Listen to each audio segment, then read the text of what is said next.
if they're there.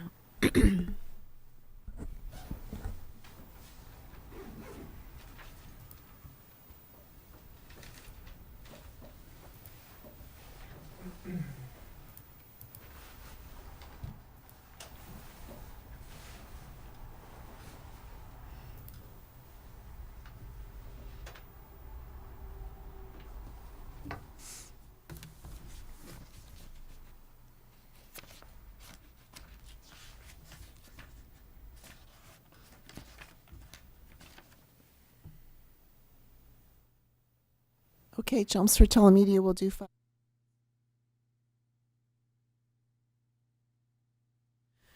It being 6:01, I'm going to call this December 6, 2021 meeting of the Chelmsford Select Board to order. Would you please join me in the pledge?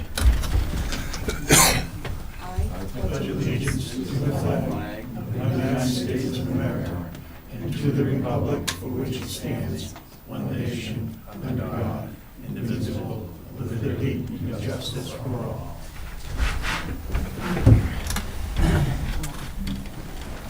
Okay, first up we have public service announcements. Yep, we have one tonight. Legal notice for the town of Chelmsford. This is a public notice for the spring 2022 annual town meeting. The town of Chelmsford will convene the 2022 spring town meeting on Monday, April 25th, 2022. Articles to be included on the warrant must be submitted in duplicate to the office of the town manager at 50 Billerica Road prior to 4 p.m. on Monday, January 3rd, 2022. Any articles submitted after that time will not be considered by the select board for inclusion in the warrant. Petitioned articles submitted by private citizens must carry the signatures of at least 10 or more certified voters in the town of Chelmsford. More information, please contact the town manager's office, 978-250-5202. Thank you, Ken. Paul, do you want to say anything about the ribbon cutting for the fire station? Yes, the fire department conducted a successful open house last Friday and Saturday, and there will be a ribbon cutting ceremony for the new station a week from tomorrow, Tuesday, December 14th at 9:30 a.m. at the North Fire Station on Princeton Street. So again, all are welcome to come, and again, if you haven't seen the facility, please come at that time to take an opportunity to see it, and hopefully the department will reoccupy it at or around that time. Thank you. Thank you, Paul. Next up, we have public input. Is there anyone who would like to speak during public input? Regina Jackson in the Zoom room. Yes. I just need you to give your name and address for the record, please. My name is Regina Jackson. I live at 9 Essex Place, Chelmsford. Okay, go ahead. Oh, okay. Thank you for letting me speak. The reason why I'm speaking tonight is on two different issues I'd just like to give my opinion about. The first is the follow-up from the article or the little notice that was in the Lowell Sun.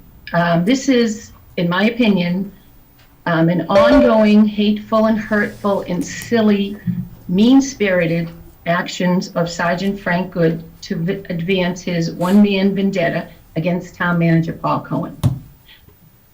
The select board should not be encouraging, condoning, tolerating in any way these continued actions. You should be leading the town to make disagreements respectful and respectful and so that we can, if we disagree, fine, but we don't have to get mean and nasty and hateful in our remarks. Sergeant Good is, in his 7-person union, is involved in a contract labor dispute with the town, which is not unusual. It's not something that the town has never heard of, or the police unions have never heard of. It's a dispute. It's a contract dispute. It will be settled. It's not warranted for all this hateful and vengeful actions, and it's actually kind of embarrassing. However, I believe that Sergeant Good has made it a personal vendetta to remove town manager Paul Cohen, and I'm not just saying that. Ask him. He has said it many, many times in public and at your meetings also. And I just want to say that the select board, you represent all of us, all the citizens, 35,000 plus residents of Chelmsford, and you guys need to step up, and you need to speak up, and you stop needing to, and you have to stop encouraging the continuous complaints of this disgruntled union policeman. I mean, the contract will be settled when he wants it to be settled. And he doesn't have to be so mean about it. And the second thing I wanted to just weigh in my opinion on is the ARP funding requests. I read through the many requests, and they're all worthwhile. They're pretty much all worthwhile, and you're going to have a very tough job going through them. And I appreciate that you're doing all of this in public, because there's a lot of requests, and there's a lot of important issues out there that can be helped by this funding. But I do want to point out that the request for ARP funds submitted by Frank Good for the police union or for the police is, that's fine. It's like all the other requests. He's strongly advocating for his interests or the interests of the police, and that's wonderful. But in his request, he uses the request to insult, demonize, accuse, trash talk, and misrepresent Town Manager Paul Cohen's words and actions. Excuse me, Regina, you're coming up on your 3 minutes, if you could wrap up. Okay, I'm just saying, the request is mean-spirited and it's insulting, and it's embarrassing, actually. So all I'm asking the select board is to step up and to fully and finally support our town manager, Paul Cohen, as the overwhelming majority of our town residents do. And we do appreciate the job that he's doing. And if there are any disputes, union or otherwise, the select board needs to step in and make sure that it doesn't devolve into unnecessary hate and hurtful comments, which it has the last 3 years. So thank you for listening to me, and I appreciate it. Thank you, Regina. Sue Olson in the Zoom room has her hand up.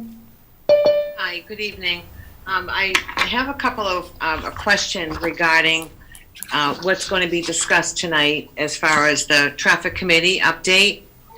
And if I could put my question out there, and then, perhaps when it's time, someone could answer that for me. Excuse me, could you please just give your name and address for the record? Oh, sorry. It's Sue Olson, 140 Groton Road Thank you. in North Chelmsford. First of all, I just wanted to say thank you to the board, town manager, DPW, for the speed bumps on Ledge Road. The feedback that I have received has been positive. Although there are a couple of properties that are seeing tire tracks going over their lawns trying to get around the speed bumps. For the most part, I think it's been a success, and I understand that they'll be coming out shortly. But looking at this agenda, or the update from the committee, I had a couple of points, and one is the purpose of a camera on Ledge Road specifically for speed? Or is there data being collected? We'll make note of your questions for when we get to that segment. Okay. And the next is the actual data on both Swain and Ledge Road. And I'm just looking at the volume of vehicles on both of the roads. And I can just speak mainly about the volume of traffic on Swain Road. I reviewed the last study that was done back in November of 2018, and the total number of vehicles on Swain Road totaled little over 7,500 in a month. If this data here on this speed study is correct, it's showing 4,700 approximately total vehicles in a week, which then would equate to 10,800 vehicles a day. A month. I don't know at what point something will be done. I know you all are working on some options. But 10,800 vehicles a day on a road that I believe is less than a mile long, I think is absolutely insane. I don't know what can be done, but I just think that volume of traffic really needs to be addressed. And that's all I have. Thank you very much. Thank you, Sue. Is there anyone else who would like to speak during public input? Okay. Seeing none, we'll go on to committee vacancies. Ken? Community vacancies as of December 6, 2021. The Arts and Technology Education Fund Committee is looking for one 3-year term to be filled. Bicycle and Pedestrian Advisory Committee has one unexpired 3-year term and one 3-year term. The CCA Advisory Committee is trying to fill 2 seats. Center Village Master Plan Implementation Committee is trying to fill 1 seat. Commissions on Disabilities has one unexpired 3-year term. Community Action Program Committee has 3 one-year terms. Council on Aging has one unexpired 3-year term, one 3-year term, and 5 associate member positions. Cultural Council is trying to fill 2 3-year terms. The Holiday Decorating Committee has one 1-year term. Parade Committee will accept all applicants that apply. 1-year terms, they all expire on July 31st, 2022. Public Celebration Committee is 5 1-year terms, and the Tree Committee is one unexpired 3-year term and one 3-year term. If you're interested in serving on a town board or committee, please complete an online application available on the town's website. For more information, you can contact the town manager's office here at 50 Billerica Road, Chelmsford, or you can send an email, tmoffice@chelmsfordma.gov, or you can call on the phone, 978-250-5202. Thank you, Ken. We don't have any guest committees tonight, Paul. No.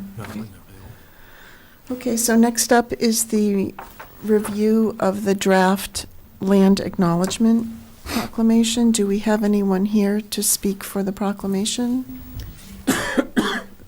Maria, in the Zoom room? And again, I need your name and address for the record. Sure. My name is Maria Palacio. I work at the Chelmsford Public Library. My home address is 135 Spring Street in Stoneham. Thank you. Would you like to introduce the acknowledgement? Yes. If you would bear with me, I'm sorry. I have to bring that same one up. I do apologize. So the purpose of tonight is to get an understanding of what you would like to accomplish with this, and then to take comments from the board on the draft.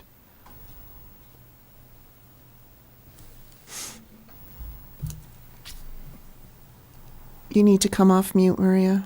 Sorry, yeah, that is correct. So I actually have the informal version of the proclamation in front of me, and I do apologize. We did fix it so it's more formal. But to give the group some background, back in August, the library took a class on anti-racist library collections, and so the idea was born from that class to raise awareness on the indigenous peoples that lived in Chelmsford.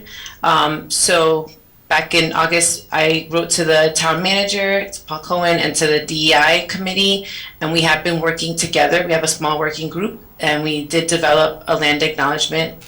And so we come to you today to ask that it be read at major events in the town,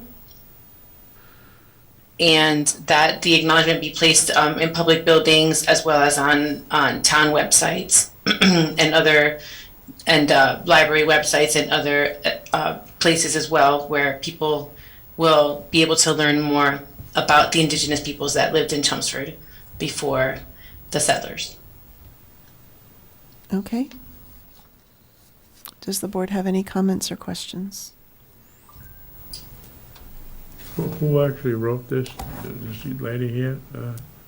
You have to get to the mic, George. The sorry. question is, who wrote this? Yes, please. We wrote it here. It was actually a team effort between myself and Laura Judge, who is also at this meeting today. Okay, 2 people? Yes, sir.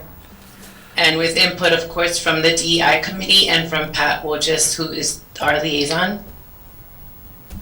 Thank you.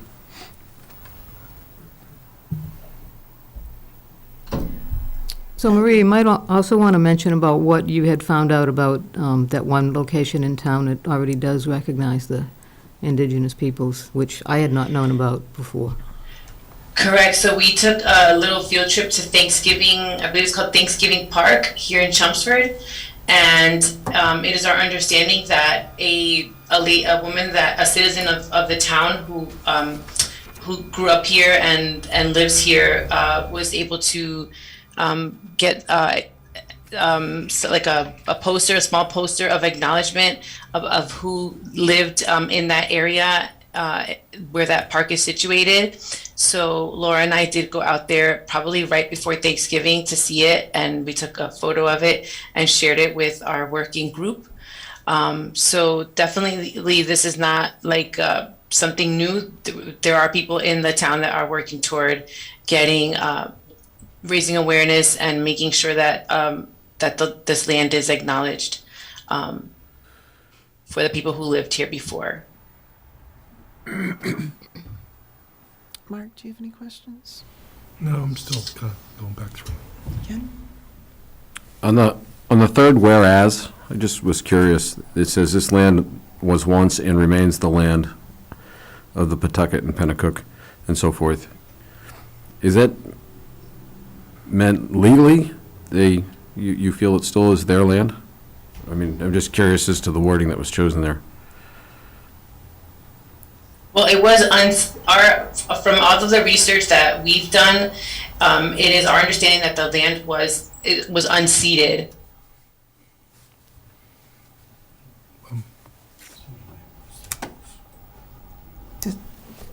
Does that answer your question? Not really. I don't know. Me either.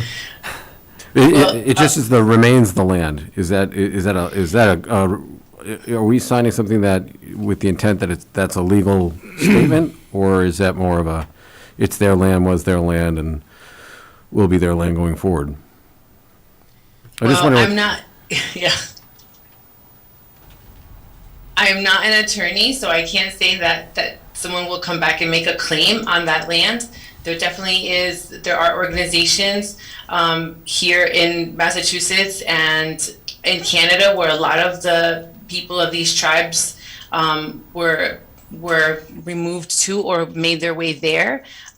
So that is our understanding, is that the land is unceded. And so there are ways by doing these land acknowledgements and even by doing other things to sort of acknowledge this troubled part of our history, we understand that we still live here, even though we never technically gave the land back. And by doing this acknowledgement, we're not necessarily saying that we are here illegally, if that kind of helps. And Laura, if you want to jump in, since you've done a lot of work with land acknowledgements in this area and in New Hampshire. Sure. So my name's Laura Judge. I work in the reference department at the Chelmsford Public Library, and I have done a fair amount of work in New Hampshire, which is where I live, with the Abenaki at Odanak, and there's also a band of Cohasuk, Pennacook, Abenaki people that are living in New Hampshire presently. The situation with the remains, the land that's generally how land acknowledgements are written, because in the case of Massachusetts and New Hampshire, there were not agreements between the tribal nations and the colonial settlers that the territory was being given over for trade or anything like that. Most of the people that live here or lived here that are indigenous were forcibly removed either to Canada, which Maria mentioned, or they moved to the southern tribal nations in the state, which is the Mashpee Wampanoag and the Mashpee Gayhead. And so when a land acknowledgement like this, when you make reference to the fact that this land was a people's and remains a people, it's acknowledging that myself as a white settler is a guest on this land because we forcibly took it from indigenous peoples. That is something, I'm not sure how a proclamation works at the town level, if there's any sort of legality to that, but it was my understanding that the proclamation is more making an acknowledgement of the history of the land and the present of the land and the potential futures. Maria mentioned that there are some organizations, the Native Land Conservancy in Massachusetts and the Bomazene Land Trust in Maine, are both native-led land trust organizations that are working towards rematriation of native land to native nations. There's a multitude of land trusts throughout the state that work with the Native Land Conservancy, and actually many towns. That conservancy mostly works on the coast, and there are a few towns that have actually rematriated land already. So it's, as Maria had said, the posting that was made at Thanksgiving Forest mentions the Bomazene Land Trust, because that's led by the Wabanaki Confederacy, and the Abenaki and Pennacook peoples are part of that Wabanaki Confederacy. So it is in direct contact with the present day Native nations and Native leaders that their ancestors were either killed or forcibly removed from what we now know as Chelmsford, if that helps answer the question.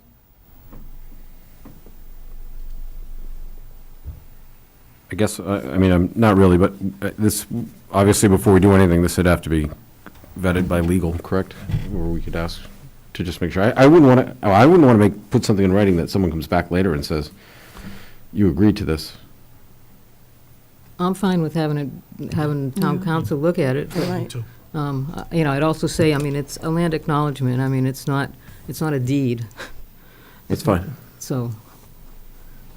The words, So- though, it says remains the land of the Pawtucket and Pennacook Abenaki. I mean, So town council is here, actually, so Attorney Haverty, you can help us look at that language and whether it should just acknowledge that it was once, or if it can say once and remains.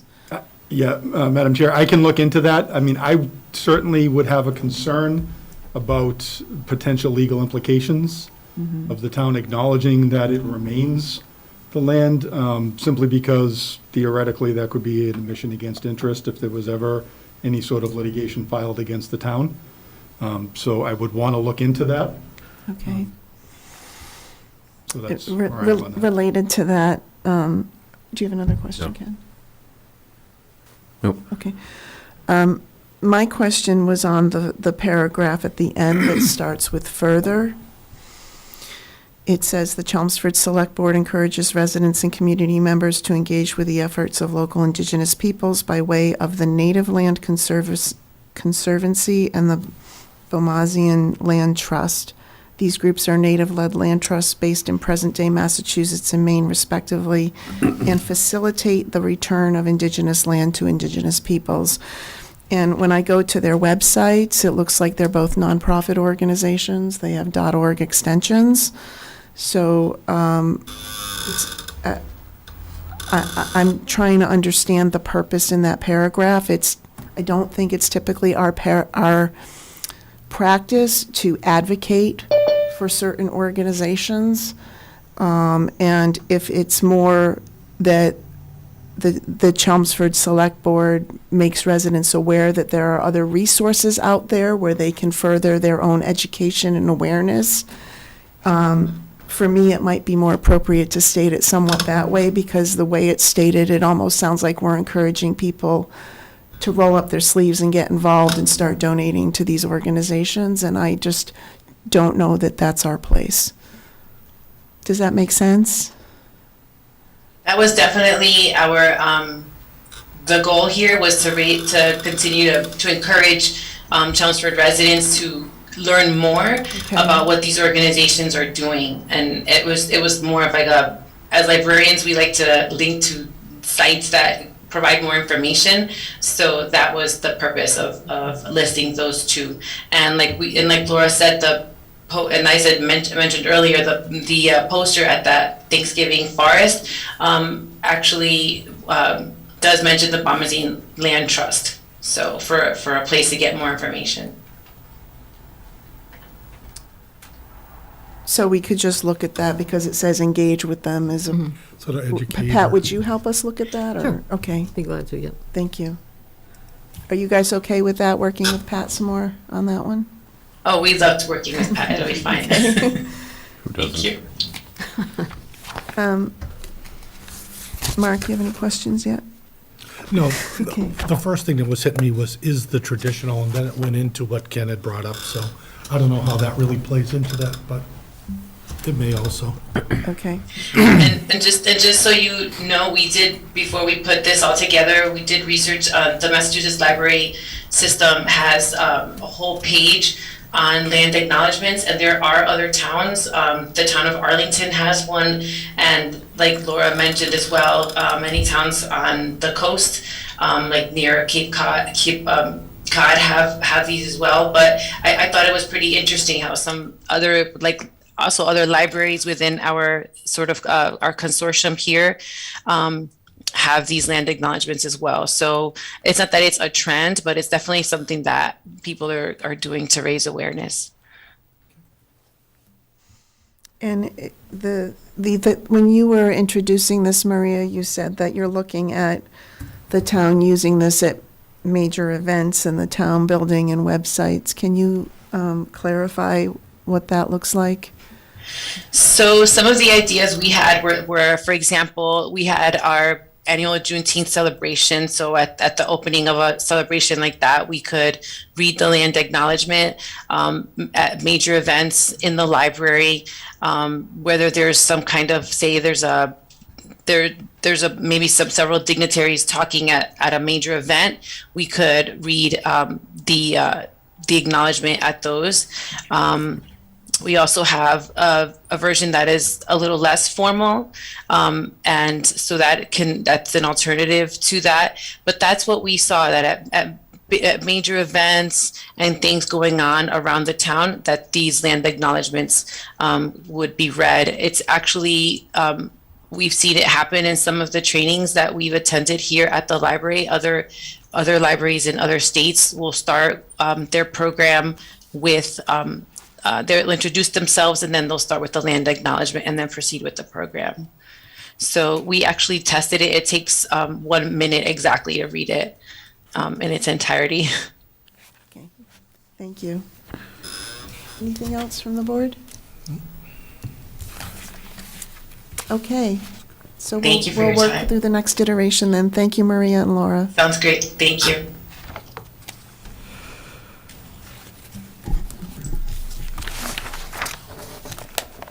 Okay, so next up, we have the continuation of the public hearing for the storage license for Aggregate Industries at 16 Oak Street. I know that Aggregate has a presentation to provide, and we have one email that we haven't read into the record yet. We can do that after or before the presentation. Just going to do it now so we don't forget. Do you want to read it, Ken, or do you want me to? Which one are we looking at? Sorry, I was looking ahead. I'll just do it. We have one email from Lawrence Walsh dated Monday, November 15th, 2021. Hello, my name is Larry Walsh. I live on McHugh Farm Lane, Chelmsford, Mass., just a stone's throw from the asphalt plant. I understand that they want to expand their facility, and I do not think this is a good idea. Not only do we already smell the plant in the summertime, but the trucks in and out of there are loud, they go too fast sometimes, and they are deteriorating our roads. Expanding the capacity will just make things worse. Okay, and before we take any public comment, I'm going to allow Aggregate to give their presentation and say whatever words you want to say since you were here last. Okay, thank you, Virginia. Again, I'm Jarrett Temple. I'm the region manager for environment and land with Aggregate Industries. And with me is our operations manager for all of asphalt, Nathan Reynolds. Our current permit, if the board would allow, I'll just give a little background so anyone joining for the first time would understand what's going on here. Our current land license allows 53,000 gallons of liquid asphalt storage and 18,000 gallons of light fuel oil. Our application is looking to change that to an overall addition of 4,000 gallons. So going from 53 and 18, which is 71,000 gallons, to 75,000 total. And the biggest change here is that we'll remove one spec oil tank that was historically used to fuel our burner and no longer uses spec oil, but uses 100% natural gas. And we're looking to replace that tank with a 17,000 gallon liquid asphalt tank. So those are the major changes. Over the past 2 months, we've come in front of the board several times. This will be our fourth time.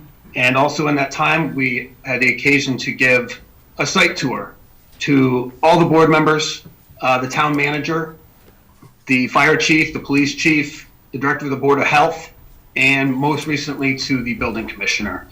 So during these site visits, we feel like we had a very productive time in showing these town officials exactly what happens at our asphalt plant, how our material is made, how our storage tank farm is used. And there was a lot of dialogue, and I think we understand the concerns a little bit better. So we've come prepared tonight to give an overall maybe 30,000 foot view of what our operation looks like. The slides that we will show you are Google Earth images, and this will better tell the story and give you an idea what this looks like. I've been asked a number of questions. Thank you. I've been asked a number of questions by email by the board members and by town council regarding fuel storage, because the overarching question. You just muted yourself, Jarrett. Thank you. We lost The you at the overarching question. Yeah, okay. The overarching question has been, how can you increase your liquid asphalt and not be looking to make more product? And I'll admit, I think I've done a terrible job explaining this. I came in the first time and said, what we're looking to do is increase the storage of our main ingredient. And what I failed to do is explain exactly how that ingredient is used in this process. It is actually, liquid asphalt is the binder, and it makes up only 5% of the total volume of a mix. So when you make 1 ton of asphalt, liquid asphalt is 5% of that. The other 95% is the raw materials: stone, of course, aggregate, sand, and stone dust.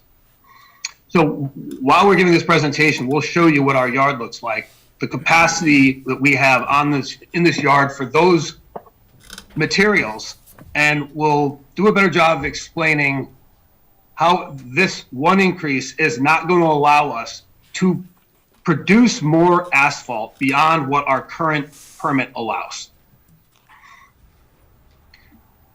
So I'm going to go over a few numbers here, just to give a high level.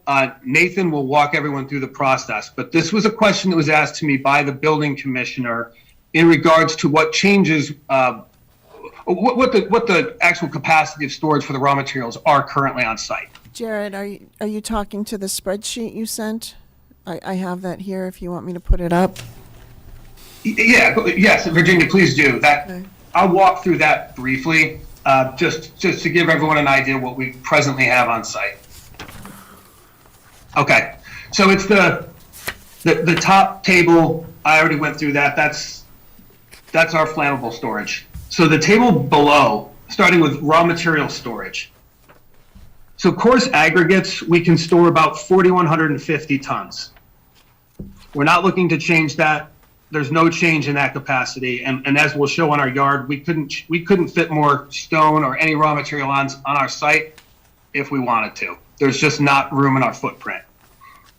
Sand, 1,250 tons, stone dust, 1,250 tons, and the cold feed bins, which we take these materials from their stockpile and load them into the bins, which feed the process. We can store about 4,000 tons total. So none of those capacities will change. The second component would be how much of our finished product can we actually store? Because asphalt is not a product that you can make and then store somewhere else for weeks or months until you have a buyer. We have to sell this product as soon as we make it. It's fed into storage silos. We have presently 5 storage silos, each 200-ton capacity. So that's a total of 1,000 tons of asphalt at any given time we can store on site as trucks come in and we load them. And that is the most significant change we would need to make, is the amount of finished product that we could hold on site. Because this really is the limiting factor. There's a number of components we'd have to change to the actual process, and I'm not the expert there, so I won't speak to that, but I do know there are several changes that would need to be made to facilitate increasing our production beyond our current limits and our permit. So let me just pause. So- Are there any questions from the board on those statements? I have one. The raw material storage and the finished product storage that you just went through in the table, in the bottom table, it says what your capacity is and that you're not proposing to change the capacity. What is the usage of those?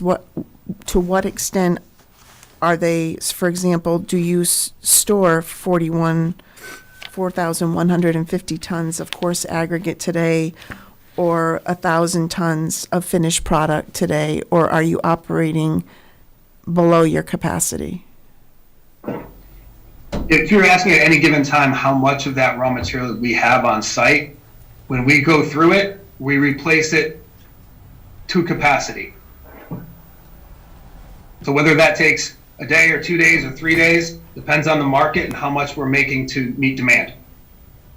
So the raw materials 1, 2, 3, and 4 are stored at capacity, typically, is what you're saying? Typically, yeah, yes. And what is do you currently store 1,000 tons of finished product? Or is that where you're at the 20 to 40% that you cited in another meeting?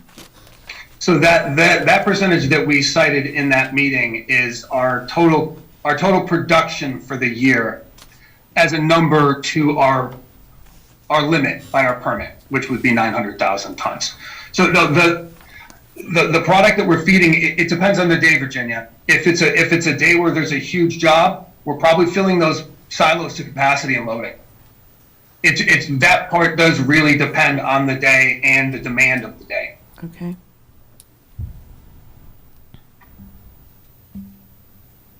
Anybody else? No. Okay. Okay, if you could go back to the presentation. So while you're teeing that up, one other question that was asked by council was, would you be able to store more raw materials on site? And my answer to that was, no, we're maxed out completely in our operation. As you can see, that picture actually is the asphalt operation. And Nathan will actually walk through this one in a few slides. But if you could go to the next slide, Virginia. Okay, so this. Sorry to interrupt, Jarrett. Is it being presented right now? I only see you on the speaker view. Yes, it's, I don't know. I have my. Okay, thank you. We're presenting it. And could you, before we get into this, Nathan, could you just give your name for the record? Sure, my apologies. Nathan Reynolds, Operations Manager for Aggregate Industries Northeast Region here in the Boston area. Thank you. So what we're looking at right now is the Google. Actually, I'm not sure if this is Maps or Google Earth, but it's a pretty high level image of the parcels that we own, that Aggregate Industries owns. They're labeled. So Asphalt Operations is the footprint. That was the picture on the front of the presentation. We have another picture that will be explained in more depth further in the presentation. The wrap yard is just above the Asphalt Operations. So you can see that the half of this parcel, I believe, is about 2.67 acres. A little less than half of that is wetlands. Now, it's not actually classified by Fish and Wildlife as wetlands, but anybody who knows this site, it is extremely wet down there. It's marsh. We don't go near that. We have an outfall down in that area, but that is land that we could not use. The rest of it is our wrap yard, and we have a better picture of what that operation looks like. But it just like our asphalt operation, that footprint is pretty maxed out. There's no place to store additional raw materials there. Now below the wrap yard, this parcel is about 3.5 acres, roughly the same size as the footprint of our asphalt operation. A little more than half of this parcel is wetlands. Now, same thing, not classified by Fish and Wildlife, but it is actually very wet. We do have an outfall on that property, on that portion of the property, and the rest of that parcel is used as our water management feature. So that's how we control stormwater. And again, that's obviously we're regulated a number of ways. There's a stormwater permit, there's a SWIP and an SPCC plan. This parcel could not be used for storage ever, even if we wanted to. Next slide, please. So this picture right here, this is the Google Earth view of our water management features and the parcel that's on. It just gives you a better idea of what that looks like. I have no further explanation to it. Next slide, please. This is the picture of our asphalt operation. And at this point, so here's, Nate, do you want to take it from here, explaining the operation? Or do I have one more? Actually, you know what? I'm sorry. I'm gonna keep it. I've got one more slide to show. This picture will be broken down into every aspect of our operation by Nathan in a couple slides. Next slide, Virginia, please. So this is our wrap yard. So what wrap is recycled asphalt pavement. So what happens is recycled asphalt comes in and gets stored here, and this operation basically grinds it into a material that we reintroduce back into our asphalt mixes.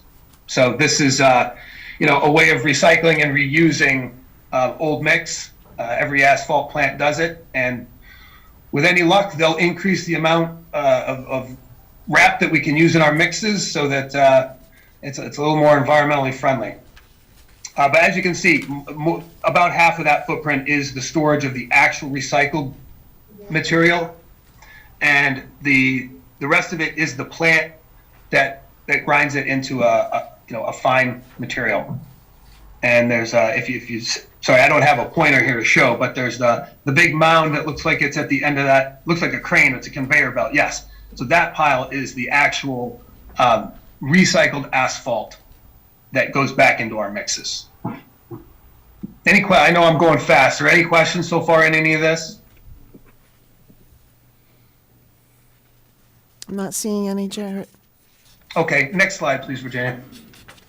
Okay, so I'm going to hand it off to Nate so that he can explain the operation a little bit better. And you may have questions after hearing this, and we're happy to answer. Sure. Thank you, Jared. So this slide here, I'm going to go through the bullet points. Again, it's that same overview from Google Earth. The first spots I want to point out, again, are circled in the kind of the blue shapes. That's our aggregate storage. So the main stockpiles to the left, we got some temporary ones in the center, and our recycled asphalt pile on the bottom in that region. Again, our footprint is what you see here. We are absolutely maxed out in our dry aggregate storage. All the other open spaces you see are for loaders and trucks to be able to traverse the yard. So those are not meant to be used or whatever be used for aggregate space. Also want to point out again, our aggregates that you see sort of highlighted in blue make up 95% of the final product. So the main ingredients that we use are what you see right there. The second area in the orange rectangle are aggregate bins. Those are what feed our process based on what we're trying to make, certain amounts. Those are not changing. Those have been that way for decades now. We have no plans, nor would we intend to want to change that feature. The rectangle in red are where all of our aggregates and recycled asphalt feed into. That is our dryer. That both does exactly what it sounds. It's like a large dryer, just like you'd have at home, with flights that distort and move the material and dry it before liquid asphalt is then added to it. And then it is moved to the green rectangle on the far right, where our silo storage is and goes into trucks. The last area in yellow is our tank farm, is our tank storage. Again, stating that's 5% of our actual mix volume is there.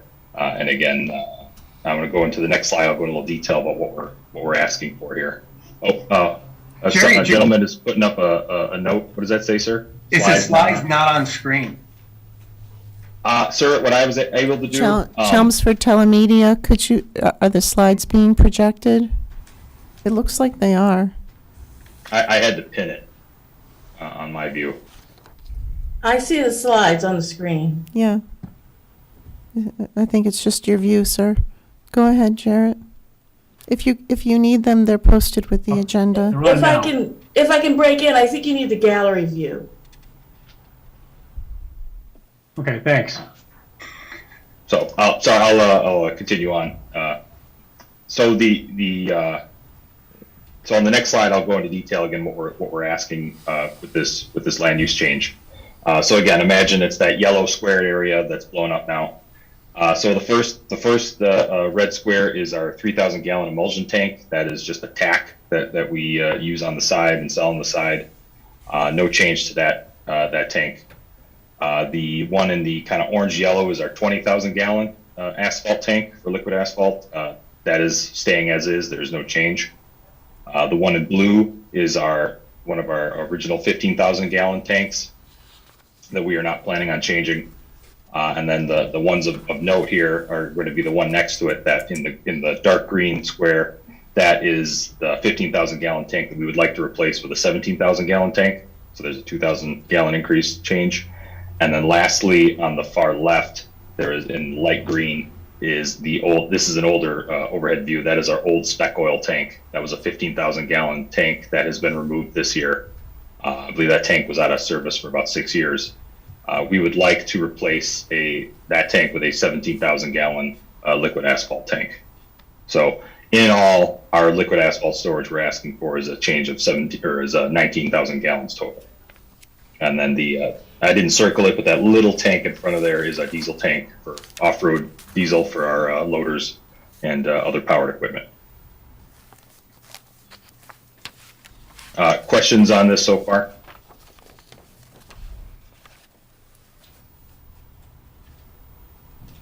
And I believe the board thankfully is familiar with this. Again, thank you for being on site to also see this explanation. If you go to the last slide, please. So the same view again, just looking in that table. No change to our 3,000 gallon emulsion tank, or our 20,000 gallon tank, or our 15,000 gallon tank. Again, just a replacing a 15 with a 17, and a non-existing asphalt tank with a 17,000 gallon tank. So those numbers related to what Jared was explaining before are what we're asking for here, about 19,000 gallons of liquid asphalt change.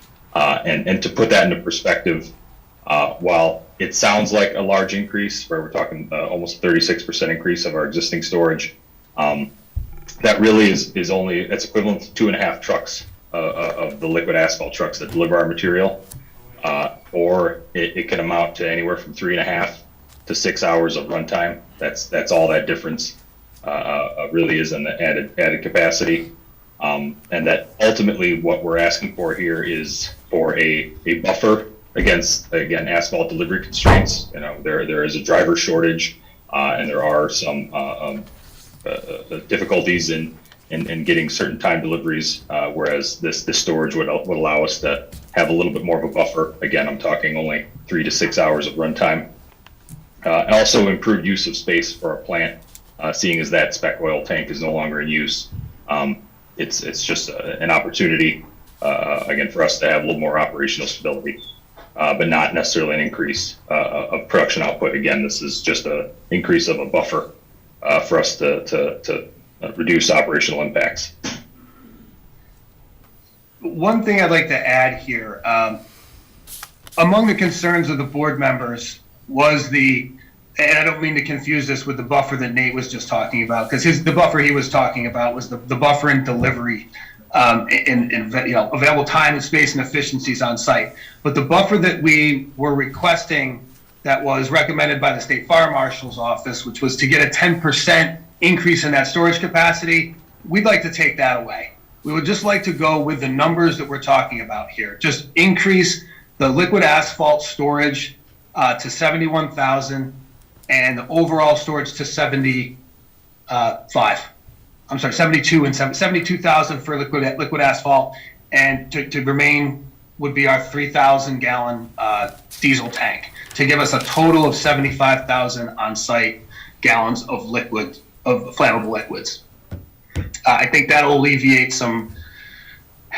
I don't know whether it was, I know that the aggregate industries and the trust issues that the town has with us, we're not trying to be sneaky and try to, fit an extra tank somewhere in here. I mean, if you're looking at that tank farm, you'd know that that's not possible.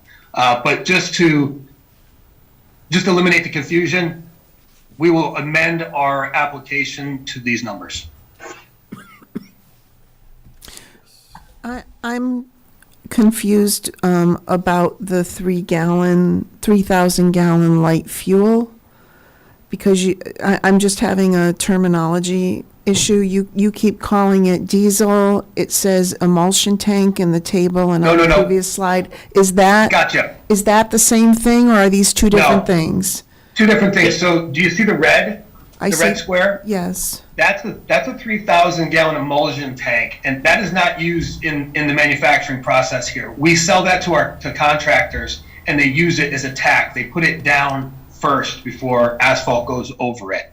So that, in our initial land license that we currently have, that tank was, they called it liquid asphalt, and they put it in that category with liquid asphalt, but we don't store liquid asphalt in that tank. It is labeled as emulsion, and it's used as emulsion.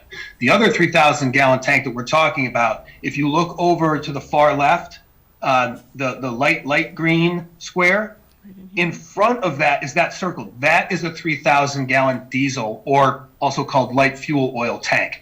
And that fuel is used for our loaders and on-site machinery. So that's probably, Virginia, this is another reason, I'm glad you brought that up, because this is another reason that we were getting confused in the numbers, because that 3,000 gallon emulsion tank is included in our 53,000 gallon storage number for liquid asphalt presently. But when we get to the number, it's really only 69,000 gallons of on-site liquid asphalt storage plus 3,000 gallons of emulsion. That's how we get to 72. Okay. And then the 3,000 diesel tank gets us to 75.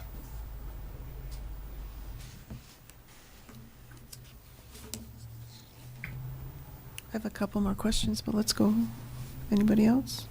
I wouldn't see any problem with him exchanging tanks, like putting in a 17,000 gallon tank, especially with this time of the year where it's gonna save time. If there's other things that have to be resolved in the meantime, you could be getting this out of the way, just my opinion. Just to swap the 17 out? Yeah. Where the swap the 115 with the 17? Mhm. Okay, Yeah, go ahead. for me, this is pretty much tracks what we discussed when we were out there, and I'm actually pleased that you've decided to retract that 10%, because that was an issue for me. And I think, the 15,000 tanks have to be replaced with 17, because 15s aren't available. Is that correct? That's correct. And the next oldest tank you have in that whole area is your 20,000 gallon tank, and I think that's about 6 years out till that thing might come up for replacement. Potentially, it certainly wouldn't be any sooner than that. And again, there could be repairs made to it. Right. Right, I mean, it just further supports to me, not going with the 10%. Understood. Yeah. Okay.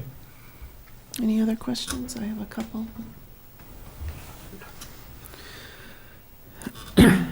So, if you go back to our November 1st meeting, well, let me ask a question before I go there. The air, you've said several times that the air permit that you have and the one that you're applying for, which doesn't change your overall production capacity limits allows more than what you are actually producing today. So does that mean that, so let's just say that at your peak, you're producing at 40% of what the DEP permit allows you to do, because I think you guys said it's somewhere between 25 and 40. Am I remembering that correctly? That's accurate. Based on current, okay. Yeah. So let's just say it's 40. Do you have the capacity, storage, production process, whatever, to produce to the remaining 60% so that you would be at 100%? Do you have the ability to go to 100% of what the DEP permit allows if the market demanded it? In a vacuum, yes. The hard part about this is in the late 90s, early 2000s, there were very few types of mixes. You made highways and driveways. Now there are so many different mix designs that, and again, that's another reason why we wanted the additional storage, that we can have different types of liquid asphalt on hand to make these different designs. It would be very difficult to produce to our permit limit just based on how the market works today. There would have to be so many significant changes. And I'm not trying to dodge your question, Virginia, at all. I think the quick answer to that is yes, we could produce to that, but it's not likely, because the mix that we could make that fast isn't in demand anymore. There's just these super paved mixes, and I mean, Nate could probably speak better to that, but I think to answer your question, we wouldn't need to make any changes to make that much if we only had to make one or two different types. I'm sorry, does that answer your question? Yes, it does. Okay. And the reason that I'm asking the question is going back to historical use and some kind of baseline for historical use versus future use. And so with that, if you go back to the November 1st meeting that we had, at the end of the meeting during the wrap-up, or the end of this segment during the wrap-up, there were a couple questions that came up. One was related to truck counts. Again, going back to somehow baselining historical use. And we asked during that wrap-up if that was something you could look into, and you said you could look into it. So one question that I have, and I think the building commissioner was also looking for data like that, so I wanted to understand what the status of that was. The second thing that came up during that wrap-up was that the board didn't feel comfortable going forward without getting the assessment from the building commissioner on historical use, or whether or not there's an interrelated zoning issue that needs to be resolved. And I don't think we have that yet. And then the third piece was there were multiple board members who had asked if Aggregate would be willing to do some periodic air quality testing.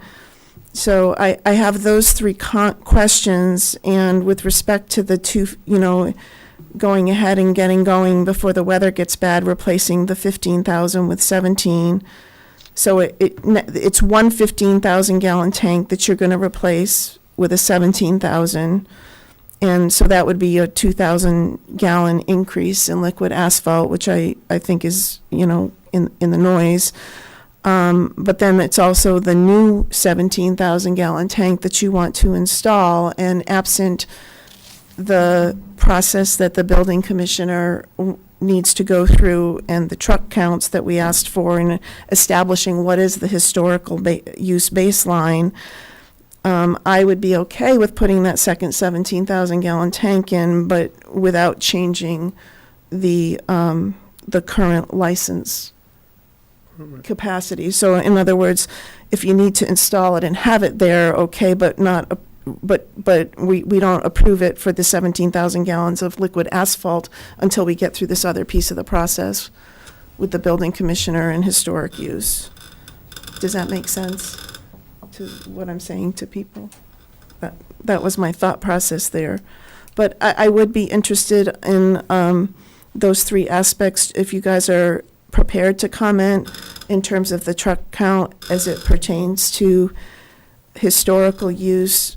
I'm not sure where we are with Attorney Haverty and the building commissioner on the data that was requested and the willingness to do air quality testing periodically. Okay, let me address these as you asked them. So truck trips, I did say I would look into that because that's not a decision I can make unilaterally. And here's where we are with that. Sharing truck trips, historical, present,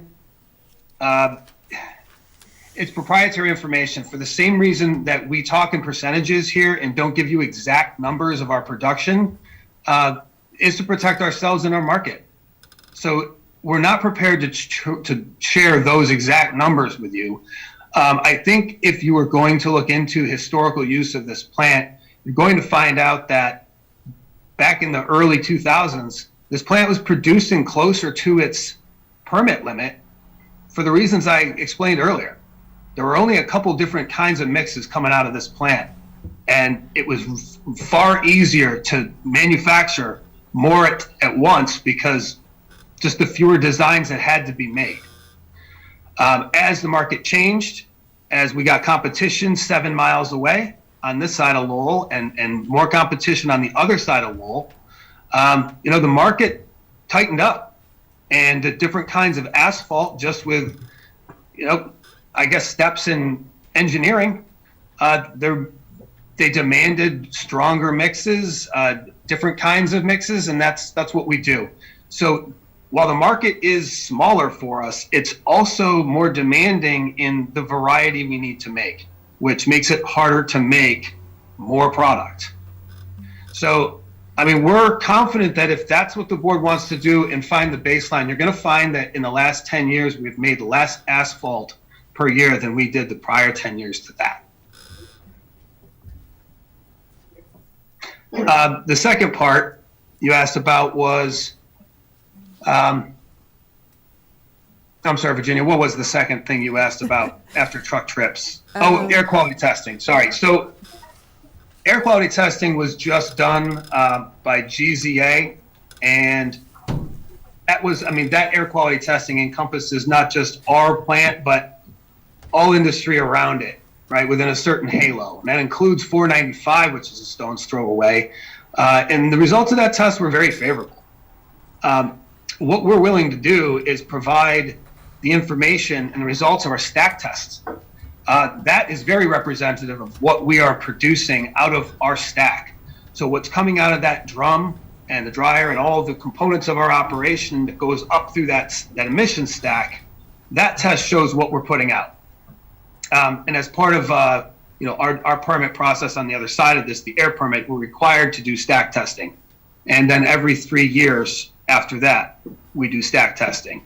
The last time we had a stack test, the assistant town manager, Mike McCall, was invited, and he came and he witnessed it. And we're happy to invite all of you to come witness our stack test and provide you the results of it. And I think that better represents what Aggregate Industries' operation here is doing from an air quality standpoint. And the third thing that you actually didn't bring this up, but this has been probably the biggest concern from all members of the board and by Paul Cohen, town manager, has mentioned it, truck traffic. And it's cited that the traffic on 110 during the night jobs was very concerning, with the trucks going too fast. And what we're willing to do is anytime we're doing night work, we will, at our expense, hire a police detail between the hours of 9 p.m. and 2 a.m. Just to mitigate the traffic on the roads of just a risk of crash, injury, speeding. We'd be more than happy to do that for the town. Thank you, Jarrett. Thank you, Virginia. My other question, it's Attorney Haverty, my other question was related to whether or not we felt we had the information needed for the building commissioner to complete his assessment on whether there's an interrelated zoning issue that needs to be resolved. Right, and I think we've heard some information tonight that sort of addresses it partially. I'm not sure we really get the full scope of the answer with regards to their capacity, with regards to their historic use. I know that Mr. Temple has stated that previously there was a greater use on the site than in the past 10 years. I think that it would be helpful to quantify those numbers so that the building commissioner can actually make the determination.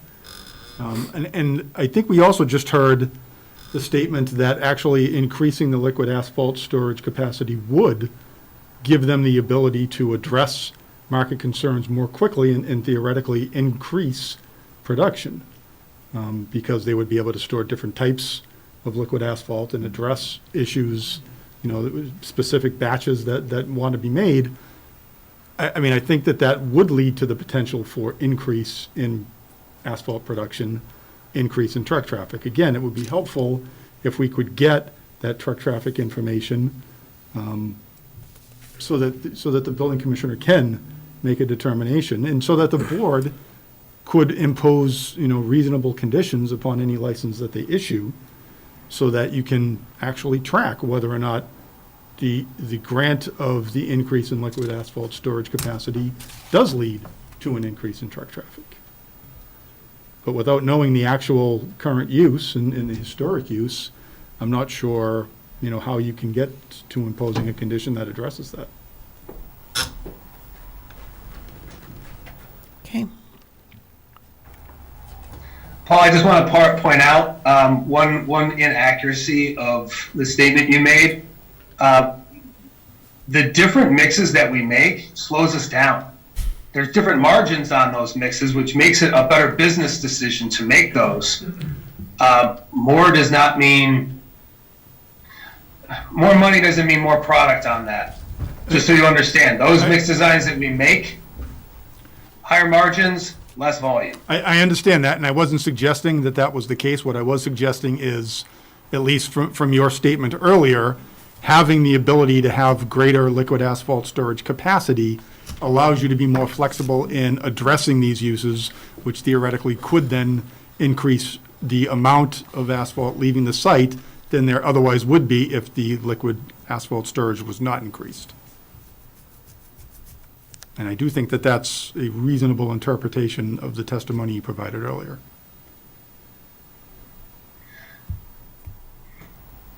We can go right up to our permit limit. We wouldn't make any changes to any components that we've talked about tonight. We've explained what we would need to do to go beyond that. The DEP, they're the ones who limit that. So I understand I think I understand what you're saying, Paul, but I think also what I'm hearing is that if we don't provide truck trips and certain proprietary information, that you're not going to grant us this permit. Well, Is that accurate? Mr. Temple, I'm not the permit granting authority. I'm only town council. It's the board's decision as to what to grant or not to grant. I do question about the proprietary information. Isn't every single truck that comes in and out of there weighed and that information provided to DOT? And wouldn't that then be a public record? What I know that we provide is when we do our source registrations for all of our emissions, and we have to report to the state those certain numbers. So you could probably access by requesting those and come up with those numbers yourself without forcing me to give proprietary information in a public setting.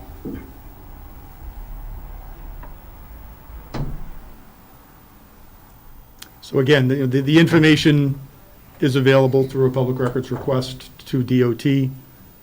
So I'm not clear that it's really proprietary at this stage, but I understand the applicant's concern in their position.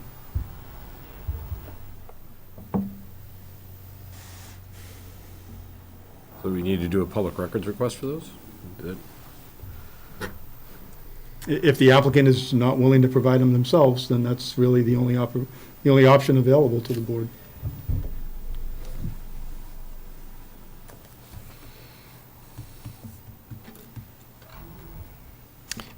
Would it be helpful if we gave you the okay to just swap out the 15 for the 17? While we resolve the rest of this? I mean, honestly, we're looking, Just while So we're, we- well, we- just while we're working through the rest of it. okay, we were, I mean, yeah, I guess, yeah, that would be helpful, but at the same time, it doesn't solve our overall ask here. I was under the impression that providing all the information that we did tonight and, offering to do a couple of things for the town and being transparent with our stack test results and to help mitigate some of the traffic concerns, that we were going to get a vote tonight.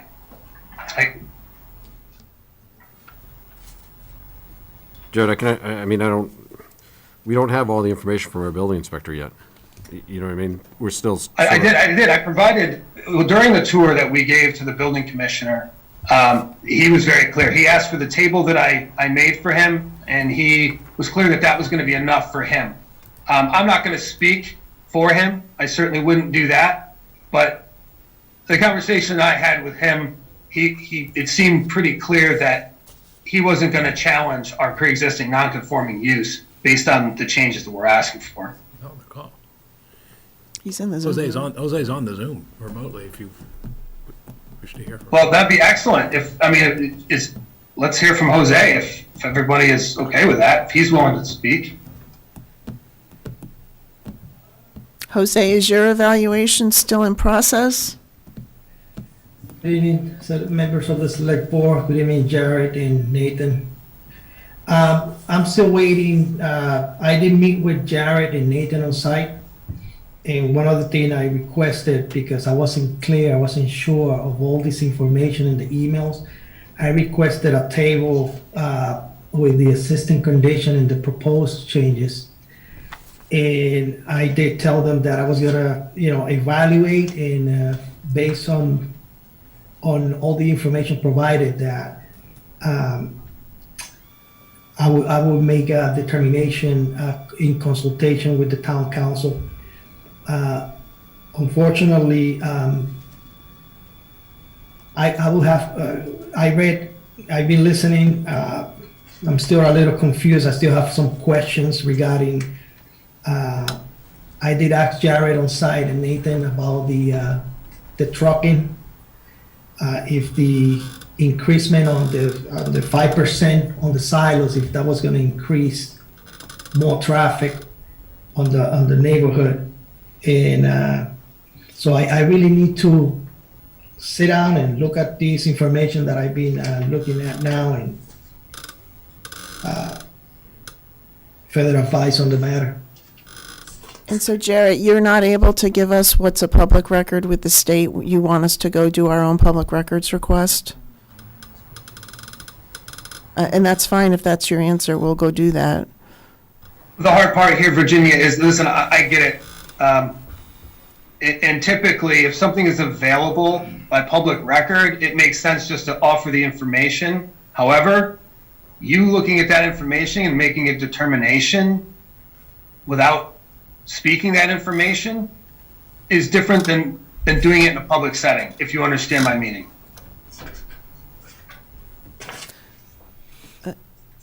Attorney Haverty, we're not looking to have the building commissioner deliberate his determination in a public setting. No, But we're looking for what the determination is, and does he have the information he needs to do it? But I think what Mr. Temple is suggesting is that if they provide this information to the building commissioner, it becomes a public record that is accessible through a public records request to the building commissioner. I think that if the board goes out and obtains this information itself and brings it into its public It's still record, a it public becomes a record. public record available through an inquiry to the select board. So I'm not sure that the end result changes at all, but I Okay. understand where Mr. Temple is coming from. So we could do the public records request, and then when Jose has the data, he can talk to Aggregate about any clarifying questions he has, Yes, if Aggregate cannot provide that data to us directly. correct. And is that what you would recommend? I would. Okay. I think that the truck information, knowing what the baseline is important for this board. And it's important for the board to be able to include a condition relating to the truck traffic, to know what the existing amount of truck traffic is. So, just so I understand, because the way this has sounded is, this is now the fourth time I've sat here and I've heard conversations among the board members and council talking about ways that to limit how much we can make, and to do that as a condition of the land license. And the only thing that you came up with was to challenge our zoning, our pre-existing non-conforming use, and that what we're making today is more than what we were making historically. And if that's the case, then please, by all means, go do what you're gonna do. You're gonna find out. If you wanna talk about building trust, then this will be a great way to do that, because you're gonna find out that I'm not lying to you. We're being completely transparent. We don't make as much now as we used to, and you're gonna find that out. And I'm pretty, and that, I believe, takes the, I'm not sure takes that's, I'm not sure changing our that's, zoning off the table. I'm not sure that's the question we're trying to answer. Well, I think that is one of the questions that we're Okay. trying to answer. We're also trying to get an understanding as to what the truck traffic is historically and currently. Paul Cohen, were you trying to say something? Well, I understand a little bit better. So what I'm understanding is the reason they want to put in the third liquid asphalt tank is because what's in those asphalt tanks is not the same universally. In other words, there's 3 tanks that can have 3 different products. So it's not, even though it's They could potentially have potentially have three different products, which allows them to be able to sell and ship off more product, because otherwise, why would they do it, right? I mean, that's the point. So, as was mentioned earlier, if you grant them the approval for the 15 to the 17-gallon tank, it leaves them at status quo, meaning they are no worse than before this hearing opened. In fact, they're allowed to replace a tank that's no longer manufactured with a tank that's 2,000 gallons better. And therefore, the town has a defensible decision. The question becomes, do you want to allow them to provide a third liquid asphalt tank that would allow for more product, which I think the question becomes, does that then allow for more activity emanating from the site? And I think that goes back to the pre-existing expansion of the pre-existing non-conforming use, which is what council is explaining, is how can you evaluate that if you don't have the data of which to then later measure, because how are you going to do that? If you do grant it, how you're then going to have to keep counts going forward, right? Whether it's the detail officer who's Against there what working. baseline? Yeah, or some other means of, in fact, that wouldn't even work, because how are you who's going to count the trucks when the detail officer's not there in the daytime?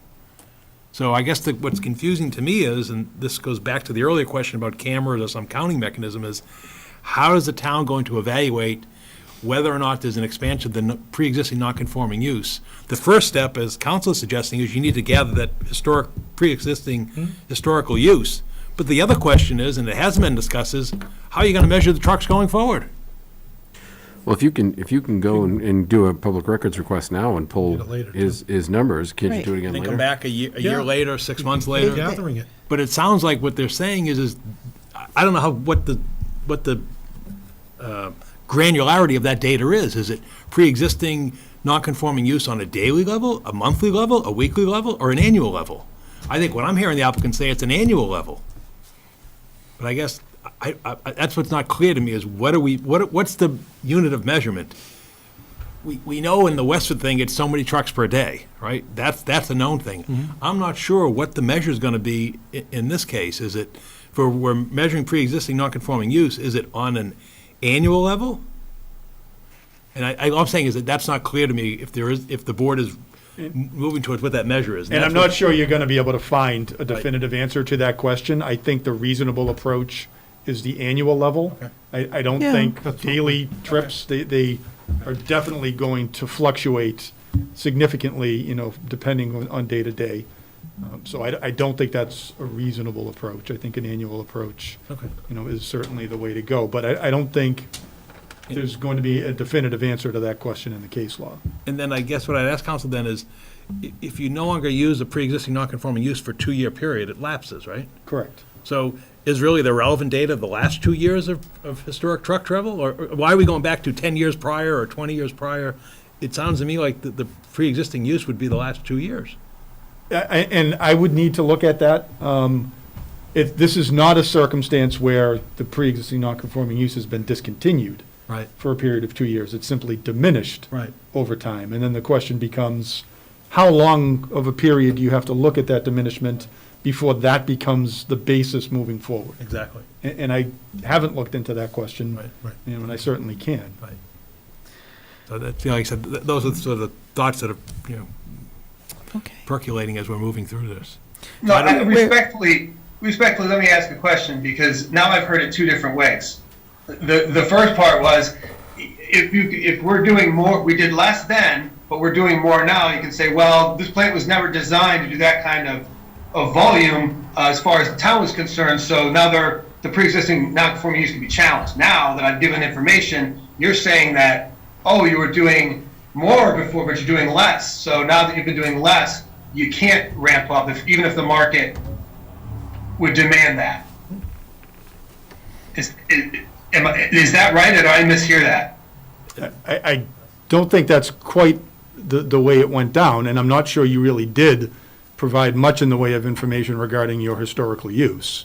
No, I just told you what we've done. I haven't backed it up with numbers, but again, I'll stand behind the numbers, because if and when you see them, you'll know that I'm telling the truth. But I'm just wondering, from your perspective, while you challenge our pre-existing non-conforming use, on what basis is that? And there's been no challenge. And going back how far? I mean, you could play this any way you wanted to your favor, it sounds like. It's not a question of us challenging it. It could be any citizen of the community who could challenge the pre-existing non-conforming use and file a complaint with the building commissioner. So I'm trying to get ahead of the matter as opposed to walking in blind. That's what I'm getting at. I guess the other question I'm confused about is, there was this 15,000 gallon spec oil tank. That wasn't included as part of the fuel storage permit at all?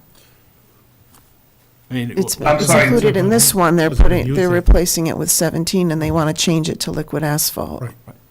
Yeah, What's your- Paul, in what's the your question, original, Paul? yeah, right, there was a 15, it's not in the 53,000 total. That's why I see these Yeah. numbers, I don't see No, the it's 50. not. I don't see the 15 and the 53, and that's what's confusing to me. That's a Because it fuel. wasn't asphalt. It wasn't But it was liquid fuel. asphalt. And a this board fuel. is granting a fuel storage permit. And so I didn't know that the board was regulating the type of fuel storage. What I was understanding was, as you grant the permit for fuel storage, I didn't understand that the board's permit was for particular types of liquid asphalt or fuel within those tanks. Yeah, it's So that's just why a- I'm it's a confused. number. That's how I'm confused, whether it's 53 or 68. No, it's just the number as far as I know. Right, so I don't understand what happened to the 15,000 spec oil tank, how it wasn't, is it in the 53? It's not in the 53. No, Paul, it is. they had 18,000 of light fuel before. in 50, so Paul, how we got to 53, it's a 20,000 gallon tank, two 15,000 gallon tanks, Yep. and that 3,000 gallon emulsion tank that doesn't actually store liquid asphalt, it was considered liquid asphalt in No, the no. initial Where's land the license. spec oil tank, the 15,000 spec oil tank? I Which think one it's is the that? bottom. It's gone. Is it We've already that, removed it. but It's right there. in the chart, Jarrett, in the Your chart. chart, it's in not the- shown. In the chart that's up, okay, is it where that 15,000 gallon tank used to be is where you want to put this new 17,000 with liquid asphalt? Is that correct?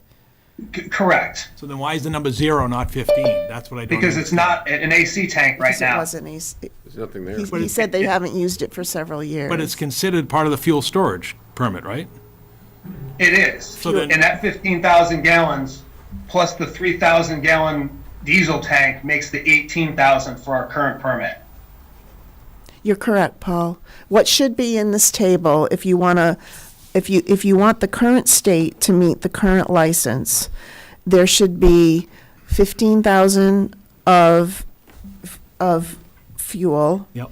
And there should be another 3,000 of fuel, so that you have the 18,000 gallons for fuel oil and 53,000 for asphalt. What's only shown in the current state is the 53 that they were approved for asphalt, but they're using 3 of that for emulsion. And so the permit specifies the The permit 3 plus the 53 liquid asphalt and 18,000 of light fuel. fuel. Okay. So Correct. Sorry, this table is only addressing actual liquid asphalt and what we currently have and what we're proposing. So we weren't including the light fuel oil in this table at all. So I guess I'm sorry if that was confusing. So again, I guess the question I'd have going back to then is, Paul, Town Council, is it advisable for the board to grant the approval for the 15,000 tank to 17,000 tank? You know, it just seemed like this, I just don't know if there's a period where the board has to act before. The one 15,000 to the 17. And then either ask them to resubmit for this new tank, new 17,000 liquid asphalt tank, or can the board grant the partial? And then I'm just trying to avoid a situation where, I don't know if we're up against a clock in terms of this And application. I certainly think that the board can vote to grant the change from the 15,000 to the 17,000 for the existing liquid fuel storage, the asphalt. Liquid asphalt. Liquid asphalt storage. I think the board can also agree to approve the installation of the 17,000 gallon tank without granting the approval for it to be used for liquid asphalt until it resolves all of these other issues. Okay. I don't know if the applicant, would be willing to move forward in constructing that tank until it knew it was going to be allowed to use it for liquid asphalt storage, but that's certainly something the board can consider. Okay. We are in a public hearing. Does Aggregate or the board have anything else at this time before we see if there's any other public comment? Aggregate does not. Okay. I'm going to ask, if you do want to make public comment, that you not repeat comments that have been made previously during this hearing on other dates. So is there anyone who would like to speak? Jerry Hall in the Zoom room. And again, just a reminder, I need everyone's name and address for the record. Good evening, my name is Jerry Hall. I live at 34 Lovett Lane. I'd like to talk about asking the board to go to the state air permit, their operating permit, and ask that they request that they get an air quality study. I know we just talked about a stack, but I'd like to see them piggyback on the Mass DEP's air sensor grant that started in October that measures particulate matter down to 2.5. They have something called a purple air sensor. A lot of communities are doing this. They're talking about environmental justice. It's cheap enough to do. It costs about 10 grand. If we can't get Aggregate to fund that as part of their permit, maybe that's something we look at with the American Rescue Plan money. But I think it would be well done. There's more than just stuff coming out of stacks. You've got particulate matter in your grinding operations. I think it would give us a much better picture. And we do have our baseline thanks to our last study. So that's what I have to say. Thank you for your time. Thank you. Does anyone from the public have anything new to say? Go ahead.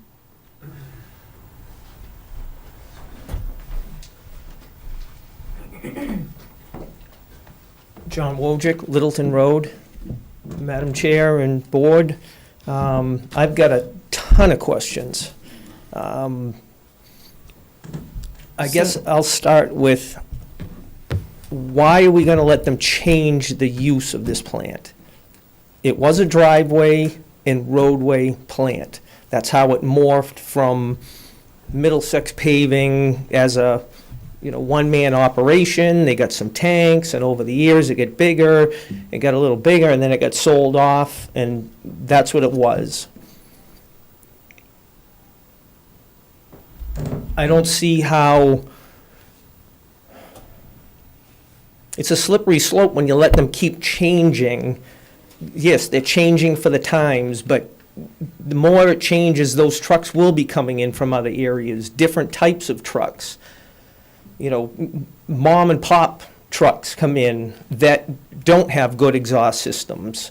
You know, these guys might be the guys doing a certain type of work, you know, D&R paving, Sunshine Paving come in, they have brand-new trucks, they're ultra-quiet, they're ultra-smooth. You see those patterns, you know, will that change? Is that something that will change when they start producing other mixes, you know, and having people come in from other areas, you know, maybe on the other side of Boston, you know, who knows where they're going to come from to get these specialty mixes. Again, that goes along with the change in use. Jose is kind of looking into something like that.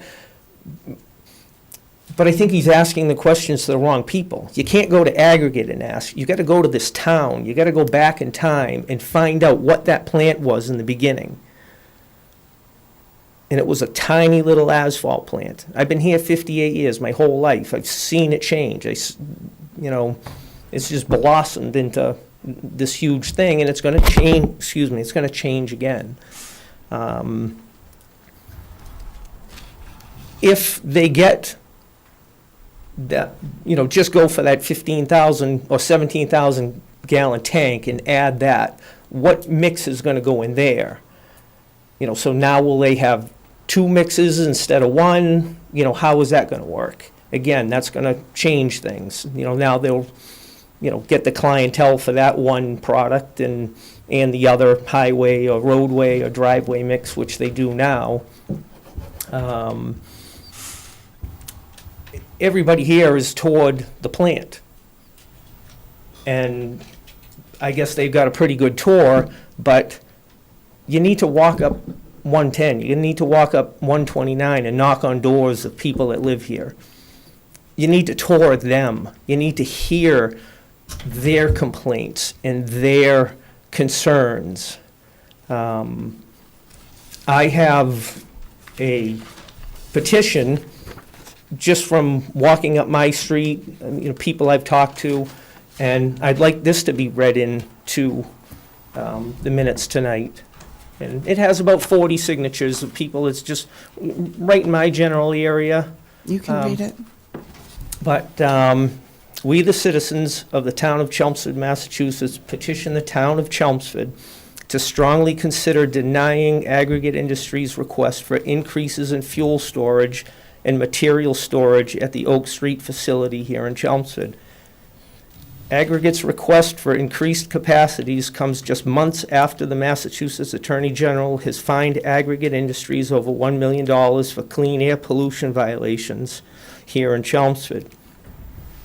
Adding, the noise and smells generated by evening operations make it difficult and sometimes impossible to sleep at night. If Aggregate is allowed to expand, there will be the possibility of increased production and an increase in truck traffic, which could equate to over 350 trucks on a daily basis. The truck traffic in and out of the facility is the main reason and cause of noise and odor complaints. There are direct negative costs to the community for late night hours of operation. There are health costs associated with the lack of sleep in both children and adults alike. It is a proven medical fact that the lack of sleep is a huge medical concern, leading to heart and health issues, hypertension, learning disabilities in our children. There are financial costs to both the residents and our local police department. A great deal of time is spent policing, fielding complaints about loud trucks, speeding trucks, using their Jake brakes. We asked the Board of Health, Planning and Zoning Commission, along with the Select Board and the town manager, to vote down Aggregate's request for expansion and to do whatever is possible to curb evening truck traffic here in town. And Okay. I'll... Is this up for us? Yes, thank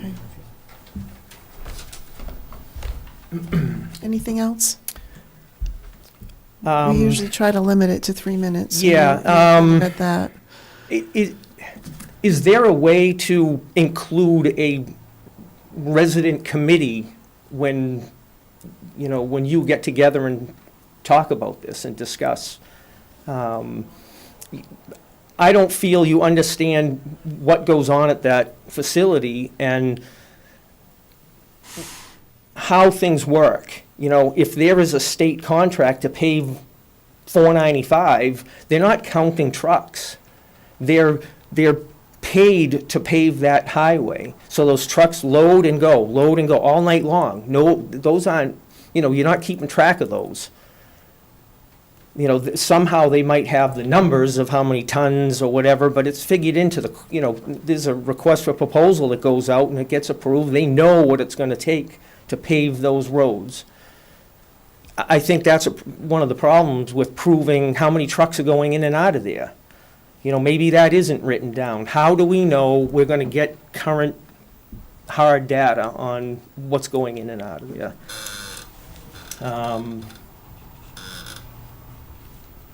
And I don't know, I've wanted this for years, but it seems like nobody's concerned that that plant is on wetlands.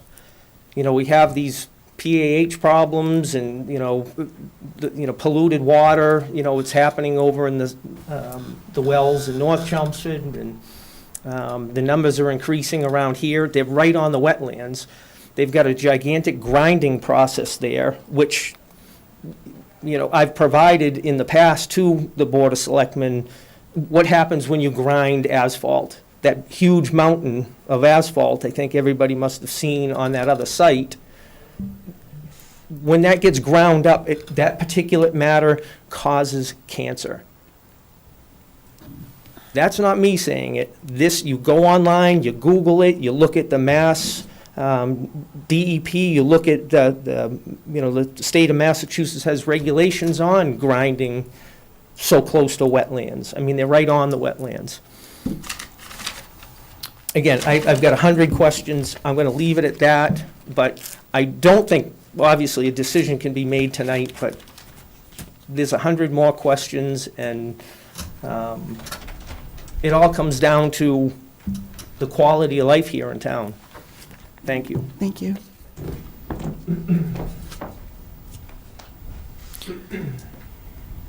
So I think where we are is there's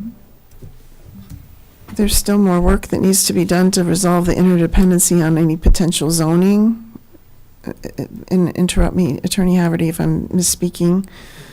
And that the board is willing tonight to allow Aggregate to proceed with the installation of the two 17,000-gallon tanks with no change to the storage capacities in the previous license, if that would help you to at least get the equipment swapped out while the rest of this is under resolution. Is that correct? Well, when you say installation of the 217, 117 to replace the 15, which they can then use, and the other 17 installed but not ready for use until we... Well, if they want to use it under the conditions of the previous license, which it was used not for liquid asphalt, they can go ahead and do that. But I'm saying don't change the 53 and the 18 in the previous license, but say you can go ahead and well, we could change we'd have to change it to 55 and 18. 55. Right. Yeah. And then it's up to them if they want to put the other 17 in and not use it yet, right? So we're really, all we'd be doing, I guess, I'm sorry, I'm thinking out loud, is approving one swap out of the 15 to 17, or just approving a change from 53,000 to 55,000, so that they could swap that one tank out. Right. And if they want to install the other 17, that's up to them, but we haven't changed use the it till we're numbers done. yet for use. Well, they could use it for spec oil if your permit Well, still that's has- up to still them. has- That's, still I has mean, this- I- No, but that's you an still have, implement- are you gonna then modify the spec, the light fuel? No, storage part of the I'm license? saying if all we're saying is go ahead and get the 15,000 swap for the 17. Right, but what's the permit if? If they put the That's what I'm- 17, so we Yeah, could, that's what we I'm saying. could change What's the permit that's let- gonna be issued by the office tomorrow? Is it going to So be?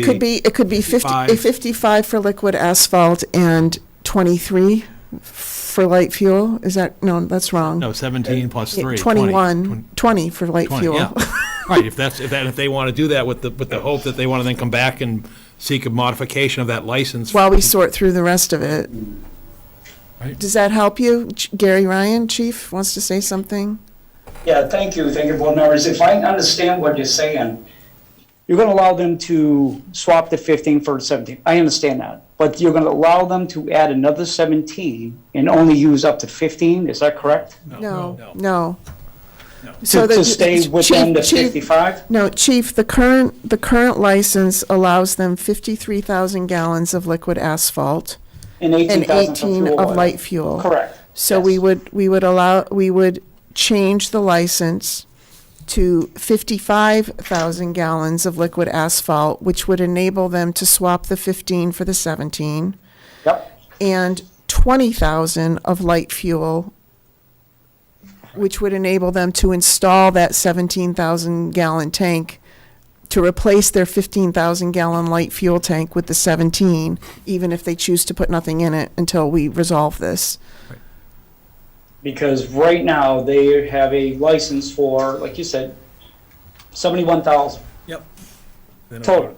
It would go to So what is the new total going to be? 75. 75. 75. All right, so you want, that's fine. I just want to make sure because we have the permit. So they can store up to 75. You're granting a 4,000 gallon increase. Right, two of it for liquid asphalt and 2 of it for light fuel. Understood. Thank you. Does that work? Is that okay with you, Chief? Do you have any issues? As long as you grant if you grant we just want to make sure the problem we've had in the past where somebody's asked us for a bigger tank and said, well, put 15,000 gallons in a 17,000 gallon tank. That doesn't work. If you have a 17,000 gallon tank, we're going to assume you're going to use all 17. Yes, that's the assumption. So that's fine. Thank you.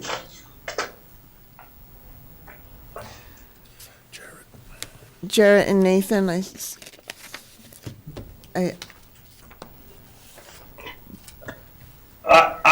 I understand that seems like some sort of fair compromise. it's not an end state. It's to at least get you the ability to move forward with the tanks that you have on site while we finish resolving the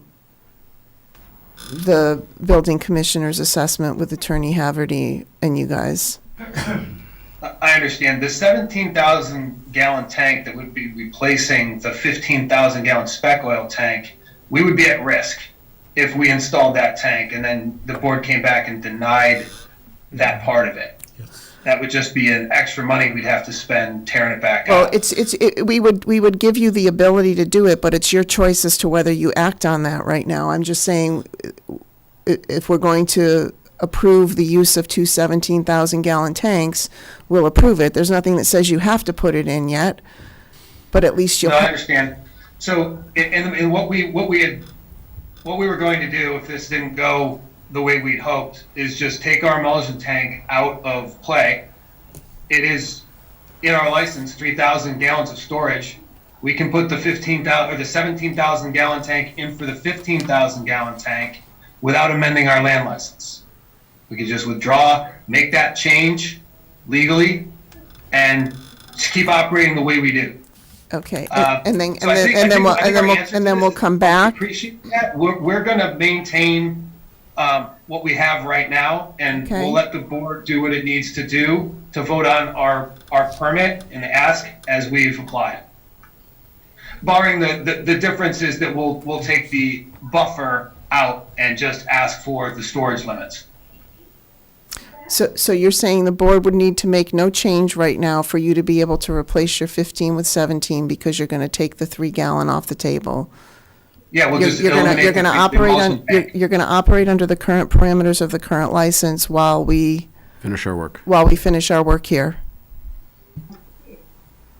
Yeah, I mean, we can install that tank and not use it, but more than likely we just eliminate the emulsion tank, take that out of use while we wait for your determination. Okay, and Chief Ryan, is that fine with you? We're not making any change to the existing license. That works. Thank you. But Okay. he did say he wants to install the other 17 and just not use it. Yeah, but that's up to them. Good, fine. I Right? just want to make sure we're all on the same page. We No, we understand. don't give a license for equipment. That's fine. I just want to make sure we get Okay. it. I wouldn't want someone walking out there and looking and saying, well, they installed it anyways. We understand they're going to install it and just not use it. We don't know that. They don't. If they install it, it's at their risk right now. Right. Right. That's But it all won't be there is. used until we resolve. Right, but I don't think they're even going to install it from what Jared just said. No, he just said, It doesn't matter to, It doesn't Yeah, He matter. doesn't have a license for it, so he can't use it. okay. And so, Attorney Haverty and Jose, you want to stay in touch with these folks offline as you get the information you need from the state? Certainly. Or have any other questions? Certainly, yes. Is the state under us the same 10-day turnaround for public records as we are, Paul? I believe so, yes. Yeah, so if we can get that request in relatively short order, hopefully we can get some closure. Paul Cohen, are you, So are they withdrawing the application? I'm just. no, I don't think so. Oh, well, actually, I guess that's the question, I right? just don't want to get an issue of constructive approval. That's, by the board not acting. That's my only concern, Paul. Right, and again, I've looked and I've actually been searching while Okay. we're sitting here. I don't see any case law, Okay. and certainly nothing in the statute that talks about the timeframe Okay. for the board to render a decision on this type of a license. Okay. But I do agree, that you're better off making a determination now rather than leaving yourself open to that sort of claim later. But if the board makes a determination tonight and issues a license, that question goes away. So are you saying we need to make a determination to issue or deny tonight, and then they would have to reapply after you do your assessment? I think that if you issue a license tonight, that allows. But they don't need us to. They just said In they which don't need us case, are to. they are they withdrawing their application? No. No, let me be very, very clear. We're not withdrawing our application at this time. That was just, I was trying to illustrate how the sort of compromise doesn't do anything for us in the interim. Because as far as I'm aware, and Chief Ryan can answer this, but we're at risk either way. We can install both of those tanks right now and not have them in use until there's a determination made by this board. There would be nothing to stop us from doing that, and there's nothing illegal about us doing that. Right. Filling them up and turning them on is a different story. So what aggregate will do is we will maintain our current application and wait for the board to get its information and make a determination. Well, so then the question is, does aggregate want to ask the board to put this on the back burner until that has been resolved and provide us with a letter absolving us of any timelines that may be applicable? In which case, I would like the board to act as soon as possible with the information that's been given. But you need more information. I think that can be done timely. so again, the question is, does the applicant want to continue this hearing and provide an extension for any timeframes that are applicable to allow the ability to go and get this additional information and then come back and provide a recommendation? Or do they want the board to make a determination tonight? I mean, those really are the only two options we have in front of us. Okay, so you're asking us to absolve, to give you basically as much time as you need. No, I don't know about that. No, To make this decision. I think what we No, would but- do is continue it to December 20th, and if we don't have the information yet, then we continue it again to January 3rd. I think you should just go to January 3rd. Just I don't go to think- January I think there's any 3rd? chance of getting a response from the state. So what do you need from aggregate if we're going to suggest continuing this to January 3rd? I think a letter agreeing to extend the hearing until January 3rd would be perfect. Can I ask a question, counsel? This is sort of off topic. Can any citizen make a request for information? You brought this up earlier, that if we provided the building commissioner with truck trips and that information, that it becomes a public record? Does that mean that any citizen could make a request and obtain that information? That's correct. It doesn't even have to be a town resident. If It they can mark, be if it was marked proprietary, do we have to provide it, or is it protected? Yeah, I don't think that we would be able to fall within an exemption simply because they marked Okay. it proprietary. Okay, thank you. You're welcome. No, Virginia, I think this is simple. We'll let the board take the time it needs to get the information it needs to make the determination. I mean, if something changes on our end during that time, we'll let you know. But in the meantime, we're just move forward. So you're in agreement with continuing the public hearing to January 3rd, and we'll hope we have what we need by then? Yes, and if for some reason we we change our position and provide you that information. We just like the opportunity to move the timetable up and put us on the docket sooner if that Well, is possible. if that's the case, then you should continue Okay, it. so to the then, 20th, Jared, just what in we're case. going to do is we're going to continue the public hearing to December 20th in the event that you're able to help us before then. Okay, and if not, and we're in the state loop and we don't have what we need by December 20th, on December 20th, we'll continue to January 3rd. That way, it gives us the flexibility to act faster if you have responded, if you are able to provide information that helps. Okay. Right, And right, just so right that I now, understand- right now, if we continue to January 3rd, that's our only choice. We wait till the 3rd. Understood. So just so I'm clear on what information the board is requesting, you want the number of truck trips for going back how far? I'm going to defer to Attorney Haverty. And I think, frankly, it's discretionary to you. I think for the past, 2 or 3 years, it would be sufficient for me, but I think that the greater amount of information probably paints a better picture for your firm. So if you want to include more, I think that that's certainly appropriate. And then what I'll have to do is I'll have to, review the case law and see if there's any sort of guidelines as to how to address a use which, may have had some peaks and valleys over the years. So minimum of 3 years. I would say a minimum of 3 years, but again, if you want to provide more, we'll review it. Understood. Thank you. Thank you. I appreciate the work you guys have put in and the offers that you made as well. Could I get a motion? I'll make a motion that we continue the public hearing for the storage increased license for aggregate industries at 16 Oak Street until December 20th. I'll second the motion. Motion and a second. Any further discussion? All those in favor? Aye. Aye. 5-0. Madam Chair, am I Thank- needed for anything else on the agenda tonight? I don't think so. Thanks, guys. Good night. Thanks. Good night. Thank you, Virginia. Yeah. Thank you, board. Enjoy the game. Paul, would it be okay with you if, well, actually, we've got a, Yeah, we can go to the ARPA if you want to go yeah, there. just because we've got Pass over, people yeah. who aren't involved in And reports. the people who are there for the other ones will be here anyway, so yeah. Right, that'd be so considered. thank you, everyone, for hanging with us. We're going to take the agenda item number 8, American Rescue Plan Act funding requests, out of order. And,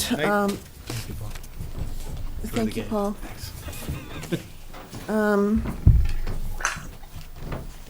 So unless the board wants to go in a different direction, I think it's our intent tonight to hear the requests, get clarification that we need, ask questions. I don't think we have, we're going to be making any decisions tonight. So we'll go through the requests and then decide on the path forward. Is that okay with folks? And if we need to change course, we can, but, I think it's a good idea. okay. It's a lot, yeah. So let's go forward. Paul, I'll let you kick Sure, this I'll off ju- since you, I'll just give an overview for those watching and be brief, recognizing that you've been here almost two hours and people as well. If you want to go to the PowerPoint, basically, Oh, I'm sorry. under the American Rescue Plan Act, the Coronavirus Local Fiscal Recovery Fund, there are 4 categories of the use of municipal monies under the project. The first is to respond to public health emergency with respect to COVID-19 or its negative economic impacts. The second is to provide premium pay to employees providing essential work during the COVID-19 public health emergency.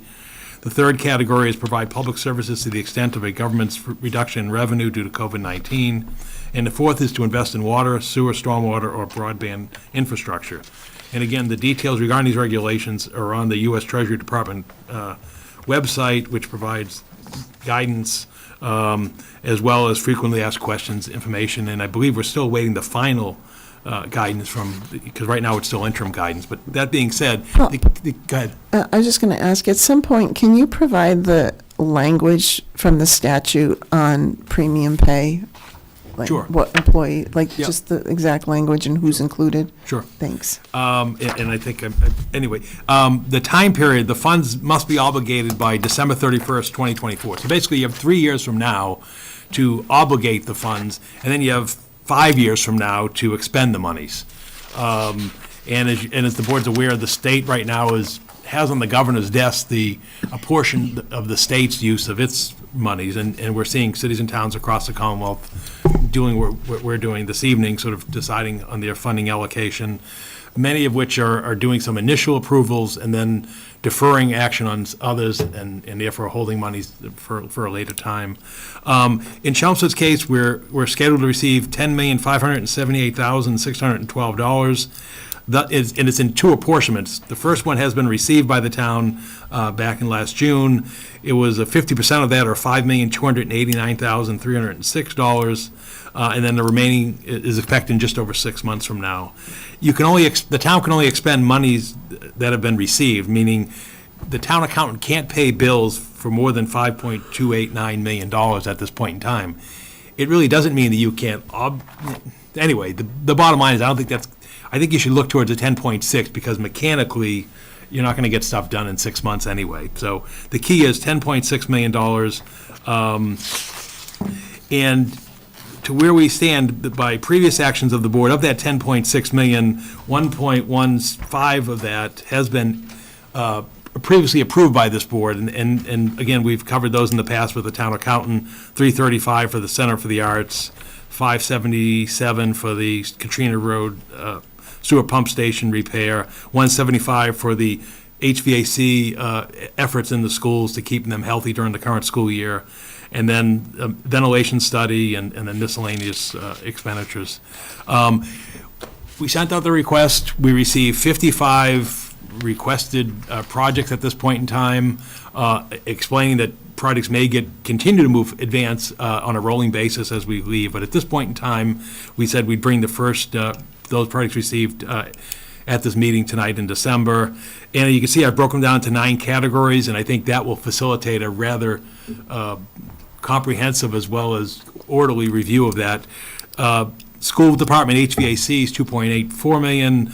General government HVAC modifications for air quality and ventilation, $3.8 million. Health and Human Services, $1.6 million. Varney Playground, $200,000. Premium pay, the number I put in is $1.15 million. Water infrastructure, $7 million. Sewer infrastructure, $2.3 million. Stormwater infrastructure, $2.4 million. And Chelmsford Telemedia for remote access, such as we're doing this evening, $100,000. And so that total comes up to $21.5 million at this point in time. You now move to the spreadsheet, the 3-page spreadsheet that sort of, again, gives a spreadsheet look or just a linear look at what's been requested. The top, again, is what's been authorized, the $1.148 million. So I think and then from there on the left-hand column, I number them from 1 through 55, starting with the school department HVAC systems. And at this point, we have Dr. Lang in the room. We have Gary Persichetti, our DPW director. We have Kathleen Canavan, our facilities director. And I think probably the best thing for me to do is turn it over to them to just walk through an overview of these projects, very similar to what we see in our capital planning requests. So with that, These summary sheets are in the same order as that and they're list? exactly, Okay. and that's why they're numbered so that people can follow it. So I guess maybe the best one would be for Kathleen, if you could just speak to the first one and then go from there in terms of the HVAC systems in the schools, the ongoing staffing to keep the systems running so that the air quality and HVAC is suitable for the inhabitants of these school facilities. Sure. Good evening, Selectmen and Town Manager Cohen. Thank you for the opportunity to speak to this. Just Kathleen, for the record, can you just give your first and last name and your function? Sure. Kathleen Canavan, Facilities Director, Town of Chelmsford. Thank you. What this line item funds is the day-to-day maintenance to have an HVAC technician in the school every day. So if a univent goes down or any sort of ventilation problems arise, we can get to them in a timely fashion. And this definitely helps with the ventilation in all the classrooms and in all the schools. So it's having a mechanic 8 hours a day on site. It's for a 3-year period, to note that. It's not for a 5-year period, it's for a 3-year period. I think the hope is that by a 3-year period, we're past this pandemic, so that we're not at the edge of where we are now. So it's not a request for 5 years of funding, it's just for 3 years. So is the issue that we don't have reliable equipment and we need somebody there, or? No. Why The do issue we is, need a full-time mechanic? Go ahead. so the issue is, typically our budget used to fund 2 days a week. And so what would happen if we lost a piece of mechanical equipment, because we do serve 28 buildings, we have 8 schools, we have a lot of equipment, that 2 days a week, what would happen is we have mechanics and controls, so people would have to wait a few days for us to have a mechanic available to fix the equipment. This way, they can deploy quickly and get the unit ventilators or mechanical equipment working. So for instance, if a classroom lost a univent, a couple of years ago, pre-COVID, it wouldn't be as concerning of an issue that either principals would have to move the students to another room, or they'd stay in the classroom for a couple of days, open windows, whatever, if the weather was appropriate. But now with COVID, we're pretty aware of the ventilation needs, so we don't want to have to move children out of classrooms and make it more difficult for the principals. So now we can deploy a technician right away. And it really just comes down to the number of buildings that we serve. And would this be a permanent position? No, this would just be funded through ARPA for a 3-year Once the money's period. gone, the person's Right. no longer. Right, we scale back, it's a contractor, we would just go back to Okay. what's been the status quo for So we're not hiring years. somebody, we're doing a contract. It's a contract, yeah. Correct. Okay, do you want to move on, Kathleen, to the town, general government buildings or the town buildings? To cover Sure, the we assessment? also,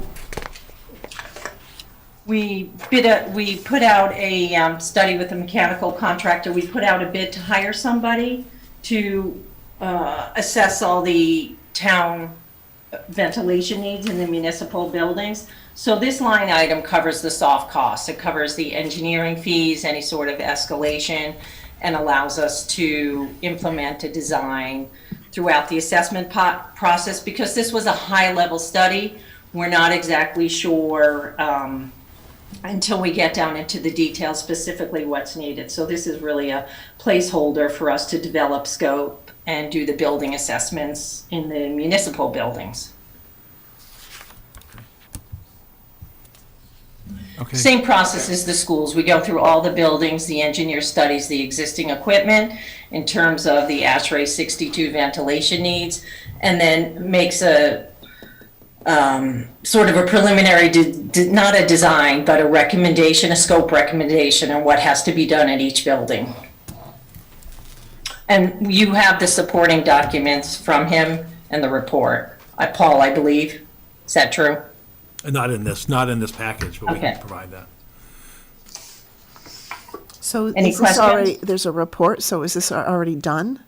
You have it in these sheets, but there was a report that she's had people go through, but what she's talking about is if you're now going to implement efforts, you need funding to do plans and specs and assessments in order to bid the work. In other words, putting somebody in the building 5 days a week doesn't give you the technical expertise and the ability to go forward and have work spec'd and drawn up and bid. Okay.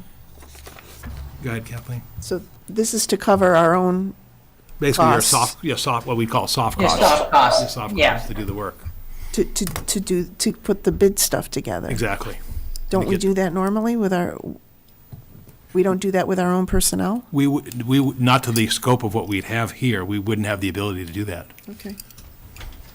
But we would certainly oversee it and write it, Virginia, and this typically is not in my scope of work. So, it's 8 buildings where we'd have to bid this out and write this work. The next item is the HVAC ductwork distribution devices.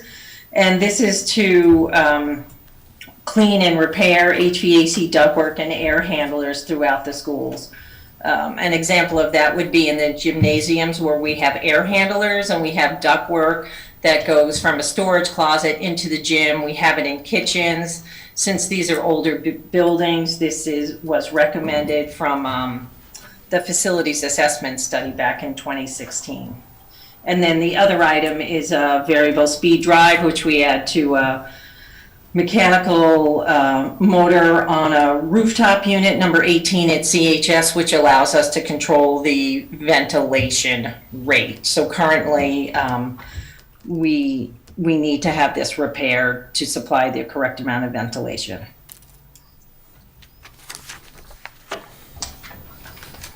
Any questions about that item? You want to move on to the McCarthy and?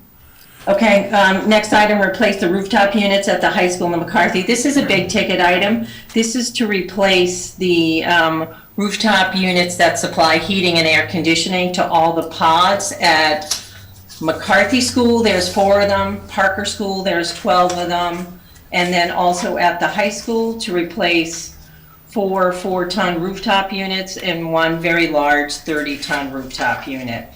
So this cost currently provides full, what we call turnkey delivery and installation of new mechanical equipment on these buildings. And they were selected and prioritized. Gary Persichetti and I did that along with the HVAC contractor. So these are all the existing pods that were built and installed about early 2000, 2002. So currently those rooftop units are about 20 years old. Any questions? No. Next line item is the replace controls at the school permanent and modular buildings. We have a controls contractor in town, and this is to 2 buildings. It would modernize the controls from Trinium from Novar to a Trinium, so we could see them on the energy management system and have better control of classroom temperatures and how equipment work. The other item is the 22 new modular classrooms that were installed back in 2018, 2017. So this would put backnet communication controls on those new modular classrooms. So again, we could see the equipment, we could see it operating on a daily basis, and we could see classroom temperatures and assure that the ventilation recommendations are met. And then there was one at Center School to upgrade pneumatic controls. Any questions? HVAC upgrades at the Center School was to put in new cabinet unit heaters in the front entryway. The next item, same sort of thing, ductwork air handler upgrade at Westland School was a recommendation from the Doran Whittier study to add extra ductwork and air handling units, mechanical ventilation at Byam School. This one, they were, is adding. Kathleen, so you're on HVAC updates at Westlands? Is that the one you're on, page yeah. 7? Number 7, yeah. Yeah. And so where does Byam fall into this? So Byam was the next one. Oh, Sorry, I'm sorry. Virginia. I was Okay. trying to, just because I know we have a lot of line items, I was trying to speed it up. No, that's my fault. Go ahead. No problem. So the next line item was at mechanical ventilation added at Byam School. So these are internal spaces.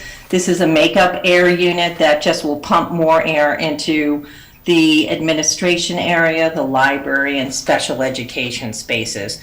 So these are spaces in areas that don't have univents or terminal devices that add air. So again, it's our new upgrade requirements for ventilation. The next item is HVAC upgrade controls at South Row School. So hold on. So these, hold on, let me just make sure. So these items were the complete steam upgrade at Byam School. I'm sorry, you just read HVAC upgrades at South Row, page 9. Correct. And you said Byam. So the HVAC upgrades at South Row. So I finished with BIOM, the mechanical ventilation. Got it. Which is okay, you got that HVAC upgrades at South Row School. So that's our only system that has a low pressure steam system. So the recommendations there to get heat, air, and ventilation in according to our temperatures that we need was to replace steam traps and sections of this condensate steam piping and replace piping insulation for $64,000. Okay. The next item, the next item 10 is rooftop exhaust fans at South Row School. This is a key item. Just make sure all the exhaust fans are working, put in some new equipment, and again, it's supplying exhausting air, which really helps with our ventilation needs for $53,000. Item 11, at Parker School, replace roof mount exhaust fans at Parker, similar sort of requirement, new exhaust fans. Item 12, ductwork diffusers at the high school for $53,000. This one, it's on supplied ductwork. There's a type of diffuser where it squeezes the air at the outside. It is called a high throw diffuser. And the requirement here is that it'll force air to go longer and stronger towards the occupants in the space. So it's basically just changing out the ductwork and the airflow diffusers. You with me, Virginia, still? Yeah, we're all set. We're on to 13, right? Yep. Okay. Item 13, HVAC ventilators at Chelmsford High School Art Wing. So those are the older style univents, the train univents, and I think there's about 8 or 10 of them where this recommendation is that they would be replaced with new units. When you have comments like the effort will ensure the existing structure is brought into compliance with current ventilation design standards.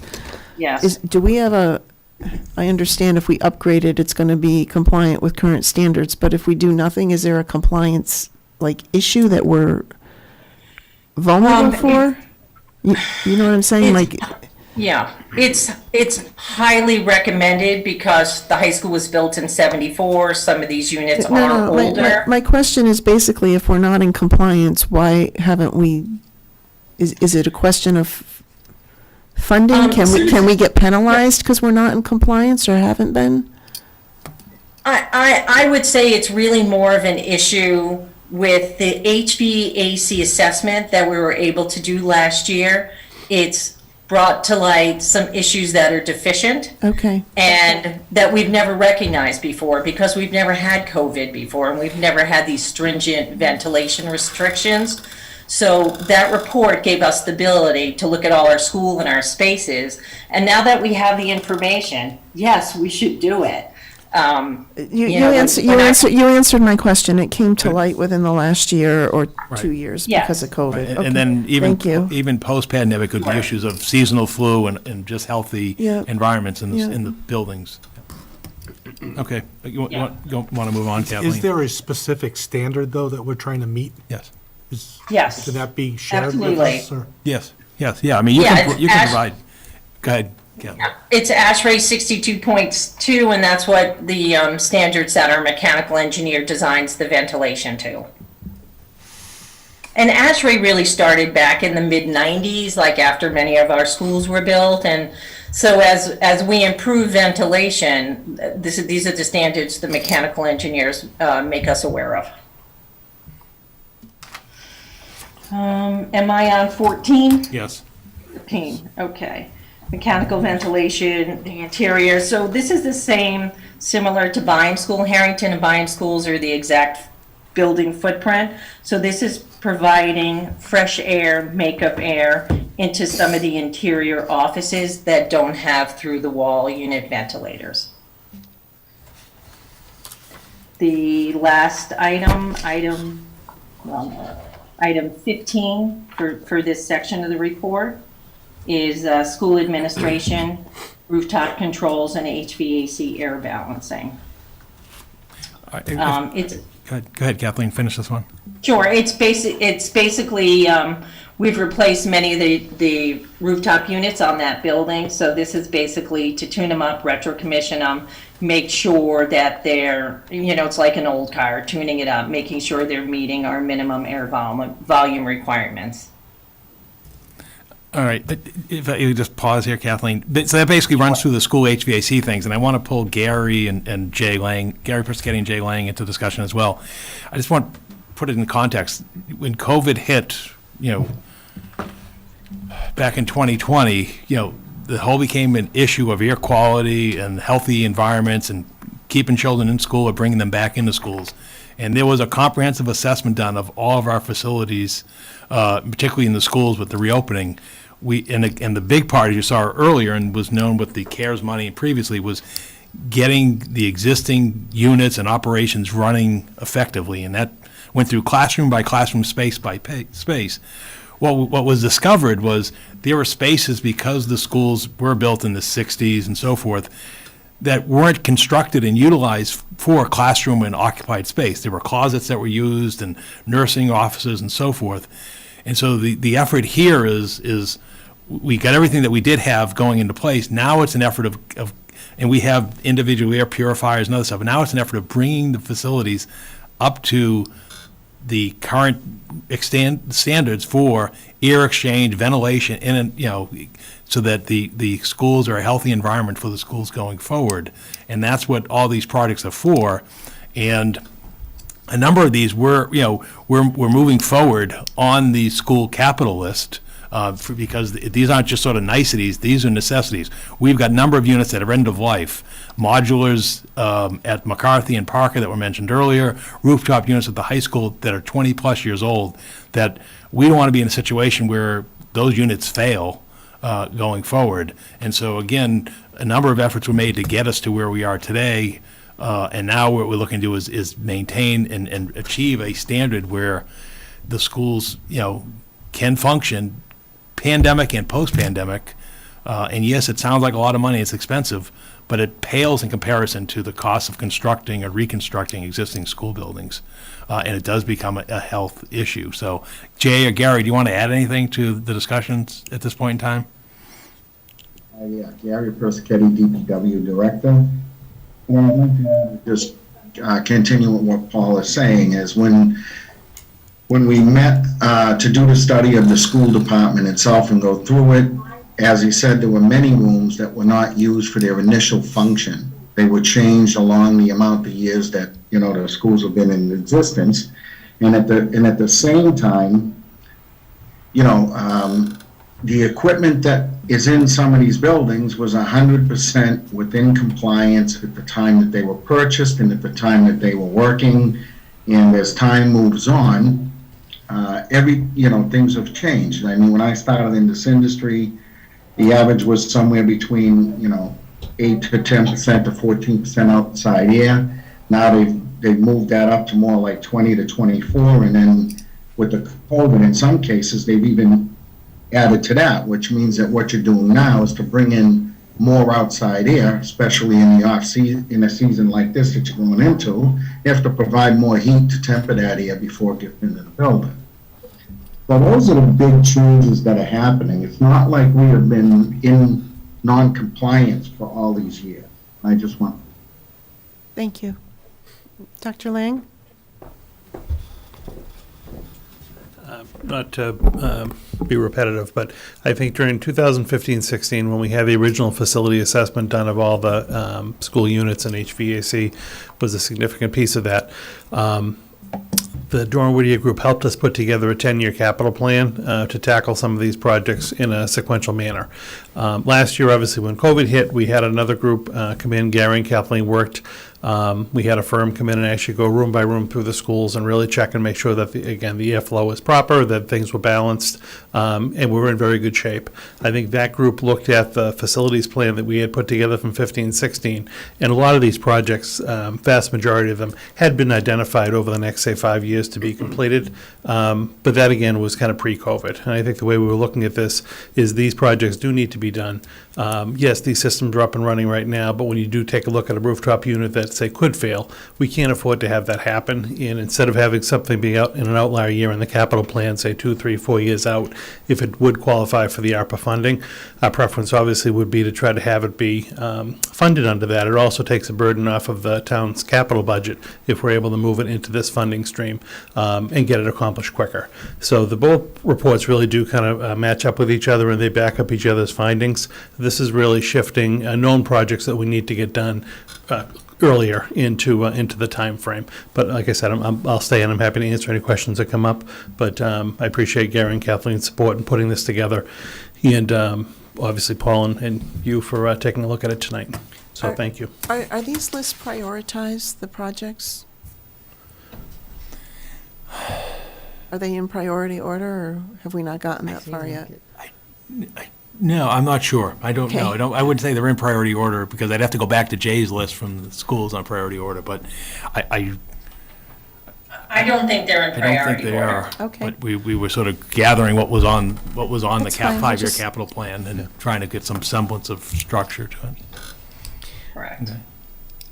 Are there, so between the school department HVAC and the general government HVAC, which we're going into next, are there any grants available for this type of work that would help supplement? What we're seeing in the state legislation, the bills on the governor's desk, the school HVAC improvements are being targeted to communities, basically low-income communities, which is a polite way of saying you're not going to see any of it in Chelmsford, because it's going towards, gateway cities and areas of greater need in the state's eyes. So no, that was, because that's one of the things many communities were holding back for, is what was going to come out of the legislation. And if you look at the state bill, it specifically says targeted to lower income communities. Any questions from anybody on the board? Anybody else? I just have one other. Would any of this be appropriate to consider for the development agreement to help fund impacts to the schools with Trammell Crow? I guess any money could be applied, but I don't know that you're going to hit the scale of what we're approaching. You're not going to yeah. ask them for $2.8 million, but I'm just wondering, we said we're going to ask for more than 15 Yeah. for something TBD, and I'm just wondering if there's a rationale with any of that could help. Yeah, I just think augment that this, the given- challenge there is, I think the idea of the development agreement was the impact by this development into the school system. These issues have to be addressed, whether or not that development gets addressed or not. You really can't attribute it, much like you could a transportation cost. You need an extra bus because the student's Right. coming from this location, or you needed, an extra teacher and so forth. You're sort of applying a macro thing to a development agreement that may not really be in the spirit of what that is. Yeah. But if you were Thinking out loud. updating like the modular Right. HVAC. Yeah, I'm not saying it's Because impossible. there's Yeah. specific Might schools be that are able going to be like impacted. Harrington and- Yeah, I think what we don't know necessarily until we were to undergo like a full-blown study on where the students would all reside, because we know we can't accommodate them all in Harrington, right? Like at the elementary level, Harrington's in that neighborhood. I think the challenge maybe is, as Paul was alluding to, these are existing conditions, and I don't know, we have to resolve them one way or the other, whether there's an impact of the development or not.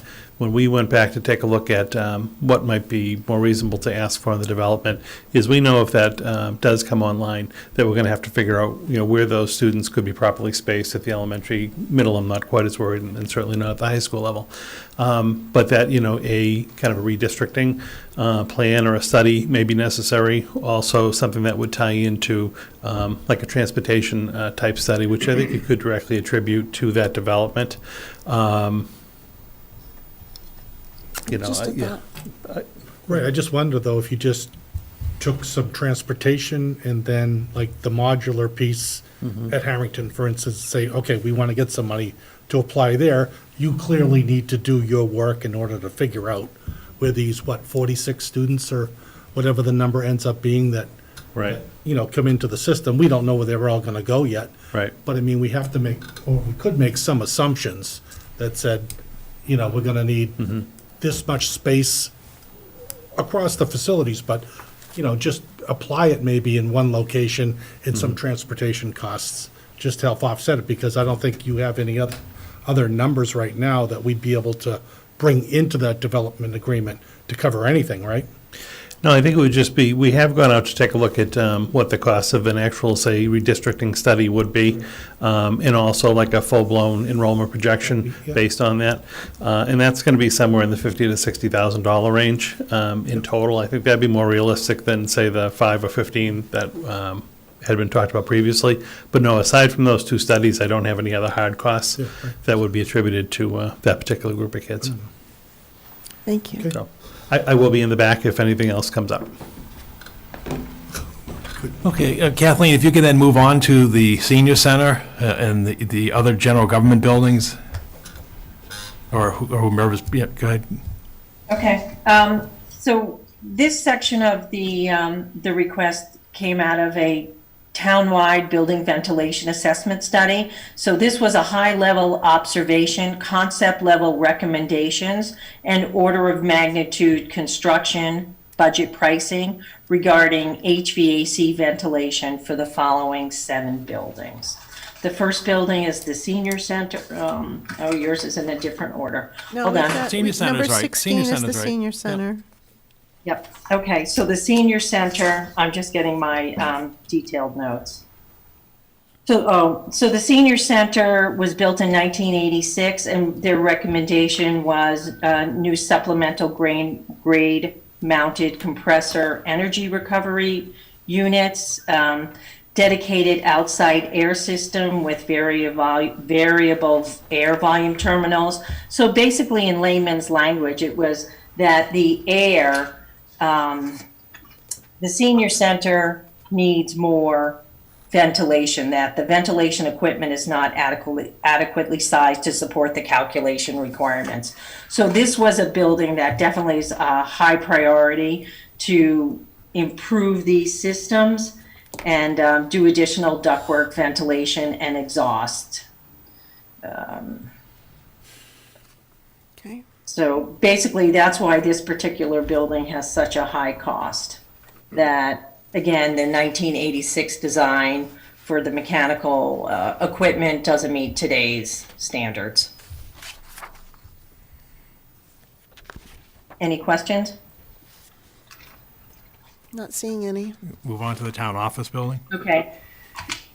Town office building, this was a high-level study to, the town offices, as you know, is like a turn-of-the-century masonry building, heavy timber frame that's been converted into a school and now a town offices. Basically, the whole building's mechanical ventilation system was assessed, and a recommendation to put in one large rooftop unit with ductwork going into each specific office space to introduce air quality and ventilation as well as exhaust air. This was, as you can see by the price tag, it's needed, it's necessary, and this was $1.8 million estimate of cost. Questions? No. Okay, next one. Oh, sorry. No. Were there any? No, you want to move on to the air purifiers? Yep, air purifier for town offices. Again, 36 air purifiers for the interior spaces, which we could purchase now or as soon as we get the funding and can have them in place, I think, in 8 to 12 weeks, which is a pretty good delivery time for today's equipment. The next item is the... Kelly, you can pause this. So basically, what we're saying here is we've got a 100-year-old building that has virtually no ventilation, air exchange.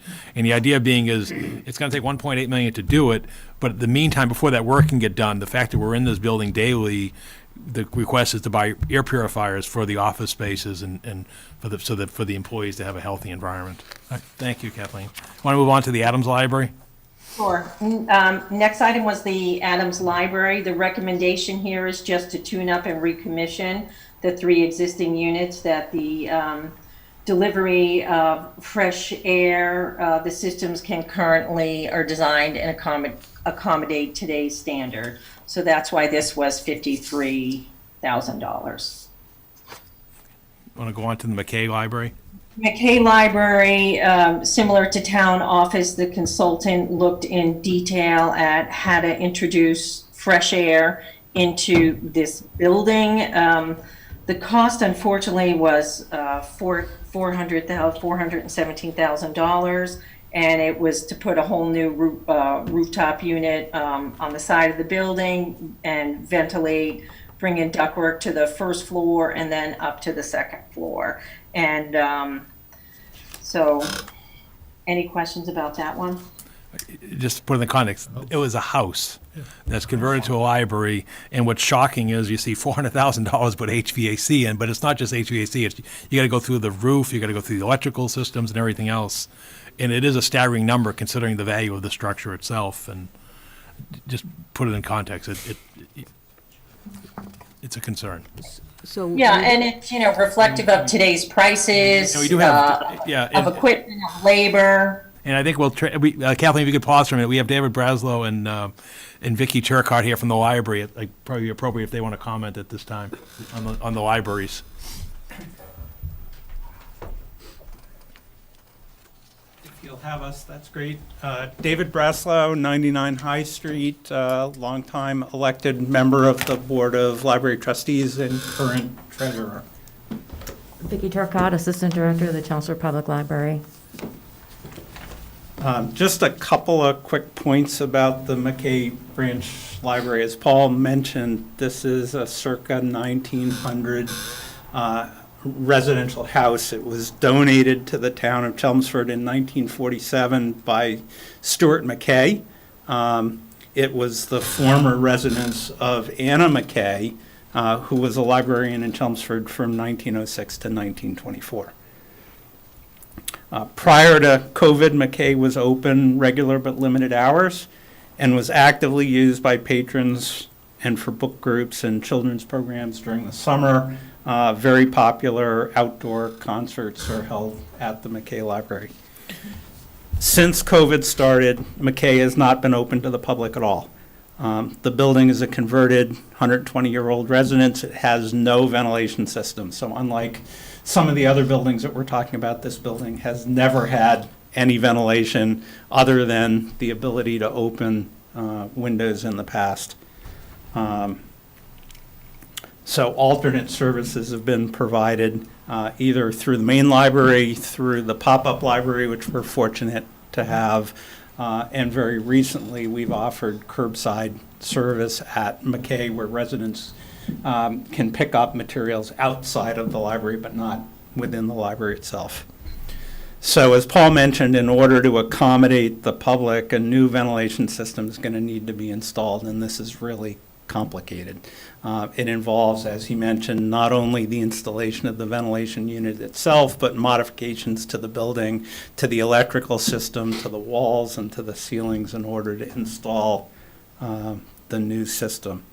But once the system is completed, the project will allow the restoration of services at McKay. In addition, and maybe you want to talk about this, the enhanced services that we're starting to consider? Sure, we're considering some options for the McKay Library to further outreach or expand our outreach efforts in that part of town. And we're looking at the possibility of a makerspace or a special children's programming space. These are a couple of the ideas that we're looking at to increase its popularity. And one of the questions that has come up, and we've had a lot of dialogue with Kathleen and Gary and with the consultants, is, well, what if we don't do this project? what would happen. And the short answer is we couldn't open the building to the public. The consultant has said that there's no way that we could accommodate, more than a couple of people in the building at any point in time. We can't install portable air filtration units that would accommodate the necessary means. So we in the town would need to have a discussion about the long-term disposition of the library. We've spent a significant amount of money over the last 5 or 6 years at McKay in renovating the building to make it usable to the public, and the costs that we've incurred would be no longer beneficial. Thank you. Any questions? Thank you. All right, Kathleen, you want to move on to the police station? Sure. The police station is a newer building. It was built in 2001. The report basically states that the air ventilation, the existing system is current standards. Their recommendation is just to do a retro commissioning and the balancing of the system. Questions? Then I'll move on to the fire station, similar sort of thing. Fire station's about 7, 8 years old. Equipment is meeting the current standards. Again, just retro commissioning and balancing of the system.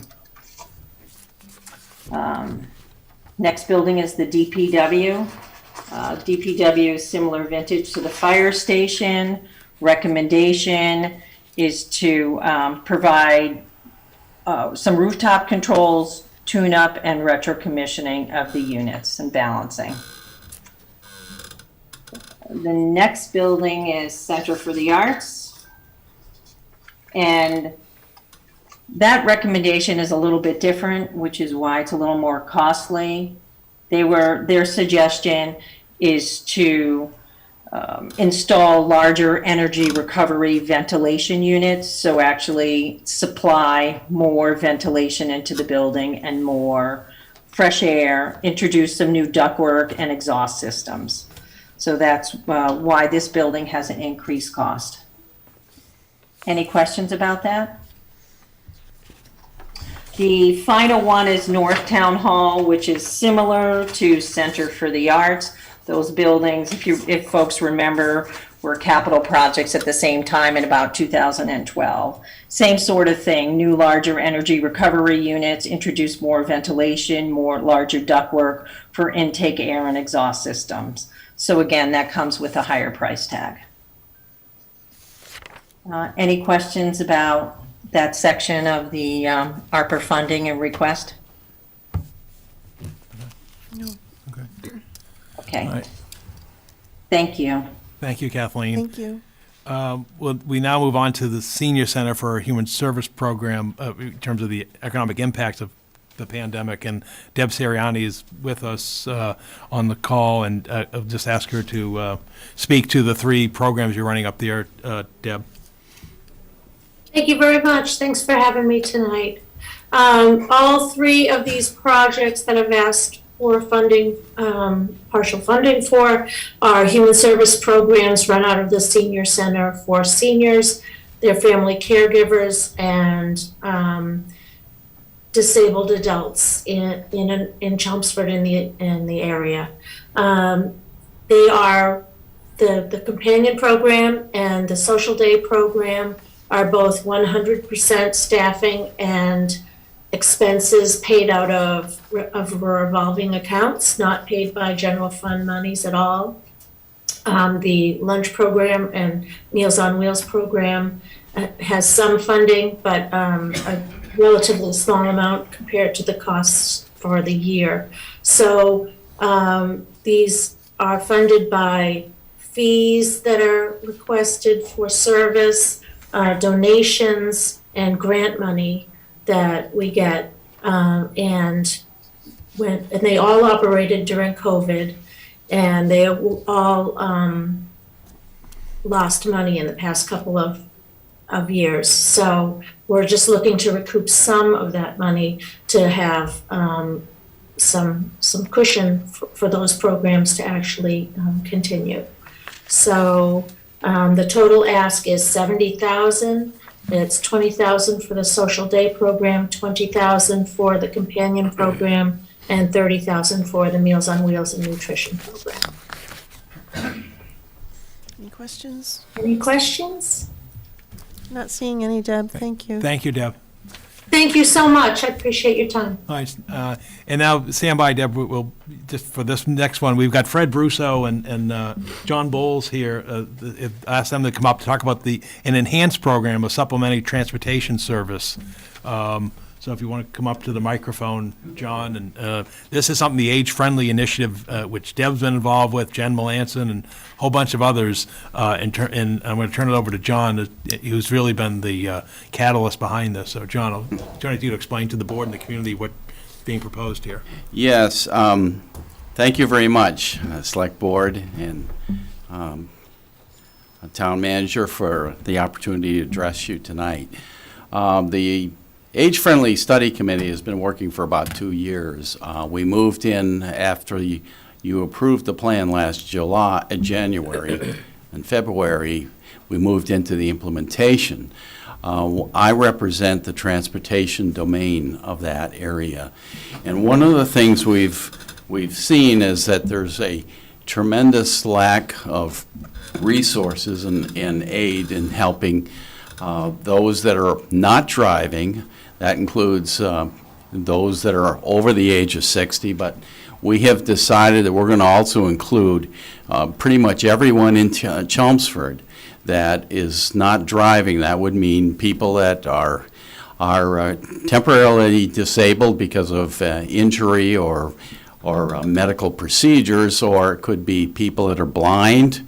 There are over 150 blind people that are registered with the Massachusetts Council on Blindness, and also to aid the senior center's Meals on Wheels programs in terms of those folks that are temporarily involved in that aren't available to get around. It turns out we don't really know the actual number, but I know there's a number of caregivers in town, possibly some of you that are taking care of your mother or your dad, or perhaps both, and they may not be driving anymore, and you have to drop everything you're doing and go and service them during the daytime.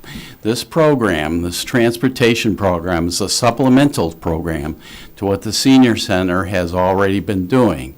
During COVID-19, they had a tremendous drop-off in demand for rides because of the concerns that seniors have. What we're looking at is providing a supplemental service that's going to be open from 7:30 in the morning to 5:30 at night, 5 days a week. And we were going to be the town manager has indicated that we would be able to take the recycled cars that are going to be coming off service to have fully electric cars, and then we can put those into service for this program. We are going to be charging a small fee, similar to what the senior center is for folks getting around town. But what this is going to allow them to do, and I've tried to back into numbers as much as I can.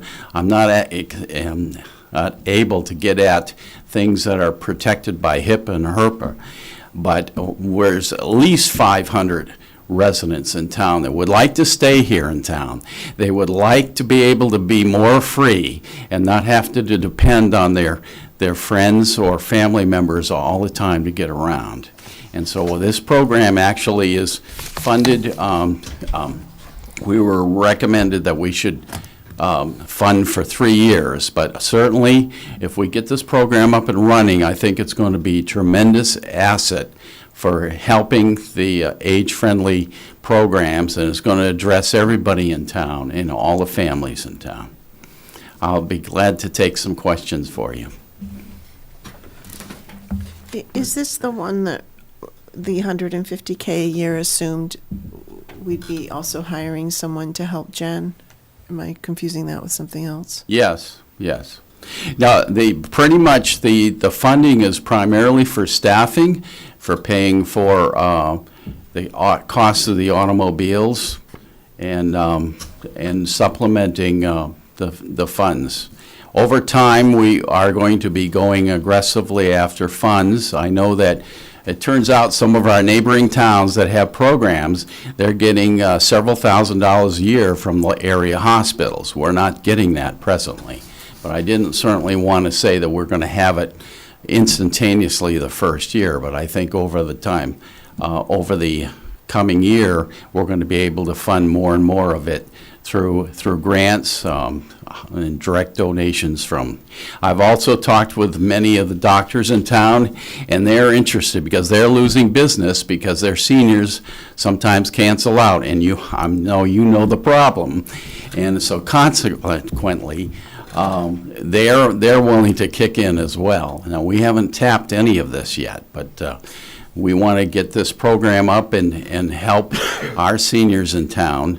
There are over 9,400 over the age of 60. The director of health told me there's 3,100 people over the age of 75. But I'm looking at about the 500 or so that are definitely not driving anymore.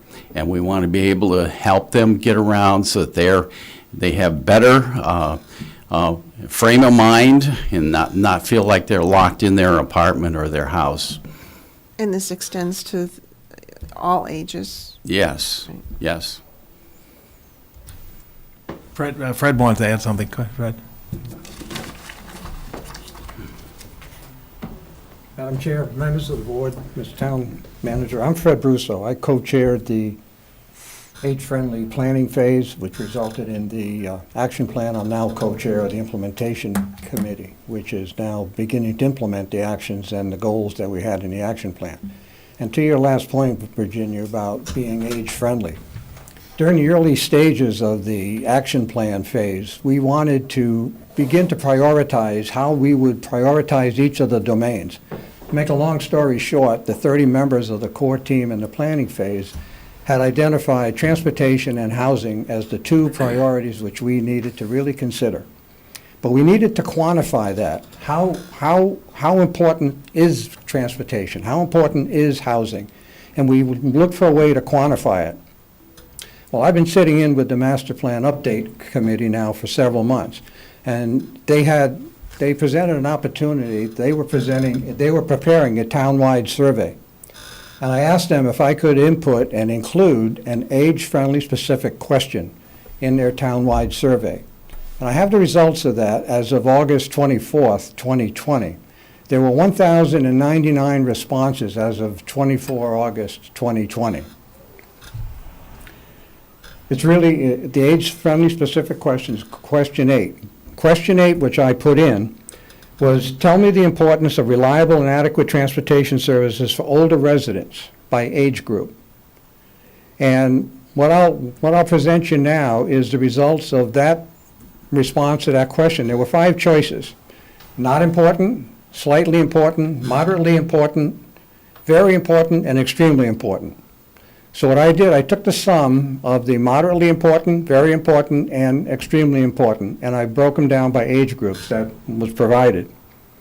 In the age group 14 to 25, and there were 1,099 responses to this question, as I mentioned.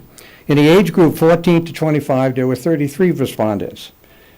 They said 81% of them they viewed transportation as moderately, very, or extremely important. 26 to 39, there were 157 responses, 88.5%. 40 to 49, 237 respondents, 88.5% considered public transportation important. 50 to 59, 257 respondents, 92.6%. 60 to 65, 125 respondents, 96.8%. And the 66 plus, 257 respondents, 94.6. To address the point that you just made, Virginia, it was impressive to see not only the older age groups consider transportation important, but the younger groups did also, the 14 to 25 and the 26 to 39. So I just wanted to point out that this is truly an age-friendly effort that we're trying to implement here. Okay? Thank you. Any other questions? Jan Melanson, you're on. Did you anything you wanted to add to the presentation? Yeah, so I'll just add that we're working, Jen Melanson, Community Services Coordinator, sorry. So we're working as part of this age-friendly committee. We're working in conjunction with the Senior Center and Debbie and the services that her transportation is providing to town. And so it was very important to us to make sure that we could work collaboratively with them, that this would not be a competitive service, that this would be a truly supplemental service. This service, this age-friendly service, would serve areas that the Senior Center's transport doesn't serve, as far as destinations that they don't serve, and also expanded hours, so that it would give residents more options for being able to get places that they need to get. To Virginia's question about, does this provide for the hiring of somebody to help me? What it is we'd be looking to hire 2 part-time dispatchers that would handle the transportation calls that come in and do the dispatching of rides. But they would not be only responsible for dispatching rides. They also would be responsible for marketing of the service, because one of the things that we identified could use improvement in the Senior Center service is increased marketing. And then also as a way of making sure that we're providing an adequate service that's meeting the needs of the community. These dispatchers would also be responsible for doing some quantitative program analysis and gathering data in the form of satisfaction surveys and that sort of thing, so that we can do continuous program evaluation to make sure that we are meeting the needs of the community. So hopefully that helps give a little extra information. I'm happy to answer questions. And Deb Seriani, anything to add on as we wrap up?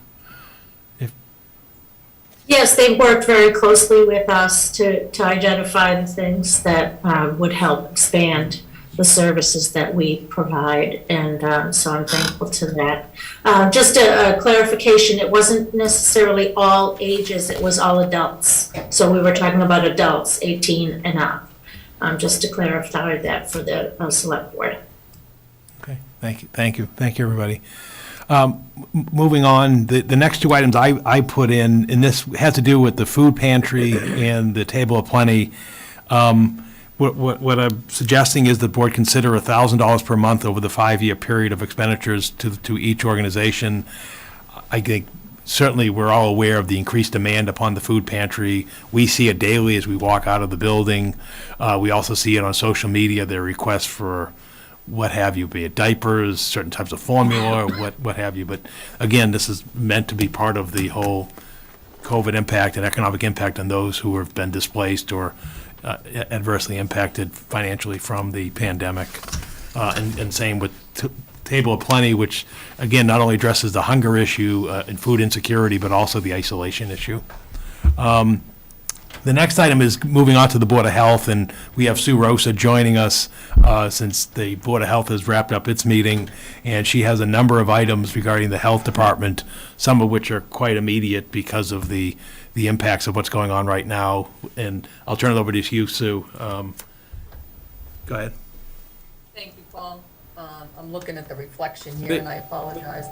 Sue Rosa, Health Director for the town of Chelmsford. I appreciate being Sue, can you check your microphone?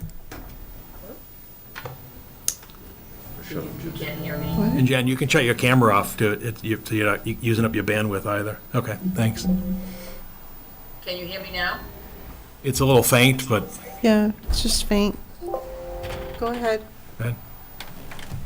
Is that any better? No? I'll just turn the volume up here. Go ahead. Okay. Telemedia, is there a reason why Sue's not appearing on the, or they got her She's request? appearing. Okay, all right, go ahead. Go ahead, Sue. Go ahead, Sue. So thank you very much for taking the requests, and I don't think it's a secret to anybody, the impact that this pandemic has had, particularly on the health department as a whole for the past, coming up on 2 years. And I sit here and I am going to plead for help and additional services. I don't know if I have mine in the same order as what's on the list, but my first request is immediate increase in my public health nurse hours. Currently, my public health nurse works 30 hours a week, full-time. Yeah, that would be 33. Sue, could you start first with the full-time bachelor level social worker on the human services? Oh, okay, sure. Yep. Okay, so my first request is that we hire a full-time bachelor level social worker or human service person. The impact that COVID has had on the mental health of our community is astronomical. We see it with the food insecurities, we see it with housing, we see it with health. It's impacted everything. I looked at our current, most recent data that we had around uses of our project interface, which of course we have as a resource for our residents. And basically, if you look at what I had put in the summary, there was a 33% increase for the same period 1 year earlier in the number of calls that we had from this community to interface. And most callers requested that their referrals for individual therapy were for medication, evaluation, and prescribing, and many related to anxiety, depression, and many reported that it was in relation to the impact that COVID had had on their mental health status. So I am requesting that we do hire. I know we have Jen. The health department works very closely with Jen in, pretty much all matters that we have as far as mental health. But again, Jen is one person and she can't possibly handle all of the impacts that we're seeing within the community. So I am requesting that we hire a bachelor prepared level social worker or human service person. And that would be at $60,000 a year for the full 5 years, would be $300,000 for that position. The Okay, next one is the public health associate Okay. for 290,000. Okay, so I am looking for a full-time public health associate. Basically, the initial use of this person to be hired immediately would be contact tracing. We lost all contact traces that have been supplied to us from the state effective November 30th. So currently, the health department has 0 assistance from the state in doing any contact tracing, any case follow-up. It is absolutely impossible for us to keep up with the number of phone calls that we're getting. People that are testing positive, they want information, they're wondering why we haven't called them. We haven't called them because we don't have the capacity. What we did do is we did put something on our website, we did put something on our answering machine, we put something out on Facebook to try to give people as much guidance and support as we can as to where they could go to seek some of this extra information due to the fact that we cannot currently call everybody and we can't talk to them. Just to give you an example, the total cases that we had last year in 2020 for COVID, we had 1,743 cases. Currently, as of this year, we have 2,803 cases. Over the weekend, we got 66 cases. We have Darcy working 30 hours a week. We have Amanda working 30 hours a week. Amanda is primarily working on case follow-up. However, her position technically is split with the schools, but they've been kind enough to allow us to just do the case follow-up because we do follow up with quite a bit of cases that do involve the schools. As far as students, we're planning COVID clinics, and we just can't do it. The stress, the mental health impact that the staff has endured for the past 2 years because of this pandemic, we don't have the stamina, we don't have the capacity. So I am asking your approval for us to hire a full-time public health associate to help with contact tracing If contact tracing numbers go down a little bit, they would be able to help us catch up on other things that we have just not been able to do with the pandemic. And that would be $58,000 a year for the 5 years for $290,000. The next item- Next one is the contact tracer for the 3-month backfill position on maternity leave, $12,096. So Amanda, my health educator, who currently works 30 hours a week and is working pretty much full-time on contact tracing, is going out on maternity leave for 3 months, and the office can't function without that position. So I am asking for someone to backfill that position while she's gone, $12,096. The Next one is the public health If we nurse. didn't Go have ahead. COVID, how would we backfill that? You'd just do it, right? We don't have. We wouldn't get the job done. Right, we don't have money in the budgets for backfilling She's people got who go paid to. maternity leave? Right, we pay the person, but there's Okay. nobody to go in the office and fill in while Thank they're you. away. That's not how we budget. And the next one is the increase in the public health nurse from 30 to 37.5, the 9,000. Right. So currently Darcy works 30 hours a week. I'm asking that she immediately be allowed to go to 37.5 hours a week. The 30 hours just isn't enough. And the other thing is every single person, well, I won't say every single person, but particularly with my health educator, my public health nurse, myself, and some of the inspectors have been working overtime. The health department does not have an overtime budget. And the town has, a policy around comp time, which if you do earn comp time, by all technicalities, you're supposed to take it within 30 days. That is absolutely not possible in my department. If anybody has comp time on the books, they can't take any time off because the department will fall apart. So I'm not 100% sure what the select board members plan on doing this evening as far as making decisions for requests. But I am going to stand here and I'm going to ask you to please make a decision tonight and not postpone this decision regarding the increase in hours for my public health nurse, absolute hiring of another public health associate, as well as the social worker and the backfilling of the maternity leave. Those 4 things, I have one more item that if you choose to wait, that's fine, but I will ask that you approve all 4 of those this evening.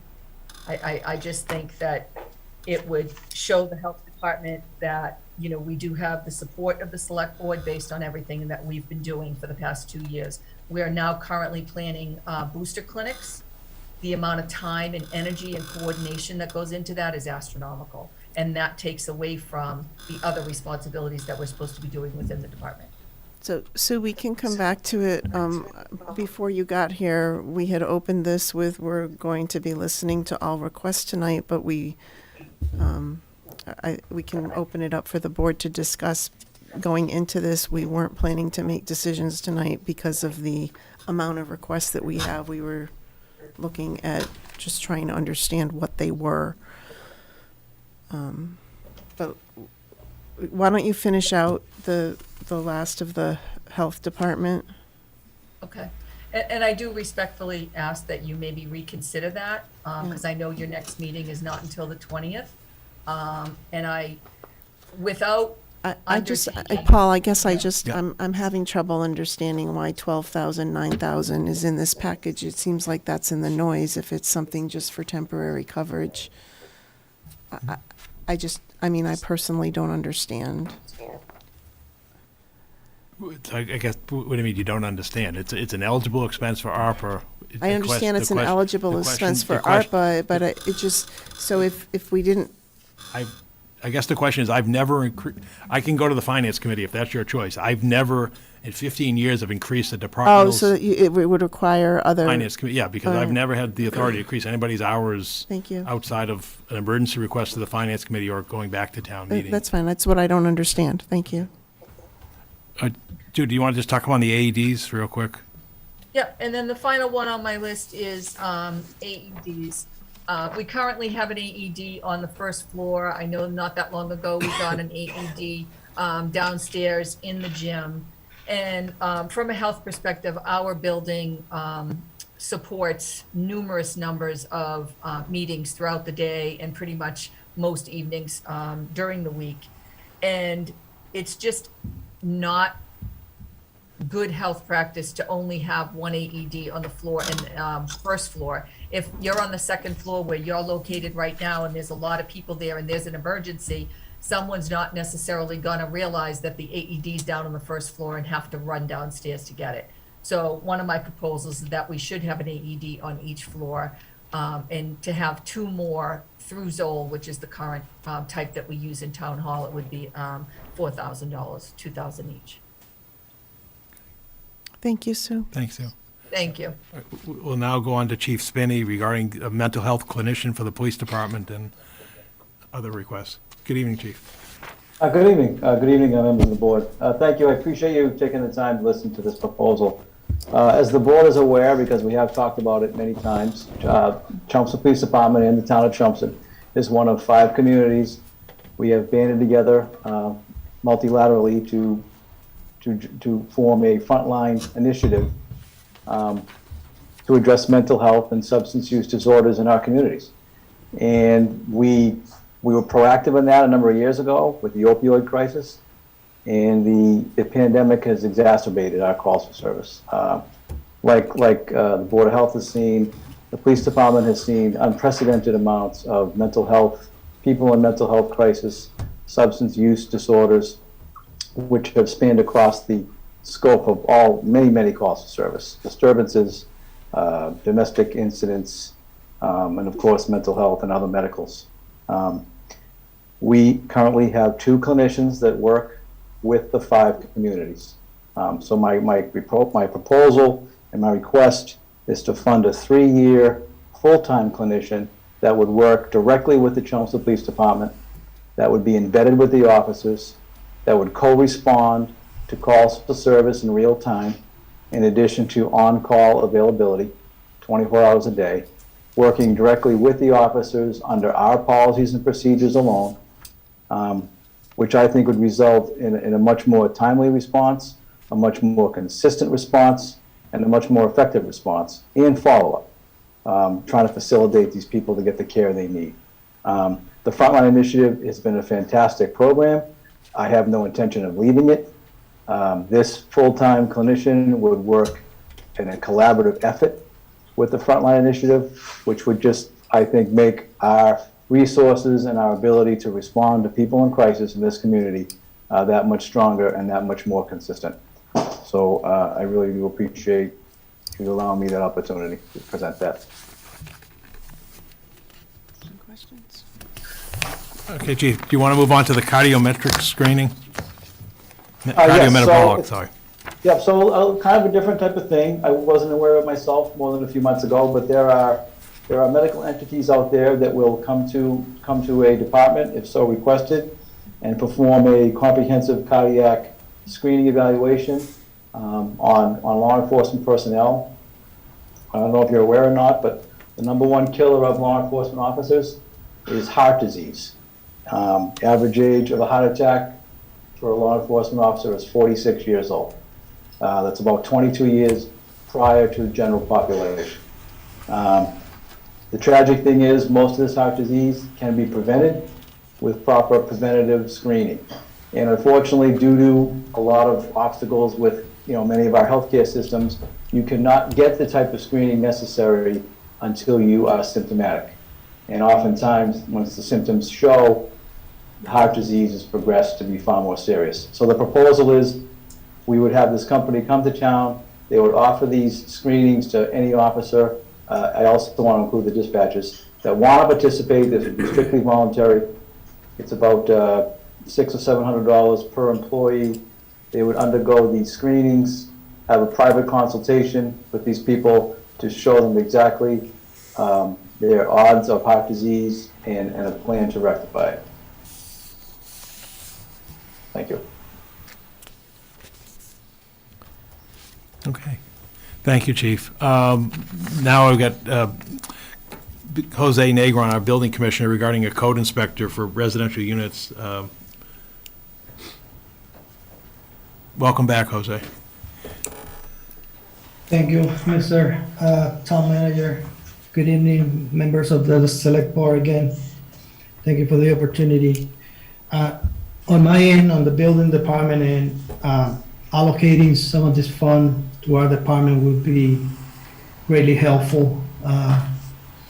As you might know, not only the town of Chelmsford, but throughout the state of Massachusetts and the United States, every department, to include the building department, is being affected by the pandemic when it comes to enforce the building code and the zoning code. When I came to this department, I had approximately 800 building permits that were issued, but they were never picked up. My understanding, talking to residents and contractors, a lot of people thought that the building department was not open. So we engage in sending all of these permits outdoors because it is a safety concern for people to be doing work without the permit on site. As you can imagine, it took a little bit of money, a couple of $100 to get this permit out. And what we are doing now is that every 2 weeks, we engage in sending, if we make phone calls and the applicants don't pick the permits up, we send the permits out so that the permit is received by the applicant. That being said, it is extremely important for the building official to follow up on the permits that are open to make sure that inspections are conducted on a daily or weekly basis to ensure that the codes are enforced and applied as required by law. Allocating some of this money to this department will also greatly help on, currently we have 500 files, hard copy files in this small space, and we inquire an estimate so that we can put those hard copies into electronic files so that we can access them from our computer and better serve the community. A lot of people inquire about copies of permits or copies of certified plot plans, and sometimes it is time consuming to physically go to the files and make copies. So if any question, feel free to please ask. Another thing that we are seeing in the town, it's an increase in hotspots of debris. We could drive around different parts of the town, and what I see lately is people storing whether construction material or construction equipment or landscaping equipment. And it's becoming some areas of the town a little bit complicated to enforce due to a shortage in staff. I would like to respectfully ask that the select board consider allocating some of these funds so that we can, in this department, add another, my goal will be to hire a full-time zoning enforcement agent to assist me enforcing zoning violations and helping people, directing people to do the right thing. I think it's a matter of informing the residents and informing the contractors about the bylaws. I would like to also add another part-time office assistant to help with the phone calls, to help at the counter. We put a computer outside the building department to have it there so that when people come in, a lot of people don't have computer skills. So we constantly have to get up and go assist people working in the computer so that they can access the permitting system and apply for a building permit.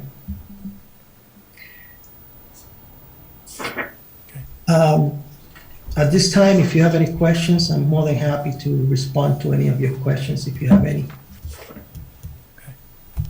Questions? Thank you, Jose. Appreciate it. We're now going to move on to the next project, which is the Varney Playground reconstruction, which is in the midst of planning and preparation. And we have Steve Callahan joining us and Brian Creamer also joining us up from Final Square Committee. I guess, Steve, I'll go with you and then turn it over to Brian following you. So, good evening, Steve. Thank you, Paul. Thank you, members of the Select Board and Mr. Cohen. This is Steve Callahan. I work for the Facilities Department in the DPW here in Chelmsford. I'm here tonight to ask for supplement funding for the new playground at Varney.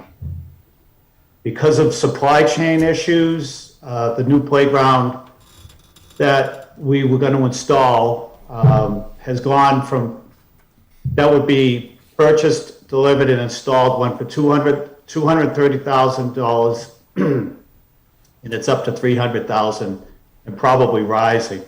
This is because of the supply chain issues that are going on. The problem with it, so Brian and I went to CPC and we asked for $285,000. And now we're actually over that just for the equipment delivered and installed. We're close to $300,000. We still have to demo the site, and it's an extensive demo. There's all that wood needs to be put into dumpsters. All the playground chips need to come out.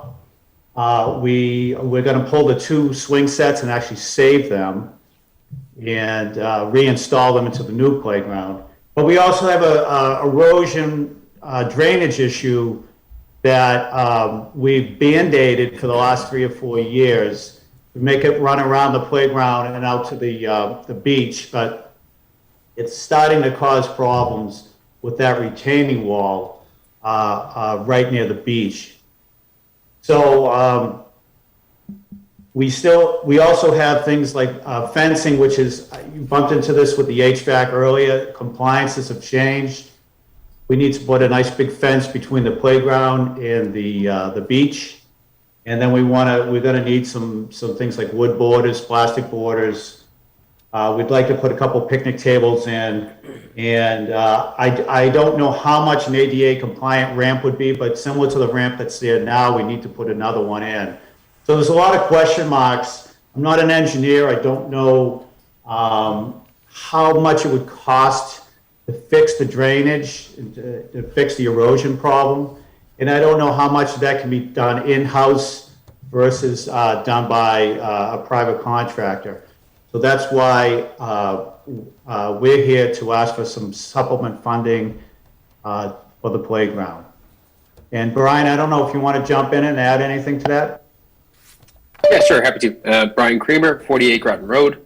I'm also a committee member on the Vinyl Square Strategic Action Plan Committee, and thank you all for hearing me tonight. And I'll just echo a lot of what Steve just said there, and just note while this might not, there are a lot of worthy asks, right? I've heard all of them tonight, and some really important stuff. I want to highlight the importance of Varney and really the importance of outdoor spaces, and that we've learned over the last 2 years, is that gathering outdoor in a safe way it is really vital to the neighborhood. And as a resource, Varney's bar none. It's one of the best things about North Chelmsford, and we want to make sure that this project, the reconstruction of the playground, which has been there for I think 25 years or so, goes right, and it serves the community going forward. We've done a lot of reaching out and solicited a lot of feedback about the potential of the proposed plan. Gotten some feedback of asking for kind of additional benches and seating, right? And gathering spaces and really a place to gather in a safe space outdoors. And yeah, a lot of the specifics that Steve mentioned as well. I'm not going to reiterate them for time. So yeah, open to any questions. Thanks. Would this be what the $200,000 earmark would be applied for? That could be another Applied to? potential funding source that we're expecting to receive once the governor acts on the ARPA request from that the legislature has put on his desk. That could be another funding source, yes. Or another one could be going back to CPC and asking for another $200,000. They're gonna do anything with the baseball diamond up there? Well, again, these are all competing needs. That could, yeah, that's what I'm saying. You could go to CPC for that, or the money from the State House, ARPA money, or what have you. Oh, whatever happened to the, Can you get to the mic? sorry, whatever happened to the Tobin Ave money for Varney? It had to go into the general fund. Yeah. But then did it ever get reapplied? No, if it went into general fund, it would be part of free cash. There's no, town meeting would have to take it and appropriate it. So it's now in the stabilization fund, I guess, in How some manner much or was form. that? 50 grand. 50? 50 grand, yeah.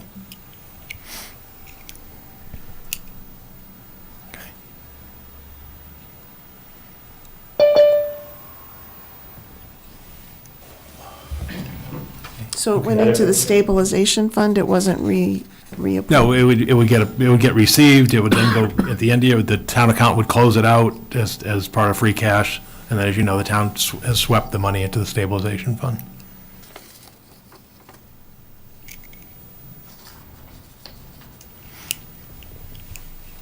I guess what I was asking was it was never part of the free cash proposal, Well, if that was the original intent from the developer. right, the developer was to provide funding to the town.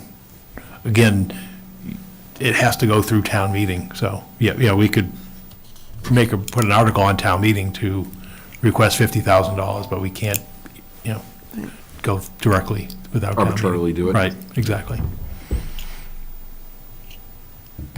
Okay. All right, the next item is item 41, which is premium pay for essential workers. There are a number of requests here. The question was asked earlier about the language. What the and that's why it's entitled premium pay for essential workers. And I took language from the Treasury document to assemble this form. Basically, it provides premium pay to employees who provided essential work during the COVID-19 public health emergency, and to provide grants to third-party employers with eligible workers performing essential work. So that language clearly came from the Treasury guidance. In other words, the town could provide it for its employees, or, for example, we have contracted sanitation workers, who pick recycling, solid waste, ambulance providers, and so forth. You could actually appropriate money to those parties. And again, the act further describes workers who are covered by premium pay include staff at nursing homes, hospitals, and home care settings, workers at farms, food production facilities, grocery stores, and restaurants, janitors and sanitation workers, truck drivers, transit staff, and warehouse workers, public health and safety staff, child care workers, educators and other school staff, and social service and human services staff. And that's lifted right from the act. Kind of curious, though, like everybody came forward with an ask. Who came forward with this ask? I did an agglomeration. I basically reached out to the employees and said, what do you have eligible? And basically, as I describe here, there were 1,150 town employees who appear to be eligible for premium pay. And the information I got from the superintendent of schools is that he had 870 are located in the school department. So of that 1,150, 870 come from the school department. Again, it's for the entire period of the pandemic, so it's not just the period when the town offices were closed. It's for when the Board of Health was doing food clinics and others were doing it. It was for when the schools were providing meals out in the front of their building or back in the classroom with the students, during the last school year. And currently, it's for the senior citizens who are doing Meals on Wheels. It's for the police, the fire. As I mentioned earlier, it could be the ambulance people, the sanitation workers, and so forth. What the guidance provides that premium pay means an amount up to $13 per hour in addition to the wages and remuneration the worker otherwise receives, and then an aggregate amount not to exceed $25,000 per eligible worker. The interim final rule provides that any premium pay or grants provided should prioritize compensation of those lower income eligible workers that perform essential work. So basically what I did is I gathered all the requests, put them in here for you, and I just took the 1150 and just randomly took a number of $1,000, because they had to use something, and that's where you come out with the 1,150,000, because then you can just move off with it if you want to give 2,000 or 500, whatever. Wasn't there something in the language that was specific to frontline workers who couldn't work remotely? Oh, what it says is that it doesn't. And who were put at says risk? No, what it says is somebody who works entirely remotely can't receive this. What it doesn't say is if you worked one day, you're eligible. Now, I don't know of anybody in Chelmsford who worked one day, but there is no criteria or prioritization other than the language saying that it prioritizes those of lower income eligible workers. What the state has done, they've set money of theirs aside. They're forming a commission and panel to determine how they can distribute its money in that case. What the state standard is 4 times the poverty level for household family size, which I'm interested to see, because obviously that would depend upon the size of a household in terms of their standard, 4 times the poverty level. Again, in talking to my compatriots around here in the greater Lowell communities, I've reached out to them. I've not heard of any plans that they have, so I don't have any guidance for you in terms of what Tewksbury's doing, Baraca's doing, Drake's doing, other than at this point, it's not on their table right now it's for active consideration. What we do know is there are communities who have done it. Arlington, Danvers, Worcester, Springfield have done it. And again, you've got the request here. Who have they included in that population? I mean, I saw the article in Worcester. Yep. That was basically Yep. their first responders. Right, their first responders, right. So it's a question, it's a local decision. My You personal, mentioned a bunch of other communities. What are they doing? Do we know? I'm not hearing anything coming out of the greater Lowell communities. Nothing. I haven't dug into. In the list that included Worcester, you said there's I haven't others done, that have done honestly, it. I haven't reached into Okay. Springfield. So we don't know? I don't know. Okay, I generally that's fair. I don't look for comparables to be Springfield and Worcester, quite Understood. frankly. I tend to look at communities similar to Chelmsford. In the letters on the ask, though, was it just, just looking at what's here, is it the fire, the police, and the Board of Health? Dispatchers. That's what we had mentioned. Dispatchers. Yes, Yeah. they're the 4 that came forward. Mhm. So could you limit it just to the ones that came forward? You can decide what you want to do, but it's a question of, I think I think in talking to some of the department heads, there's a little bit of mixed emotion in terms of the request. I had a department head who said, I don't feel comfortable advocating for anything, that they felt it was just part of their responsibilities as a town official. It's whatever you decide is how it's left by the statute. Again, there may be an upper cap that we'd have to look into a little further in terms of the guidance. It's not meant for, it's, again, we'd have to look at guidance in terms of what the interim regulation says in terms of the restrictions and measuring from the poverty level. But I think most of our employees, virtually all of them, would qualify. But your 1.1 million number is based on all employees? I just took a number, right. I reached out to department heads, say, how many people would you have that are eligible for essential worker premium pay, and they gave me their numbers back. So that's your worst case? No, Well, that's only $1,000. It's only $1,000 each, That's nowhere near $13 per hour. Yeah, you go to But 25. as yeah. far as head count goes, it's... Yeah, that seems to be the worst case in terms of head counts, roughly 1,150. As you do know, for example, I don't have a request from the school support staff, but I think you're certainly aware their efforts in the community active in terms of the fact that they feel that they're undercompensated, and they've been protesting at the school committee meeting. I think you'd have to bear that into consideration if you're going to do something, because, again, you're responsible for everybody in the community. And So you say that approximately 870 are in the school department, so that leaves 280. So of those 280, how many of those fall into the police, fire, Board of Health, or health department? you're probably about police, fire, and board health, you're probably about 125, 130. We add those three departments, you've got, roughly 55, 60, 120, around there. Again, that's not including DPW. All right, thank you. When are we supposed to come up with a number for this, though? You have 3 years to decide on a number. All right, who gets what or whatever. I think we were gonna talk about that when we get through them, George, but kind of what are the next steps to develop some kind of plan or initial allocation? I know Rob Albon's been sitting all evening, the fire Yeah. union, I'm sure he wants to speak. I know Chief Spinney and Chief Ryan And are I on the think- call. I Sue think- Rosa's on the call. I think we're at the firefighters next, right? Yep.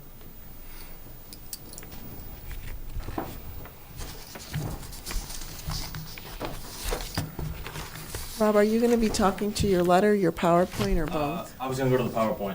Let me find it. Oops. It's in this package.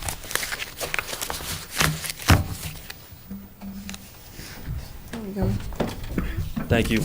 Rob Albon, 1 Driftwood Drive here in Chelmsford. I'm also the president of the Chelmsford Firefighters Local 1839.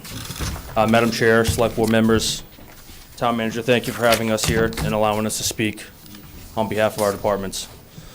In reference to what Madam Chair said, the June 28th letter regarding our request for ARPA funds, this goes to our first slide of the PowerPoint. The organizational needs of the Chelmsford Fire Department potentially identified, we believe, through this fire station committee. Safe staffing of apparatus, adding lieutenant's position and rank, also fire station maintenance and upgrades. Next slide, please. Our recommendation for addressing these needs is to await results of this fire station committee, possibly set aside ARPA funds in order to offset any initial costs involved with implementing any of the committee's recommendations. So in light of the formation of the fire station committee, the operational needs and costs should be deferred to the committee, as these issues we recognize as part of the scope this committee will address. So with respect to the newly formed committee, our position is that these needs should be addressed as a whole and be consistent for long-term funding, as opposed to using funds from a one-time disbursement from the federal government. Next slide, please. Hazard pay. Go ahead. For time worked during the pandemic, ARPA, like the town manager said, allows for hazard premium pay up to $13 an hour and additional wages not to exceed $25,000 per eligible worker.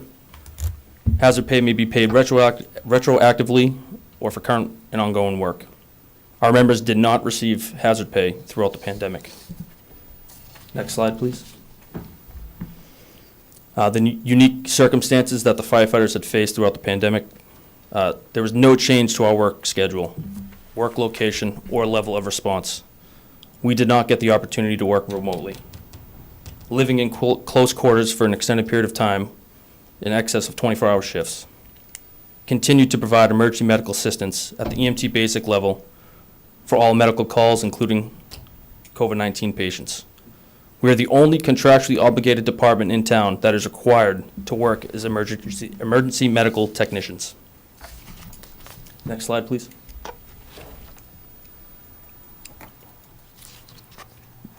We had one of the highest rates of COVID-19 infection of any town department. We also had one of the highest, if not highest, rate of quarantine due to infection and exposures to COVID-19. This resulted in loss of wages. By quarantining, our families also had to quarantine per CDC guidelines. Many of our members also work second jobs to supplement our current income. Additional responsibilities were in order to maintain our pre-pandemic levels of service. Next slide, please. So our proposal, an additional $2.25 per hour for 182 hours, which is the average aggregate of each month worked from March 2020, which was the declared state of emergency, till May of 2021, which would total 15 months. This would equal a monthly flat rate stipend of $410 per member who worked throughout that time period. Now, like the town manager did say, that there is no standard for a number to come up with. So we didn't just come up with some arbitrary number. The average overtime rate for a Chelmsford firefighter is $43.66 per hour. For one 10-hour overtime shift, that would equal roughly $430. We rounded down to make this more of a clean number to then put into an hourly rate. Next slide, please. The $410 per month for 15 months equals approximately $6,150 per total, per member in total. Approximately $330,000 would be the total cost, which would equate to roughly 3% of the total opera funds awarded to the town of Chelmsford. Again, like the town manager mentioned, the Worcester City Council backed up $5,000 for some of their city employees, which included firefighters. Next slide, please. Our members signed up for an inherently dangerous profession in order to serve our community, and they do so proudly. The pandemic challenged not only our members, but also their families with an elevated level of risk. This came as a direct result of continuing to meet and exceed our commitment to the residents of Chelmsford. Our members went out before the vaccine was available, even with limited PPE supplies at the height of the pandemic, and continued to serve the residents of Chelmsford as needed without hesitation. Again, this is a proposal. This is, sorry, next slide, please. This is a proposal. We didn't come up with an arbitrary number. There's no standard as to what first responders or essential employees should get for premium pay or hazard duty pay. Some nationwide, it varies. You can go to, I tried to do a coast to coast. I mean, Birmingham, Alabama, they paid their fire department a 5% increase throughout the pandemic. Detroit, Michigan, $800 per month for their first responders. In Dallas, Texas, 2% increase pay per month. These municipalities use both the CARES Act and the ARPA funds to do that increase. So I will say, lastly, this is a proposal, and we understand that there's other needs within the town regarding certain issues, and we just thank you for the opportunity to present our case. If you have any questions, I'm here. Thank you. Any questions? Thank you all. Yep. Thank you, Rob. I guess we could probably go to Chief Ryan next, and then Chief Spinney. Which page are you on, Paul? There's a letter from Chief Spinney and Chief Ryan, which is, The November 4th letter? yeah, it's at 41, Yeah. 41H. Frank Good is not in the meeting. No, I don't see any of the other authors of the letters on the call or in the room.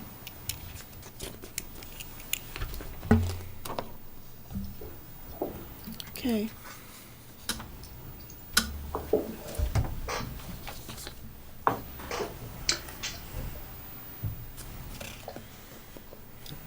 Gary, you want to go first? Oh, sorry, Mr. Manager. Yeah, good evening, Mr. Manager and board members. I won't read the whole letter, but the American Rescue Plan does allow for premium pay, and I know you've gone over the definitions, and you just saw the presentation from the union. But a couple things stick out. Essential workers have been and continue to be relied upon to maintain continuity of operations, and they're critical to protecting the health and well-being of our community. So for last year, members of the Chelmsford Fire Department, yes, we had 243 shifts from March of last year to January of this year. They were out quarantined. And when I say continued, we've just gone through 6 members of the department with breakthrough cases who are COVID positive. So we're still living this, and that is both police and fire. So when you look at the definitions, you look at involved in regular in-person interactions, certainly our members meet the criteria. So I think when Chief Spinney and myself were discussing this, we know our members have borne the greatest risk, the health risk, carrying out their mission, and we are certainly appreciative of all that they have done, and we are certainly appreciative of your consideration of this matter tonight. Thank you, Thank Chief. you. Chief Spinney? Yes, I'll just echo Chief Ryan's sentiment, along with the fact of we still have members that are being affected this day as well. And while we did make a number of internal modifications within the police department to how we responded to incidents, how reports were taken, while we try to do as many safety protocols and mitigations as possible. At the end of the day, we were on the front line during the whole thing. Officers still had to respond to disturbances. Officers still had to respond to suspicious activity, and we still had to take people into custody.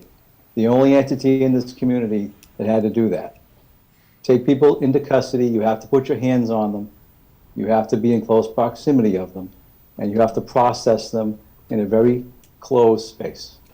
I had officers spit at, I had officers threatened with COVID during booking procedures, and it just goes on and on. So at the end of the day, I think they experienced situations that really no other town employee had to, and I just want to advocate for the great job they did. Appreciate your consideration. Thank you. Sue Rosa from the Health Department.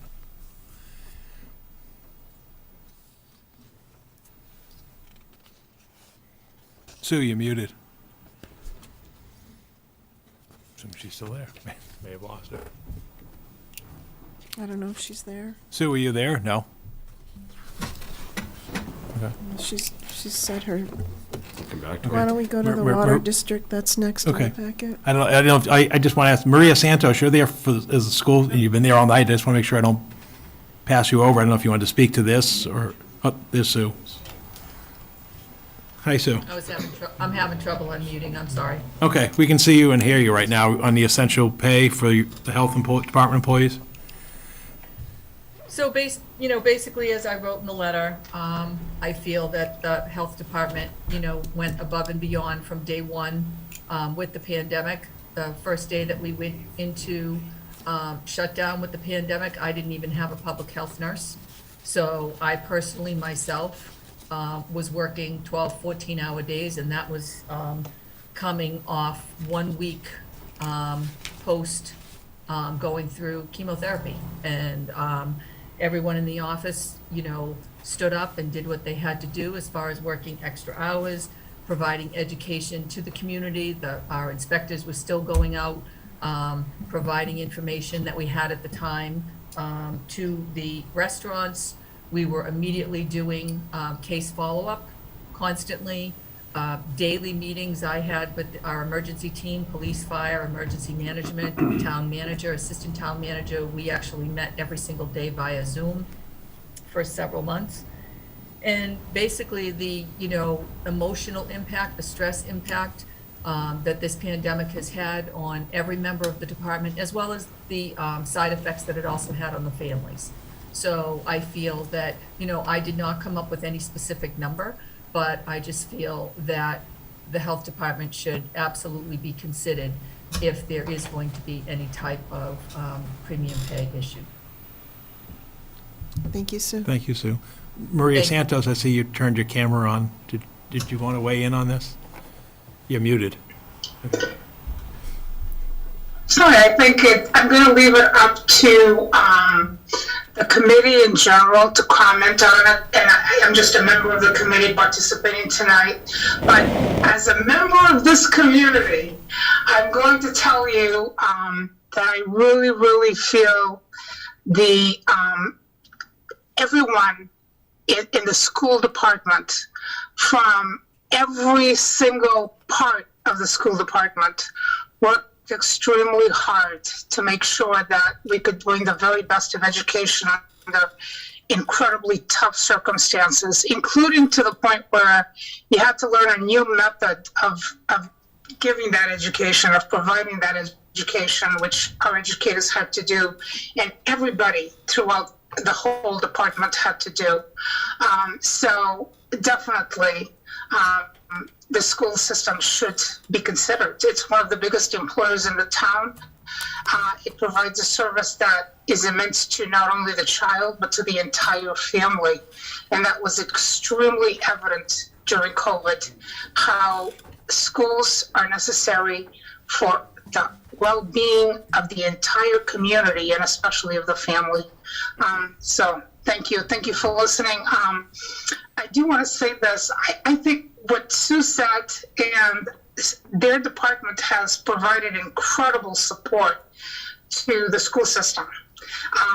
That she said that right now contract tracing is not really possible when we want to keep all these children in school and keep have the community have an open ability to educate its children without contact tracing. Please, let's go to the funding, get that department the funding so that it can continue to do the great job that it's been doing for the town and for everybody. So thank you for listening. Thank you, Maria. Okay, next there is the Chelmsford Water District. We get Angie Reed, the director, and then we have John Harrington, the commissioner, still with us this evening. Go ahead, Andy. Thank you, honorable board members. Thank you, Paul, for allowing us to come speak. We are a sister agency here in the town. I'll make it very brief, but basically there were two basic requests. We did recently fail the MCL for perfluorinated compounds, or PFAS. So it looks like the state is going to require us to build a new water treatment plant. The order of magnitude cost for that plant's about $5.5 million. It's going to add an absorption filter to the Crooked Springs plant. The second item is basically we have an aging system, just like you have experienced on the sewer.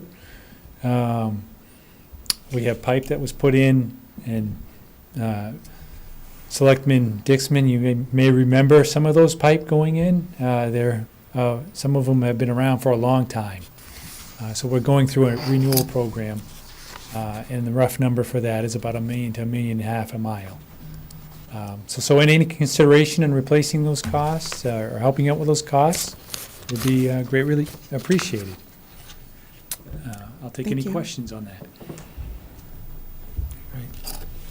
Great. Thank you, Andy. Thank you, John. All right, we'll now move over into sewer. Steve Yonley's on the call. I know Gary's still there, but Steve, you want to just walk through the sewer system, 5 proposals? Yep. Thank you, Paul, members of the board.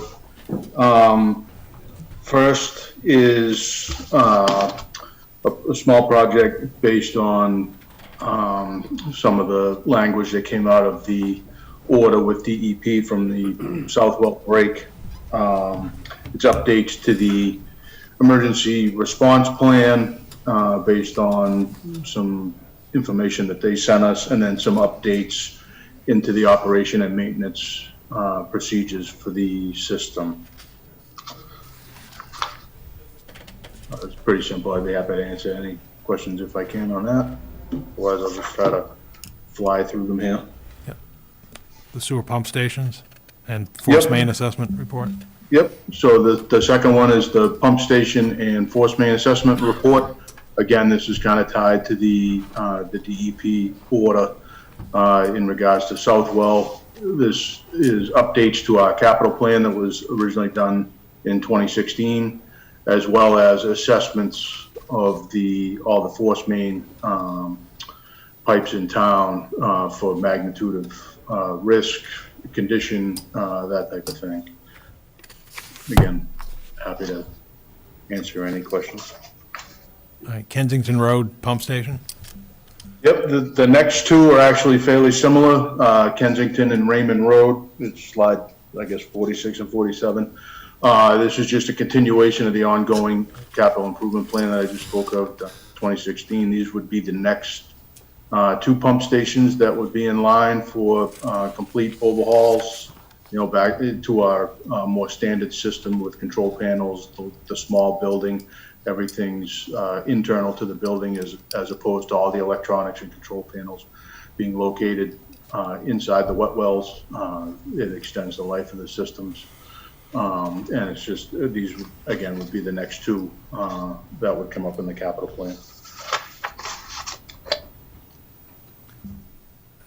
And then the final is the sewer infiltration investigation and reconstruction. Yep, so the last one is the sewer system evaluation study. Some of this is driven from the I&I report we had done in 2019, as well as our NIPD's permitting and the like. This is cammering and then doing full analysis of the videos taken to DEP standard, looking for any and all inflow and infiltration into the sewer system. I broke this out over a 4-year period based on our updated plan that was submitted to DEP recently. We did an overall plan of 10 years, so I grabbed the first 4 years to kind of fit into this funding. And as you can see, it averages out, you know, a little under 400,000 a year, a little less some years, a little higher some years over those first 4 years. So basically, if these, we had the DEP before the final consent order, it added up to like 600K, and part of that was to do the camera diagnostics, right? Yep. Is this above and beyond that? This is when you do the camera diagnostic, what you find and what you repair. Okay, so Right. this is, all right, thank you. The And camera then- diagnostics were already in your first chart, right? Yep. Looking for it.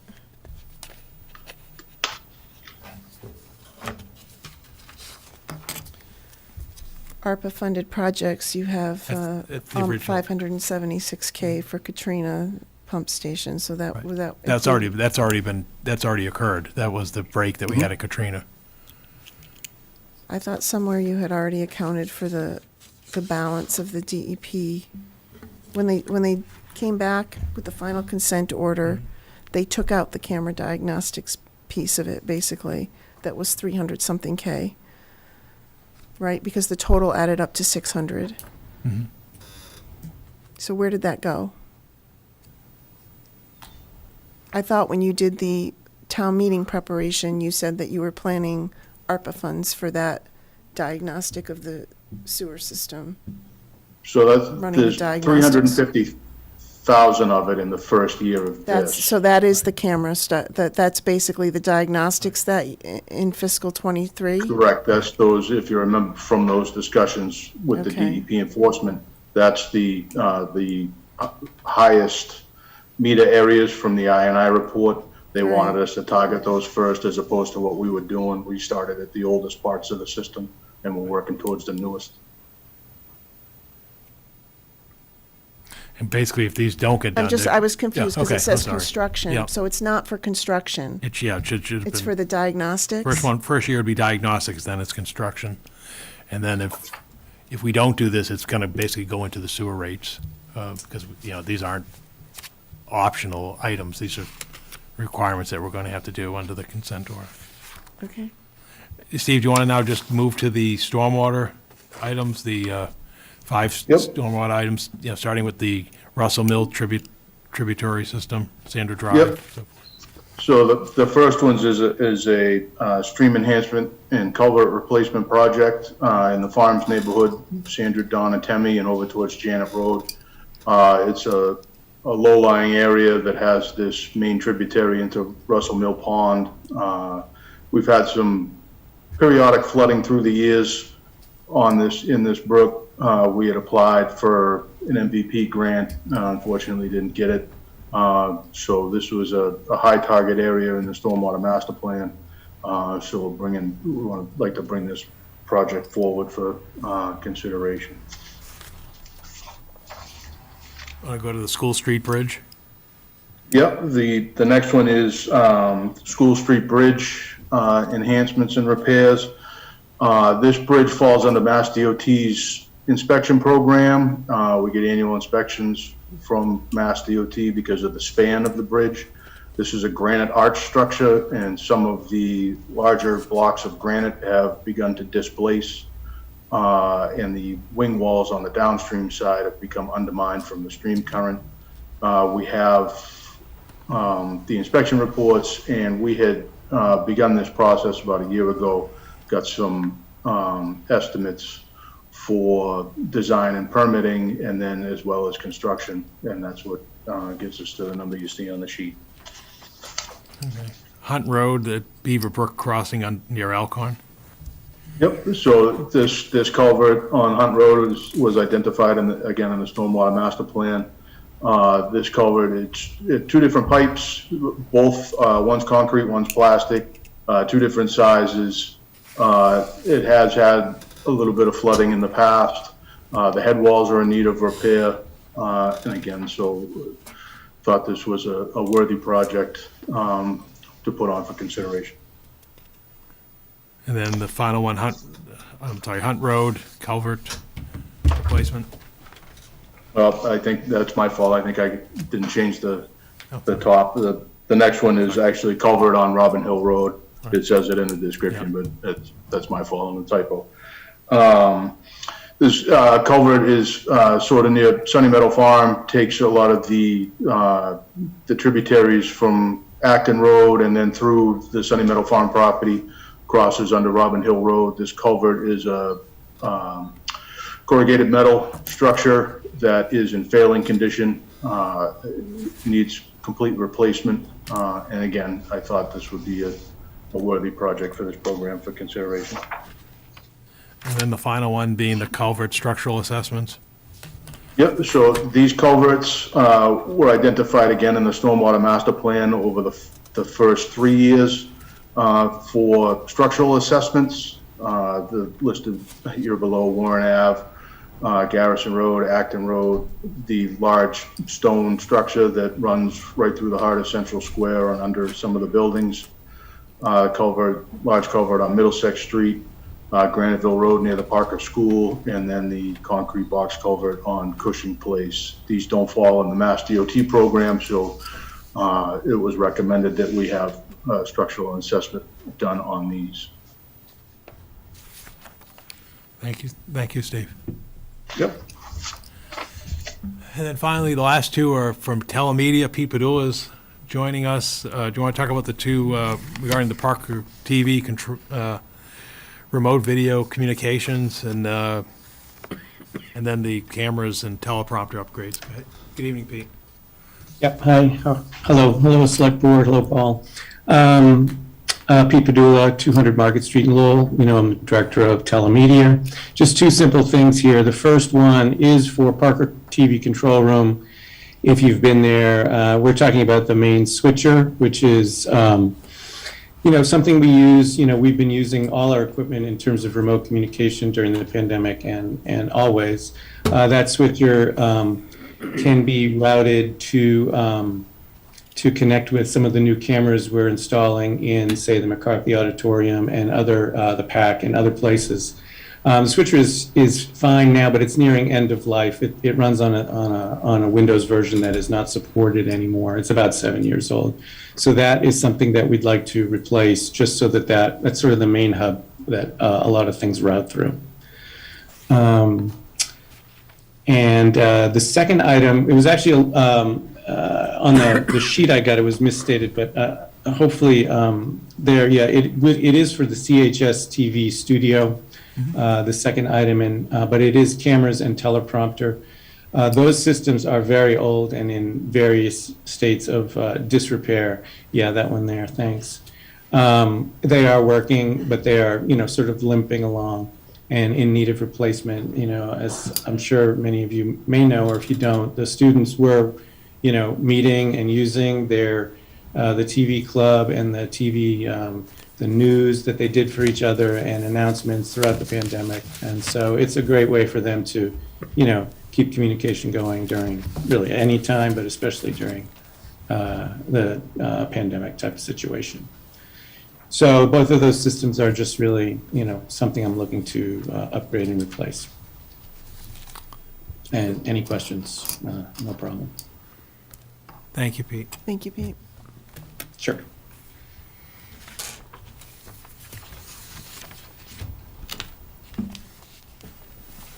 Thoughts, next steps?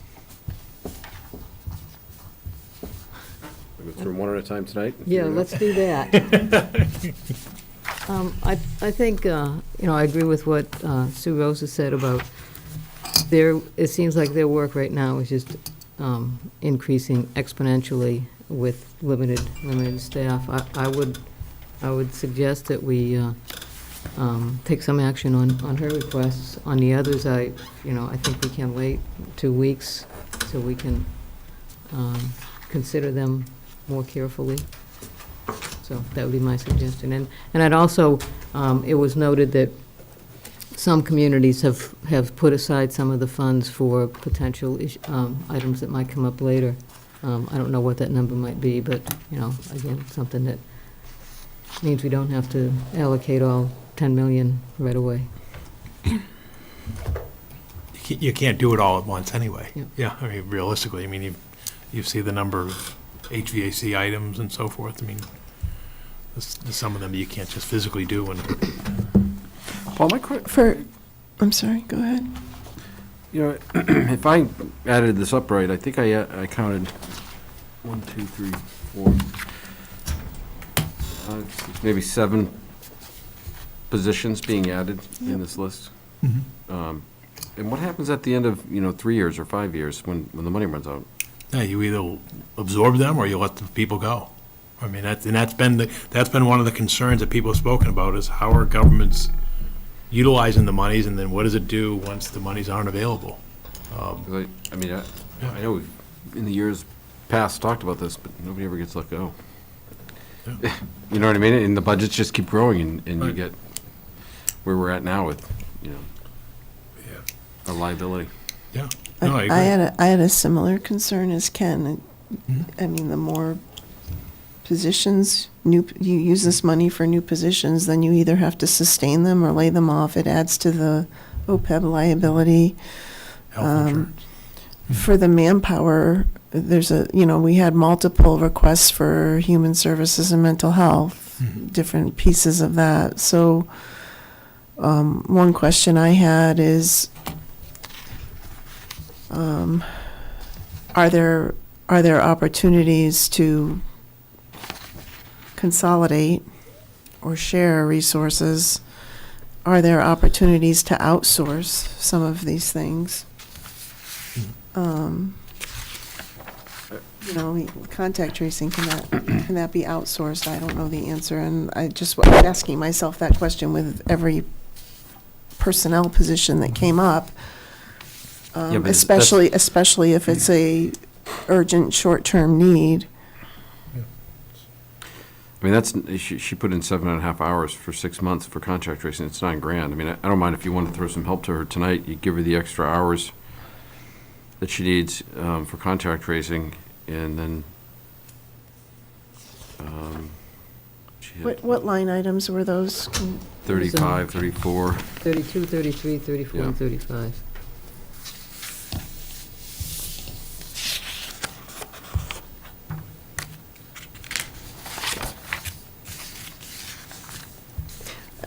I'd also just, not to digress from this comment, but at some point I'd also like to I'd be interested to know, kind of as financial professionals, if Darlene and John have any thoughts about how to handle this going forward.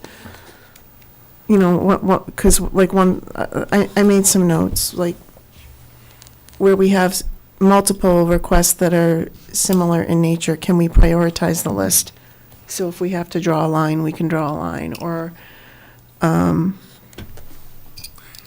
what can be outsourced? If we don't fund it here, what's the alternative? Does it not get done? Is there grant funding? Do we absorb it in an enterprise fund, an operations budget, a capital budget? Because we obviously can't fund almost $21.5 million worth of requests with $9.4 million. I mean, in So some of we these- need to kind of start getting educated on priority, alternatives for funding, and what's the consequence if something doesn't get funded. And some of these departments that came in front of us have taxing authority, in essence. I mean, Have what? Taxing authority. So if this, the water department wants to come and you say no, if they really need it. The users are going to Yeah, pay if they for really it. need it, they're gonna do it. It keeps them in check because they have to deal with the ratepayers and the same with the sewer, and the same with so on some of these, to me, it's sewer fees can go up, and there's other ways to fund it. Right, Some of but- the stuff is truly an emergency. Right, but the concern is that if we're sitting here last week talking about the impact of the property tax on the residents, we gotta be mindful of the fact of the sewer fees and stormwater fees on residents, because they're the same people paying the bills. Right. And so that's why, I think they're worthy of considering under ARPA, because some of, like you said, many of these can't be avoided. And so that's something that we have to bear in mind, is, it's, Do you, before we go back to the health department, do you mind, John or Darlene, do you have any general thoughts or words of wisdom? Tell us how to do it, John. That's how to And Darlene's in the Zoom room. make 9 = 22. Yeah, I mean, like you, we're hearing about all the requests, and my only thought would be, I would be also cautious on adding positions because, as it's been echoed tonight, it's always easy to add a position. It's always more difficult to take it away when times get tough. Yeah. And so that would be my only comment. I would, I'd recommend using, this is basically one-time money. It's a very large chunk of federal money, but traditionally in the town, we've always devoted one-time monies to infrastructure-type projects or capital projects. So I think it would be beneficial to use some of this, say, for things that you typically see on a capital plan, like school HVAC improvements, HVAC improvements in general government, and then look to sewer, stormwater. As the town manager said, they're all worthwhile projects, and if you could fund some of them, it might relieve a little pressure on the rates. But the other thing does, John, you may want to note about it, since you handle the capital plan, is we're overburdened on the capital thing, and this provides some relief from that. Right, so one of the things, this is a great tool for the town, in that we've always had, when you looked out, we've always had, when we look at the 5-year capital improvement program, we always have anywhere between 20 to 24 million of projects looking out over a 5-year period.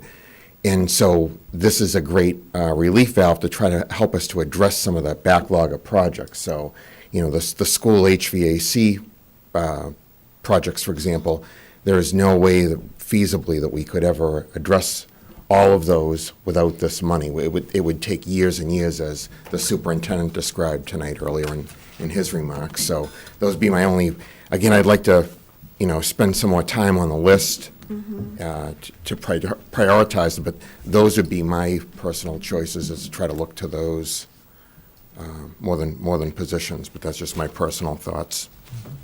Darlene, do you have any thoughts following John's comments?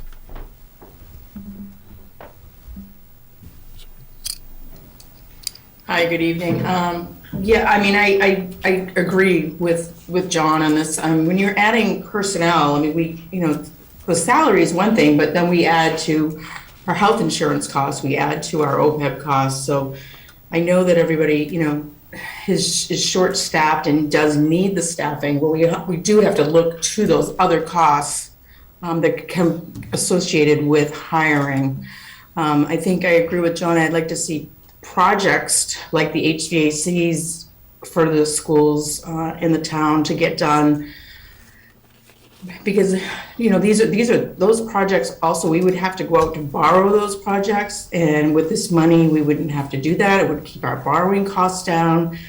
I just think that this is kind of what the ARPA money was really, I think, intended for it, and it's going to relieve our capital projects and help us with our infrastructure that really needs to be looked at and needs to be done, and they will keep us all healthy in the long run. So I really do, I do agree with John. I think looking at those projects, I haven't studied the list in real detail, but I'd like to revisit and look at it again. But I know that those big projects in there, I think, should be prioritized and go to the top of the list for that.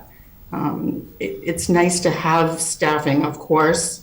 We just have to, when we are looking at tax rates and burdening the public, when we hire people and we bring all those people on, that's a cost to the public. And this will be just kind of a one-time cost, but we'll have to absorb that somewhere down the line in the general fund budget. We'll be hitting the bottom line.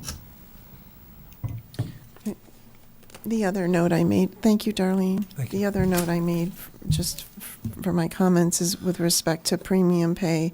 I think that we need to take a a closer look at that, perhaps with some criteria. I think that there's merit in considering it. I don't know if it applies to the whole general population that had a hard time. I don't know how you draw that line, but I just wouldn't want to dismiss it out of hand without taking a close look at it, is my personal opinion. Yeah, you could, we could discuss who you want to target and then Mm-hmm.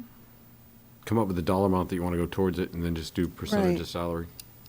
And just, what percentage of the number are you? Or say of the 9.4 million, we're going to allocate so much and we'll, Percentage of salary would have me a little nervous hard. because it's supposed to be prioritized towards lower income people. Right. So if the lower income people would have a lower what dollar you're amount you'd saying. give to them, that would, Yeah. that probably wouldn't be, it wouldn't be illegal or improper, but unauthorized, but it might be a little out of spirit with what the act was intending to do. so for example, too, Paul, like Chelmsford Telemedia, where we have 14-year-old equipment, Mhm. and we're feeling the pain now because of all the remote Mhm. requirements. Would that normally be a capital expense or something else? Again, telemedia is funded from the cable Right. charges, so That's why it I'm would- yeah, it would asking. come from there. We wouldn't see it in our capital budget. So no. it would be it's a budgeting. Right, it's a budgetary issue from their operating budget. Okay. Would anybody be open to approving 35 and 36 tonight? Not 36, No, 30, that's the defibrillators. I'm sorry, 34, what'd I do? Go down a line? 34 and 34 and 35. 35. Yeah. So 34 is the contact tracing at 12096. And 35 is the additional hours that also supports contact tracing at 9,000. So that's 21K, Yes. 22K. Sue. We can hardly hear you, Sue. Can you turn that dial up? Go ahead, Sue. Go ahead, Sue. Try. The 12,096 is basically in January when Amanda goes out on maternity leave. Mm-hmm. What I desperately need, obviously, I need Darcy to go full-time. The extra 7.5 hours a week is barely gonna help me, but it will help a little bit. And that's gonna help more towards planning our clinics and all that than 100% dedication towards contact tracing. But hiring the full-time contact tracer. And if we wanna put in the contract that this is a 3 to 5 year position based on the pandemic, then that's fine, then we do that. I understand the concern of hiring people, but I can tell you right now, if I don't get that position, contact tracing is gonna be bare to none. Because we just can't do it. And you can't get blood from a stone. So why isn't the state doing it anymore? They just decide, I think, honestly, I feel like they felt that they're giving all of this money to the different individual cities and towns. And now the cities and towns have this money and they can use this money for COVID relief. It's COVID relief. COVID relief is the health department. I'm sorry, and I don't begrudge every other department asking for what they need. But if you're sitting here and you're talking to me about, yes, HVAC is important, air quality is important. That's huge when it comes to COVID. I support that 100%, but not at the cost of not giving the health department what they need.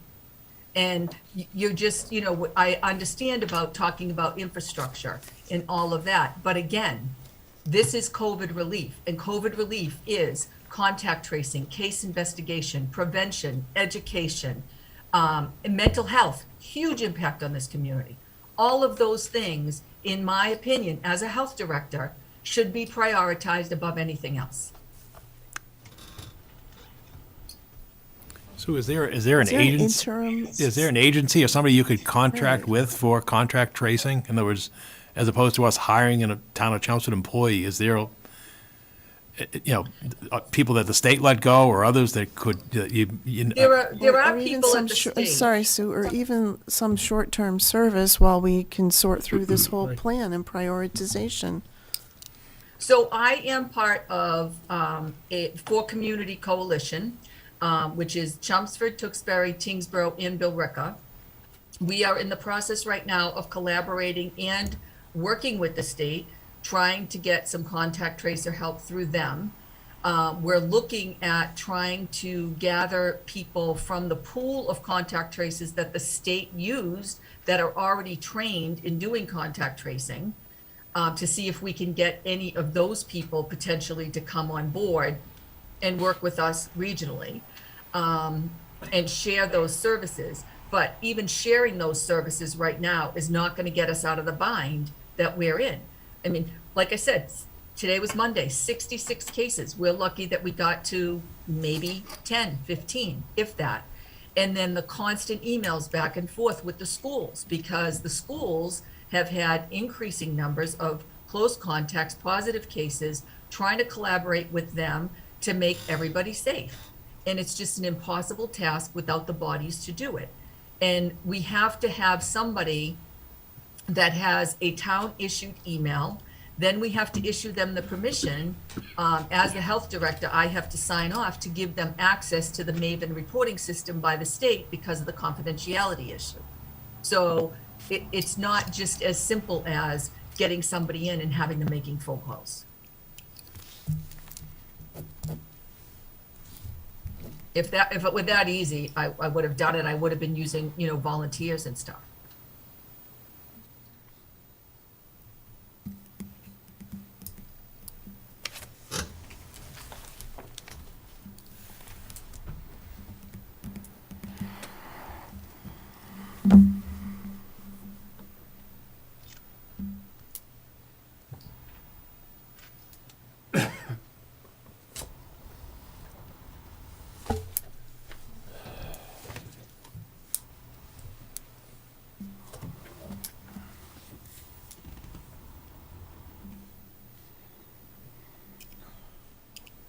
So I'm kind of back to my original question. Is there a way to contract help until we can kind of sort through this for Sue? Sue, Committing to a 5-year position right, is a big ask Sue, right now. Yeah, Sue, are there agencies or organizations that we can contract with, short and long term? Right. Not that I'm aware of. And for someone to do contact tracing, there is a Mass Department of Public Health, there's like a certification class that they take in order to become a contact tracer.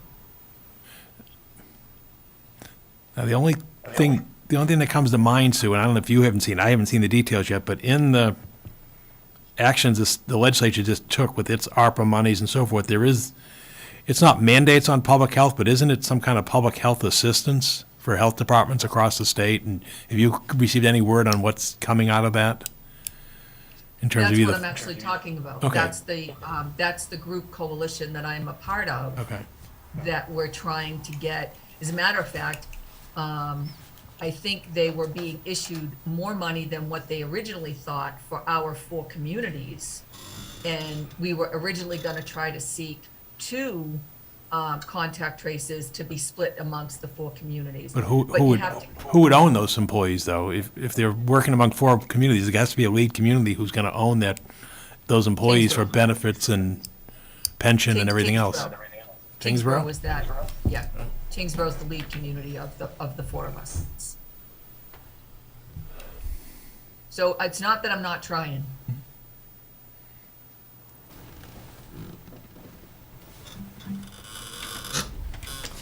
It just seems like there must be, I'm just like, contact chasing is, the need is out there. I'm just wondering what are the alternatives other than hiring somebody and putting another head on payroll?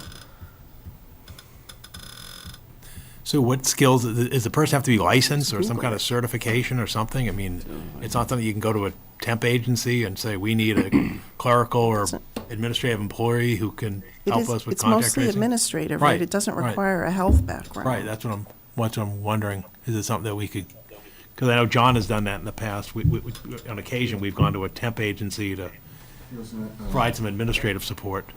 In the past, if we've had a employee in the collector's office, as you know, it's a very high customer service type of job. We have to have someone there to answer the phones, help residents at the window. When we've had a similar situation, I'm not saying the jobs are equivalent, but we've had a contract employee there for a limited time during a maternity leave.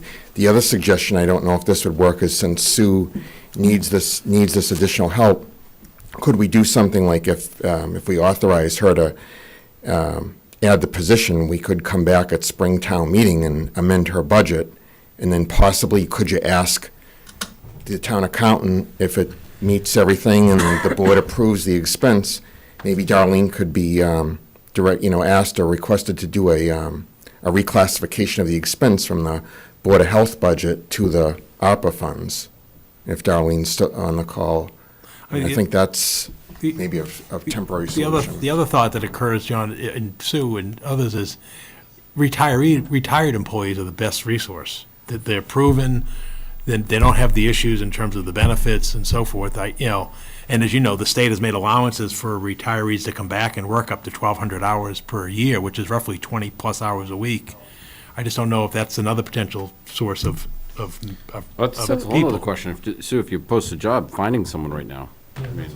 Right. There's nobody to go to work right now. But. Right, I know nurses are in short supply, but I just didn't know if there's a way to bring back retired, even administrative type of employees. So could we approve the public health nurse to increase to the full-time and, look at what some of these other options are in the next couple of weeks? So one of the things, the first place that I would look to hire, the reason that I labeled that job as public health associate versus just contact tracer is because of the benefit, if I have that person, hopefully being able to do other things in the department to try to bail us out from how far behind we are because of the pandemic. So it doesn't have to be a nurse.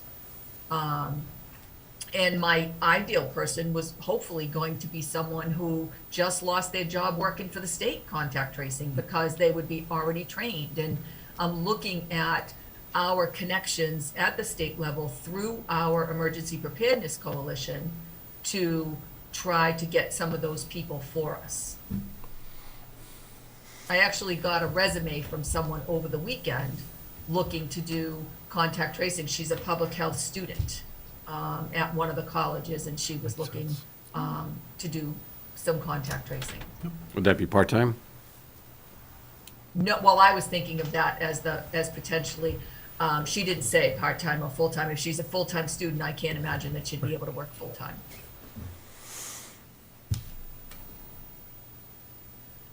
There's So always is a that possibility reasonable too to that we just the make a 9K contract start position. I mean, I'm fine with that. Yeah. And then Paul, can you work with Sue Yeah, on no, some definitely. We'll all alternatives work. to John, Darlene, and I creating a position? will all try to figure out what we can do in the next couple of Right, weeks. we still have a lot of agenda items to go through, so why don't we take care of, do you want to make a motion? Is the board in agreement with this approach? Well, we'll find out when I make the motion. Okay, go ahead, make a motion. I'll make a motion that we approve item 35 for the health department, hiring a contact tracing clinics up to 77.5 hours per week. That's just to increase, that number 35 is to increase the public Which health one do you nurse. want? That's the one we want, because she's going to go look at it. And 34, right? 35 is to increase her to full-time for 6 months. Which one do you want? 35, That's what I was reading. right, but it's not for what you said it was for. It's not to hire a contract. I'm sorry. I Public said health upper nurse. hours to 7.5 Oh, I'm hours sorry. per week for 6 Why don't we months. start the motion again? I'll close my mouth. I will make a motion to approve item number 35 from the health department. So Is we're that- not going to do 34 also? I thought we had talked about doing 34 also.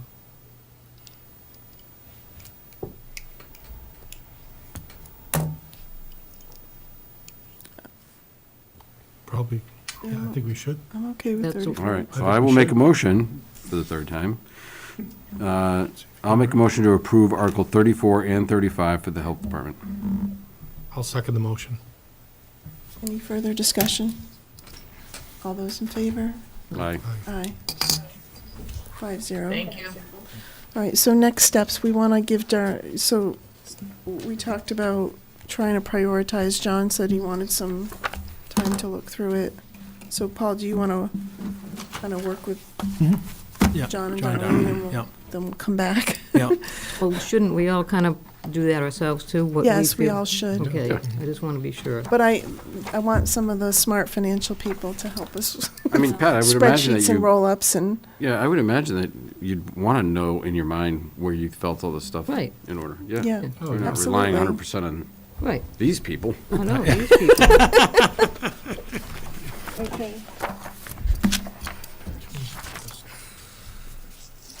Yep. So we'll go back to reports and presentations. Or do you want to just approve minutes and adjourn? I'm just offering a suggestion. 4.5 hours. The only There's thing really is, nothing let me that's really just- timely other than maybe minutes. You to be don't have any Wilson is still in appointments? the, Sue Olson wanted to hear about, can we do the traffic committee update?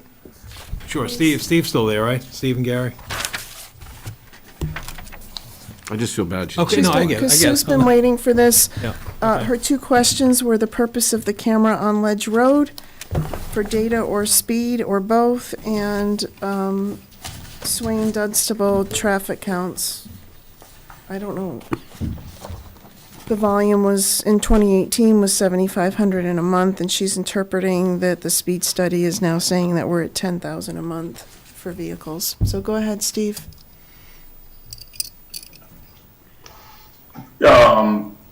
I'll have to let the chief speak to the Yep. traffic study, but I'll blow through the PowerPoint slide real fast here. I applied for a grant. Mass DOT had a new program for bottlenecked intersections that are signalized, so I applied for the Billerica Turnpike, Golden Cove intersection. Hopefully we are able to secure this grant, and that's some signal upgrades, time and adjustments, things like that. The flashing 30-mile-an-hour signs, those are still back ordered. And then we had some back and forth today with the Ledge Road to school bus turnaround between the legal counsel and then the property owner. Completed stuff, obviously, the speed bumps on Ledge Road, the cameras running at the pump station. We had the few sets of rapid flash came in, and then we repurposed the old set from Golden Cove over to Old Westford Road at Essex Place by Roberts Field. Basically get you out of that large neighborhood, the Essex Place neighborhood, over to Roberts Field. Took a little time off the red signal at Center Fire. Hopefully that doesn't bottleneck traffic there. Stop signs were approved the last meeting, we got those installed, and then the chief can speak to the traffic study that he did. Okay, can you clarify the camera at Ledge Road? Is it just, it's collecting data? I don't have first? access to it, so I don't know what people are. It's not collecting It's not counting speed. car, it's not counting speed or cars. But we have access to the video for a certain period of time if we want to go back and look at it. Violations A or issues violation that- or something that- like that. Something may happen. Yeah. Okay? Go ahead, chief. Thank you, Steve. Okay, good evening again. With regards to Ledge Road cameras, we had some complaints and concerns of, whether it's some reckless conduct by the trucks, driving on lawns, possibly uncovered loads, that type of thing. So the cameras were installed to give us kind of a real-time view, in addition to looking in the, looking at prior time, if there was a complaint, maybe the video would capture a violation. And some overall volume markers for us to watch for. That's why the cameras are basically there, but they're really not there for speed detection. With regards to the 2018 speed study, I would have to see that. The study I'm going to be going over today is a significant increase in those numbers that resident brought up. 7,500 vehicles in a month, if that's what that 2018 study is showing, that's extremely low. That's like just barely over 200 cars a day. That seems low to me. I don't know who did that study. If we did it, it's probably only capturing one lane at a time. So I'm guessing that 7,500 a month is for one lane of travel, but I don't recall us doing a month-long study out there. So I'm not sure if it's a police department audit. So I'd have to see that to compare. I can tell you, for the Swain Road one we just did, we captured 4,732 vehicles in a week, and that's just one lane. So our prior study, you can almost double that number. So you're looking at more like over 30,000 cars a month that are traveling Swain Road, just to get a gauge of what we're talking about here. Real quick, if you look at the grid, I broke it down into percentages of speed. Out of the 4,732 vehicles, and this sign was posted on Swain Road heading towards Dunstable Road as vehicles traveled down the hill. So this device was capturing vehicles heading down the hill towards Dunstable Road. And again, it only picks up the one travel lane at a time. It's just a limitation of the device. So out of the 4,732 vehicles, 376 of them, or 8%, were doing 30 miles an hour or lower. 2,948, or 62%, were traveling 31 miles an hour to 35 miles an hour. 1,241, or 26%, were going 36 to 40. And 167, or roughly 3.5%, were going 40 miles an hour or greater, for an average speed of 34 miles an hour. You don't have this document. We weren't able to produce it for the slide, but I broke it down into vehicles per day. Actually, you probably do if you look at the right-hand column, but so for example, on 10/29, which was a Friday, 660 vehicles. Saturday, 542. Sunday, 517. November 1st, Monday, 857 vehicles. That's one lane. Tuesday the 2nd, 904. November 3rd, which is a Wednesday, 887 vehicles. And then November 4th, which is a Thursday, 365. So, like we did out on Princeton Street, you do both lanes, you're going to get roughly the same numbers. There are some discrepancies based on commutes and whatnot. But it's fair to say that on some of these days, you're approaching 2,000 vehicles a day traveling Swain Road. The good news is, again, the average speed was not extremely excessive, 34 miles an hour in the 30 zone. I'd have to take a look at that 2018 study to be able to do any type of comparison. Thank you, Chief. Any questions? Okay. Does anyone have any objection to deferring everything else until December 20th? No. What about the meeting minutes? Should we just approve those? All suggested? Or just defer? We'll defer if you want. Liaison reports? No, the meeting minutes. Oh, I know, skipping everything, going right to liaison report. There's just one, right? Yes. Yeah. Let's do it. All right, I'll make a motion to approve the special meeting minutes from October 8, 2021, Board of Select Board. The regular minutes, was a special. It was a special. Oh, Oh, that was a special meeting? Special meeting, Yeah. yeah. it's the only one I got. You were right. It says Select Board regular on this. Okay, do we have a second? I'll second. Any further discussion? All those in favor? Aye. 4, any abstentions?